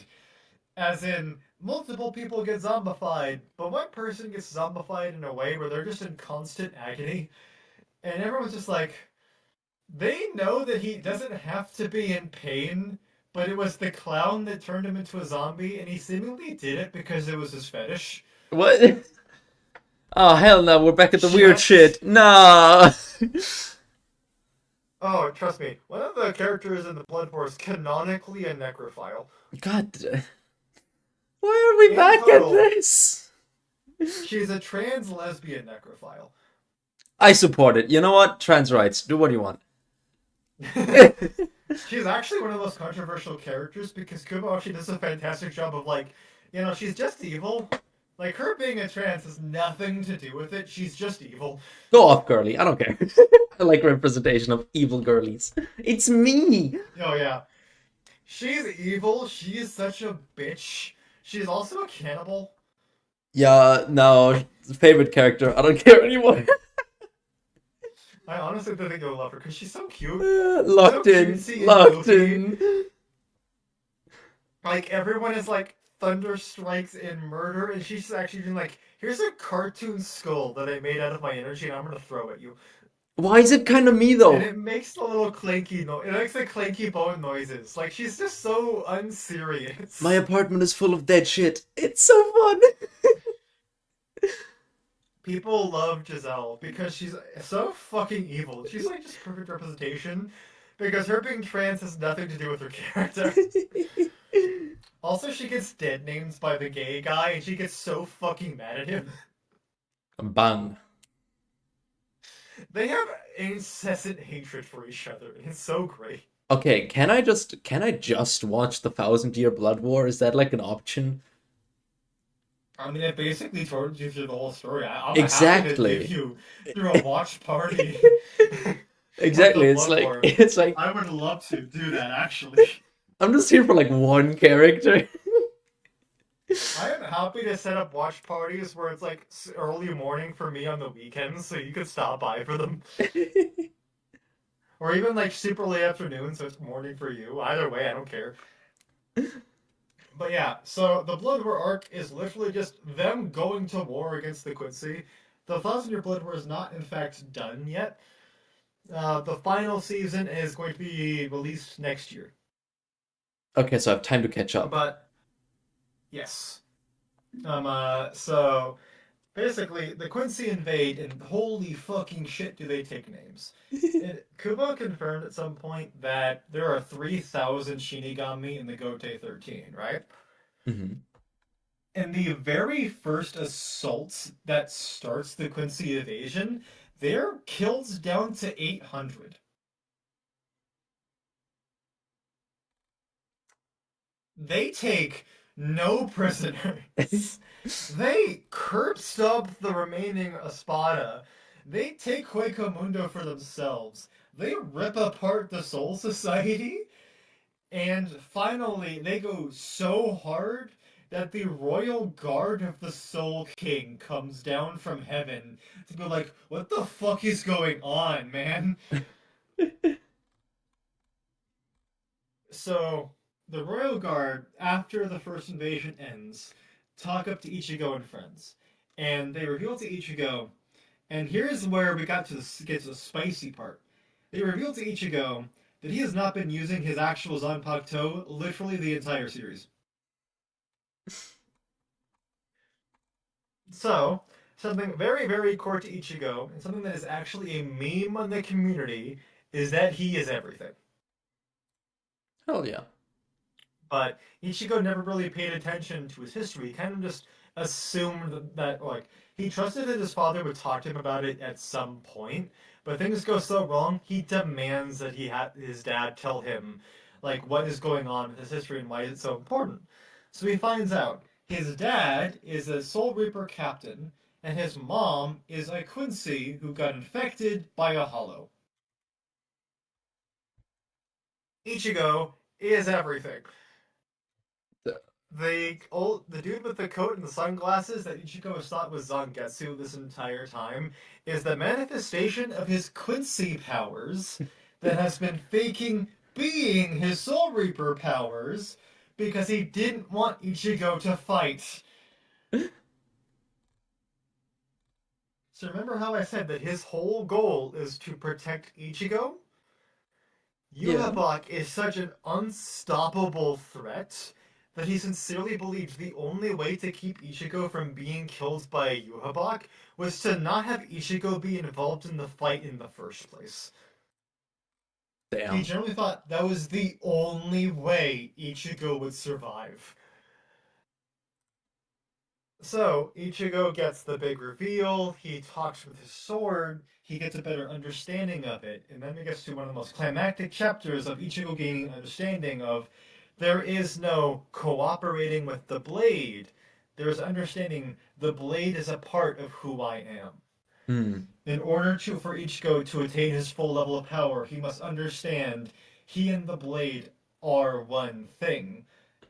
And so there is no I will work with Zangetsu, it's I am Zangetsu, I am my sword, I am my power. So Ichigo, as you can see in the panel, unlocks his two blades because he has two aspects to himself, the Quincy and the Hollow,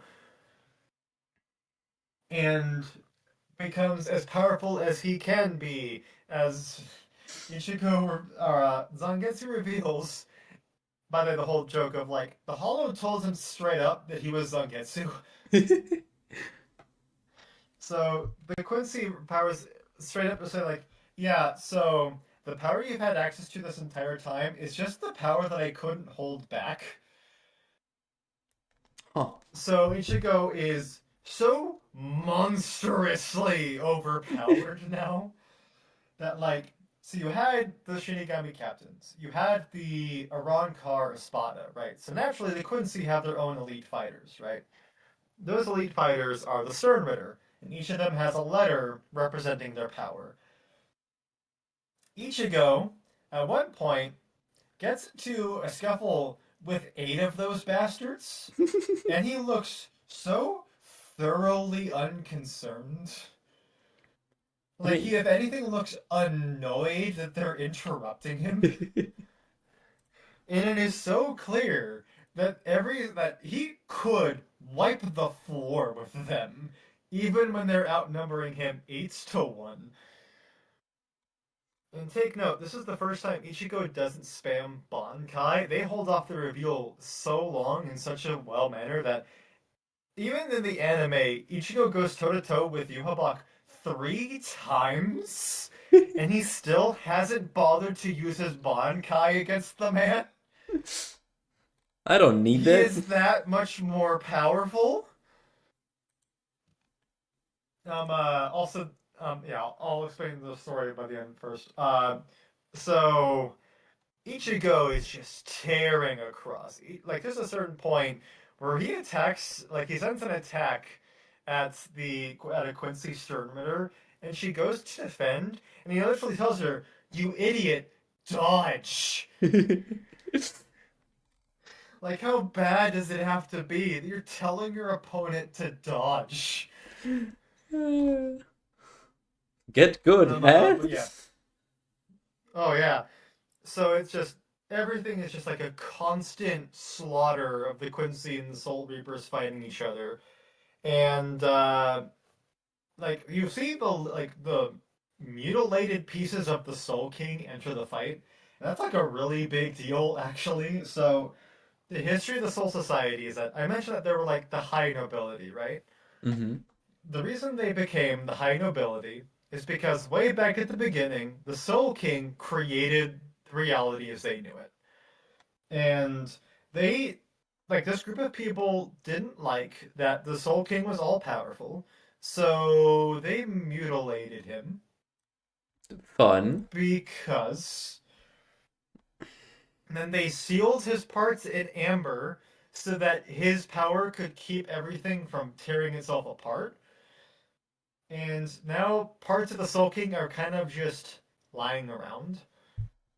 Sounds safe. So, like, one of the Quincy, and I mean this in the most absolutely serious manner, like, there is no exaggeration or distortion or shitposting of this, is just the right hand. Like, literally just, like, you remember, like, the thing from the Addams family? Yeah, Thing. I love Thing. It's literally thing. Oh, just hand. Only Damn. there's an only just like there's an eyeball in its palm and it talks. But yeah, it's literally thing from the Addams family is just one of them. Huh. And so they're fighting the pieces of the Soul King, and Yuhabak is on this unstoppable warpath where he curb stomps the Soul Society, he kills Yamamoto, he curb stomps the Royal Guard, he kills all of them, and he then goes to the Soul King and literally uses his Quincy power to make Ichigo kill the Soul King for him. And then he takes the place of the Soul King. This man is on an unending win streak, by the way. And basically it's like this endless uphill battle where eventually you have the stupidest power in fiction. Uh, super amped by literally devouring God. And Ichigo finally uses his Bankai, and after a lot of honest to God bullshit, even if I agree with it, it's bullshit. Ichigo eventually wins. Can he beat Goku though? Yuhabaki, actually, yes. Ichigo, no. But Yuhabak's power is so relentlessly horseshit. So, like, his power is hacks. Mm. Like, capital X hacks. he wields the Almighty. What does it allow him to do? It sees every single possibility that could ever occur, decide which of those is going to occur, make retroactive changes to facilitate those changes occurring. Like if he decides that he's changing the future so that he set a trap underneath where you're standing, he can literally make it so that the past retroactively adjusts itself so that he placed a trap there. That's insane. In using his power, he literally changes the future so that Ichigo's Bankai breaks before Ichigo can use it. He also brings himself back from the dead by changing the future to a timeline where he survived. He also has an ability where he can give his power to other people and then take it back. Only when he takes it back, whatever they did with it becomes his knowledge and ability. And guess what? You know how I said that all Quincy's have his blood flowing through their veins? Mm-hmm. That also means anytime literally any Quincy dies, all power and skill and knowledge that they had goes to him. What the fuck? So you want to know what he does halfway through the final arc? He kills all of the Quincy himself. I need the power. Just for reference, one of the powers he gets is whatever doesn't kill me directly amplifies my own strength. Oh, yay, fun. There's also, I can control your nerves. Yeah, that doesn't sound annoying at all. There's also, I can adjust your own body's tolerance for things to the point that your own blood poisons you. How the fuck are you supposed to beat that, though? This is on top of his innate ability of, I can see everything you're going to do and decide what you're going to do. And also, one of his powers is any power that he perceives with his ability stops working against him. What the fuck? I told you, hacks. It gets stupid. Yes. The only person who bypasses that is Aizen, because he uses his illusion so that he doesn't even see the right shit. Which is honestly a really cool interaction. But still, Yeah. literally, the only way they beat him, I have a mention of it in here. You watch, because so much of it is operable force that the means by which they defeat him feels like a Deus Ex Machina. Damn. He has plot armor, but he wrote the plot. Yes. Yes, actually. What the fuck? Yeah. See, like I said, I could speedrun the Blood War so much faster than the other arc. See, here's the cool thing about the Blood War. It's gonna take, like, it's gonna be like the real bulk of this, but thankfully it isn't going to take long. So I mentioned at the very beginning that Bleach was plagued by a massive amount of criticism because people didn't actually read Bleach, right? Mm. Like they just heard other people talking shit about it, and so assumed that it must be true, right? So that again gave it the reputation it has of everyone didn't like Bleach, and so when the anime finished airing the Lost Agent arc, it was in 2016, right? Mm-hmm.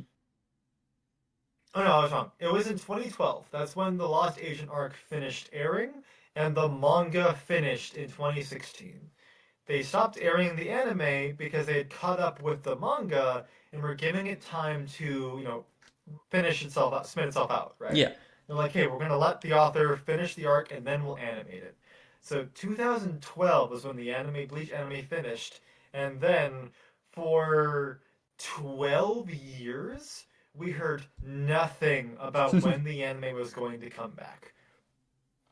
That's So especially insane. because of that, with no updates on the anime, the manga being done for increasing amounts of time, Kubo never appearing in interviews, and just generally us hearing nothing about Bleach with its already bad reputation, everyone kind of just let it fall into obscurity and things like that. And people like even the almost hardcore fans were losing hope that the Blood War was going to ever be animated, especially with like the constant of like production studios wouldn't want to work on it because like they don't think anyone's going to wants to watch it because of how Aw. much people didn't like it.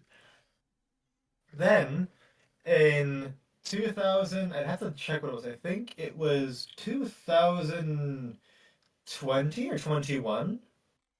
No, yeah, 2021, I think it was. Mm. They finally made the announcement they were doing the Blood War arc. And first and foremost, naturally, every single Bleach fan screamed in ecstasy, right?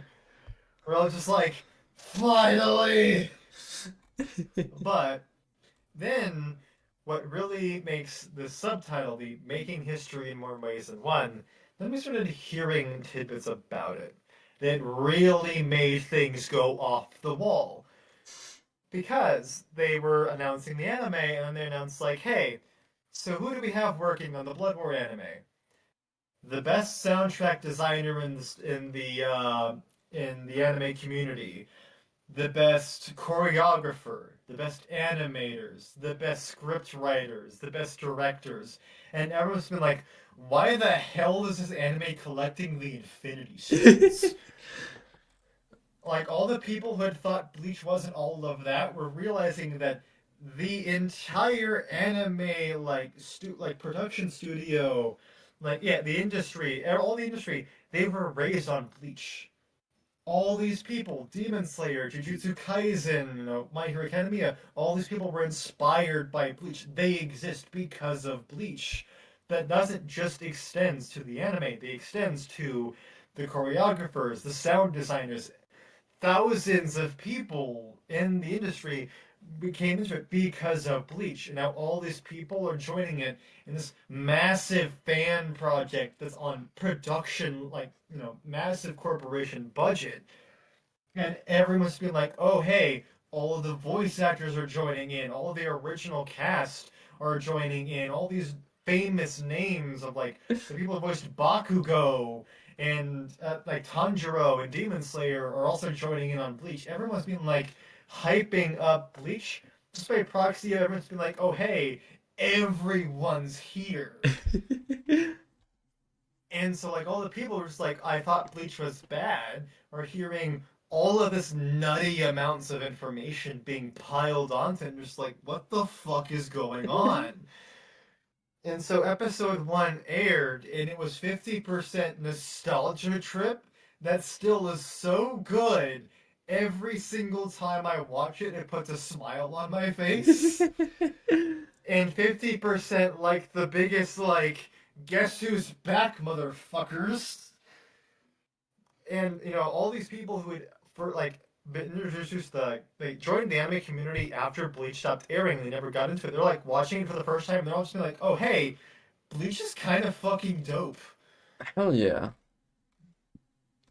And even better, there is the piece de resistance of like the serious nail in the coffin of the Blood War is writing history here. Is that like on a production level, this is the first ever time.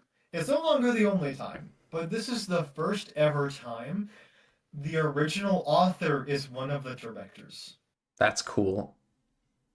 Tite Kubo agreed that he would be one of the head directors for the Blood War to not only make sure that everything is interpreted the way he wanted to, but they're rewriting the Blood War to add scenes, add character development, and do all the things that he couldn't do in the original run. I'm saying this out of order because when he was writing the original Blood War, he was actually having a lot of health problems, and the sales for Bleach were also going down. There's also again the whole constant criticism. So by the end of the Blood War, he actually was given a time constraint by Shonen Jump to finish the entire Blood War in 10 chapters. Mm. So he was given a massive time constraint along with his health issues, along with them like not hyping up the Bleach chapters as much. So there is so much that he has to cut out that he wanted to do. And the Blood War is the true to form, where for the first time in anime history, the anime is more accurate to the author's vision than the manga. It's uncensored, it's raw, it's fucking bloody, Hell yeah. and like it was an experience to watch it as the episodes were coming out because alongside each episode, Kubo also did an artistic drawing of every single character that died in the episodes.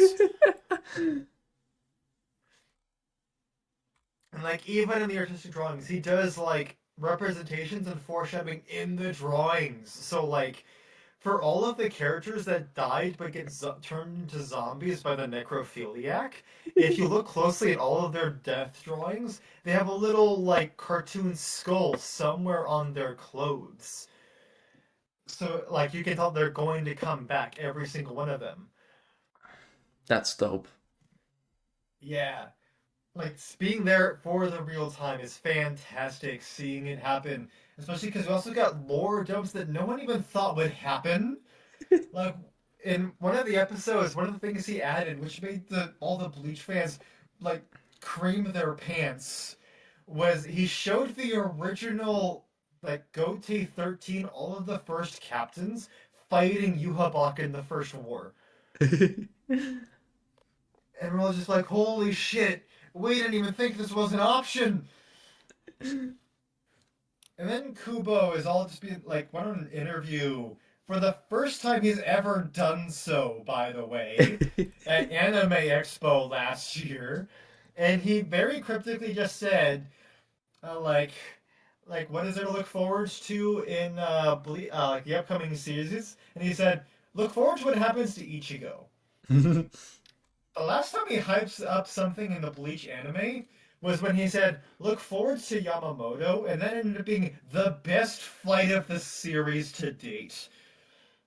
Hell yeah. So we're all just like, we don't know what's happening, but we're here for it.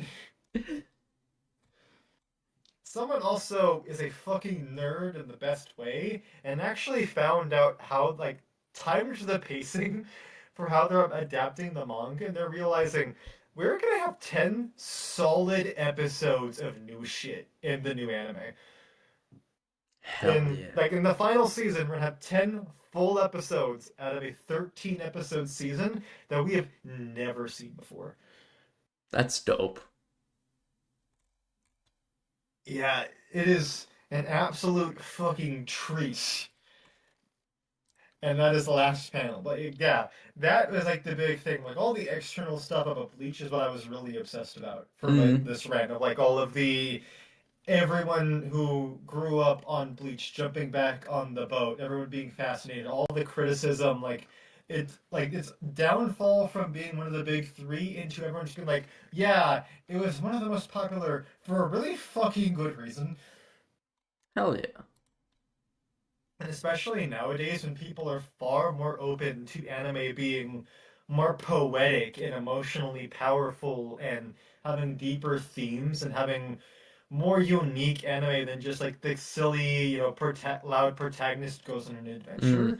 I think a lot of people who are getting into anime now who are more open to those more in-depth stories are really going to love the seriousness of Bleach. So yeah, my voice is slightly hoarse. This is the first time I've talked for 5 solid hours. Oh, welcome to the club. It's fun. Like, I make commentary when I'm playing games on stream and whatnot, but I don't just yap for a solid amount of time. Yeah. It hits Ooh, that's different. good, crack. It does. So yes, what were your thoughts, my friend? I do kind of want to watch it now. The problem with that is my I want to watch it list is like endlessly long. I mean, I have been trying to arrange it in my own server for us to have a community Bleach watch along. Mm-hmm. So Again, Might I'm absolutely down for like getting a good time where everyone can just join in and watch a few episodes at a time, like three or four. might just take you up on that, yeah. Heck yeah. So yeah, thank you for inviting me to go on a nerd rant about Bleach. I I love am doing this greatly so appreciative. much. Honestly, same. I'm actually end up planning on doing something similar, but it's still in the works, so I'm not going to say too much about it. But I just love being able to sit next to someone and listen to them talk about like their favorite things. Yeah, it's like, oh, you're so passionate about it. Tell me about it. I want to be passionate with you. It sounds cool. Yes. Like, what better feeling is there than being happy because you're embracing someone else's happiness? Yeah. It's like it can be really niche and not a lot of people know it, but you'll probably find someone that's like, oh my god, someone else knows this. Yeah. By the way, a little fun fact, it's still in a very similar vein of like the whole Bleach rant. I have a friend who I just finished taking through all of the Bleach up until the point that the anime currently is, and he actually realized retroactively there is no Bleach merch in conventions. Now that true, actually, yeah. Like I he realized that he couldn't find it, and like he started actively looking for it, and he actually his particular skills allowed him to find it easier. And he's realizing there's incredibly few like fan art, there's incredibly few panels about it. There's very, very little talk, but if you were to look at the numbers, like if you looked on my anime list when it was airing, consistently throughout the anime seasons, it was at worst number two every single week. It's incredibly well loved, incredibly, desired. Things are people are fanatics about it. I see cosplays all the time at conventions, but there's no merch, there's no talk about it, there's no hype. It's kind of just like an in one ear out the other on like a production side. now that I think Again, about it, yeah. despite everything, like I I could probably look it up right now. Like, let's see, what are Bleach's current sales?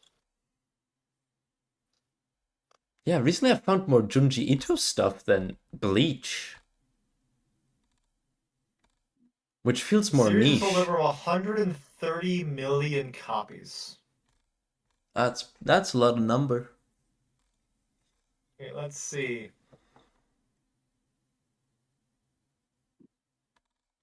Approximate sales. So, yeah, Bleach is still top 10 for highest sales.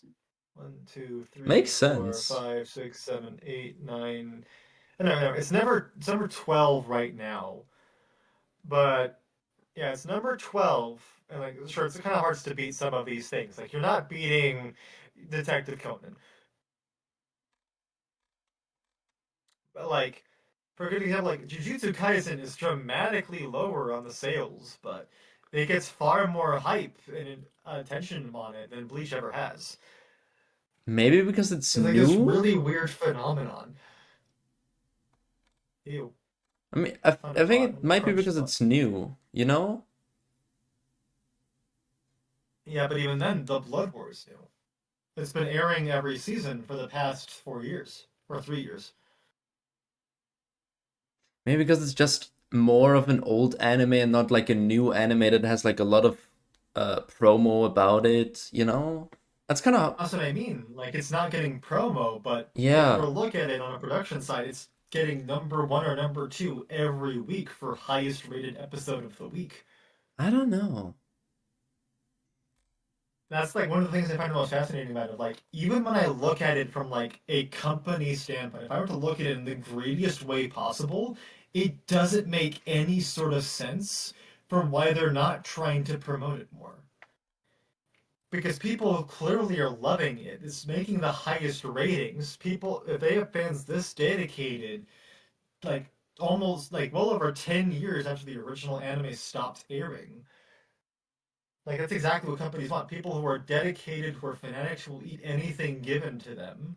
And clearly, like the new like members of the community are also loving everything they're witnessing, but we're not getting fed. That is odd. It's like That this, like I said, the curse of Bleach. honestly kinda yeah. It's also easily marketable. I mean, like Demon Slayer swords are sold everywhere. Literally, when I was at Anime Expo this year, I saw Ichigo's Bankai sword, and that was the only copy of his blades that I saw throughout the entire convention. An anime all about cool and uniquely designed swords. And I saw one. It should have been easily marketable. Yeah, I still see more Sword Art Online swords than any of those. Yeah. Exactly. And that's kind of dead. Yeah. Like, there's actually no logic you can find for it. That's the best part. It doesn't make any sense. I'm so fascinated by trying to figure it out. That's why I have all this like external studio knowledge, because I'm like, what is the reason for It this? is super weird. Yeah. I know you've got to heads to bed, and I've got to do other things like clean my apartment. Definitely need So, dinner. Yeah. I also needs to eat lunch. That is a smart idea. But yes.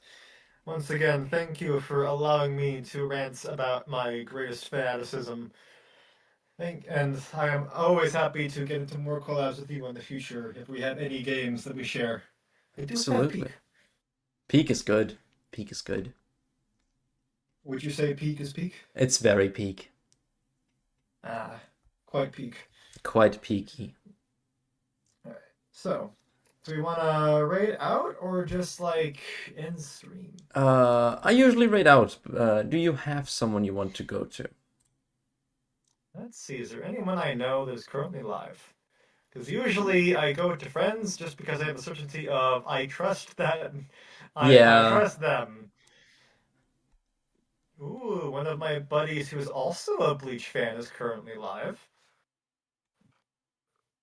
If he wants to say hi to them, absolutely. he's currently opening up Magic the Gathering packs. Ah, the gambling addiction. Great. Yes. Yes. So I'm gonna type it in the chat for you. Okay, okay. That will be the name. Yoink. La la la. Set up raid. Da da da da da. Da, da, da, da, da, da, da, da, da. All right. And I will start the raid when you do. When Uh, you let me know. yeah, I did now. All right. There we go. Wonderful. What pet? Aw, he slips through your cracks.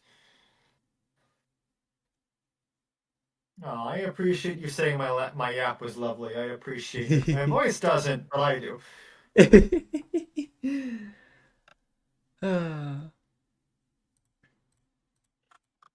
Alrighty. Good night, everybody. Thank you so much for being here. Thank you so much for being here to you too, Grim. I hope everybody had fun. Hope everybody had a great time. Yeah, I definitely did. I know Skylark has been meaning to listen to me yap about Bleach for a while. Well, then I'll say have a great rest of your day, a great rest of your evening, a great rest of your week, a great rest of your weekend, and good night. And I'll hope you Yeah. enjoy Oscuris. Yeah. Off we go. Yeet. To Neverland? To Everland. Looks like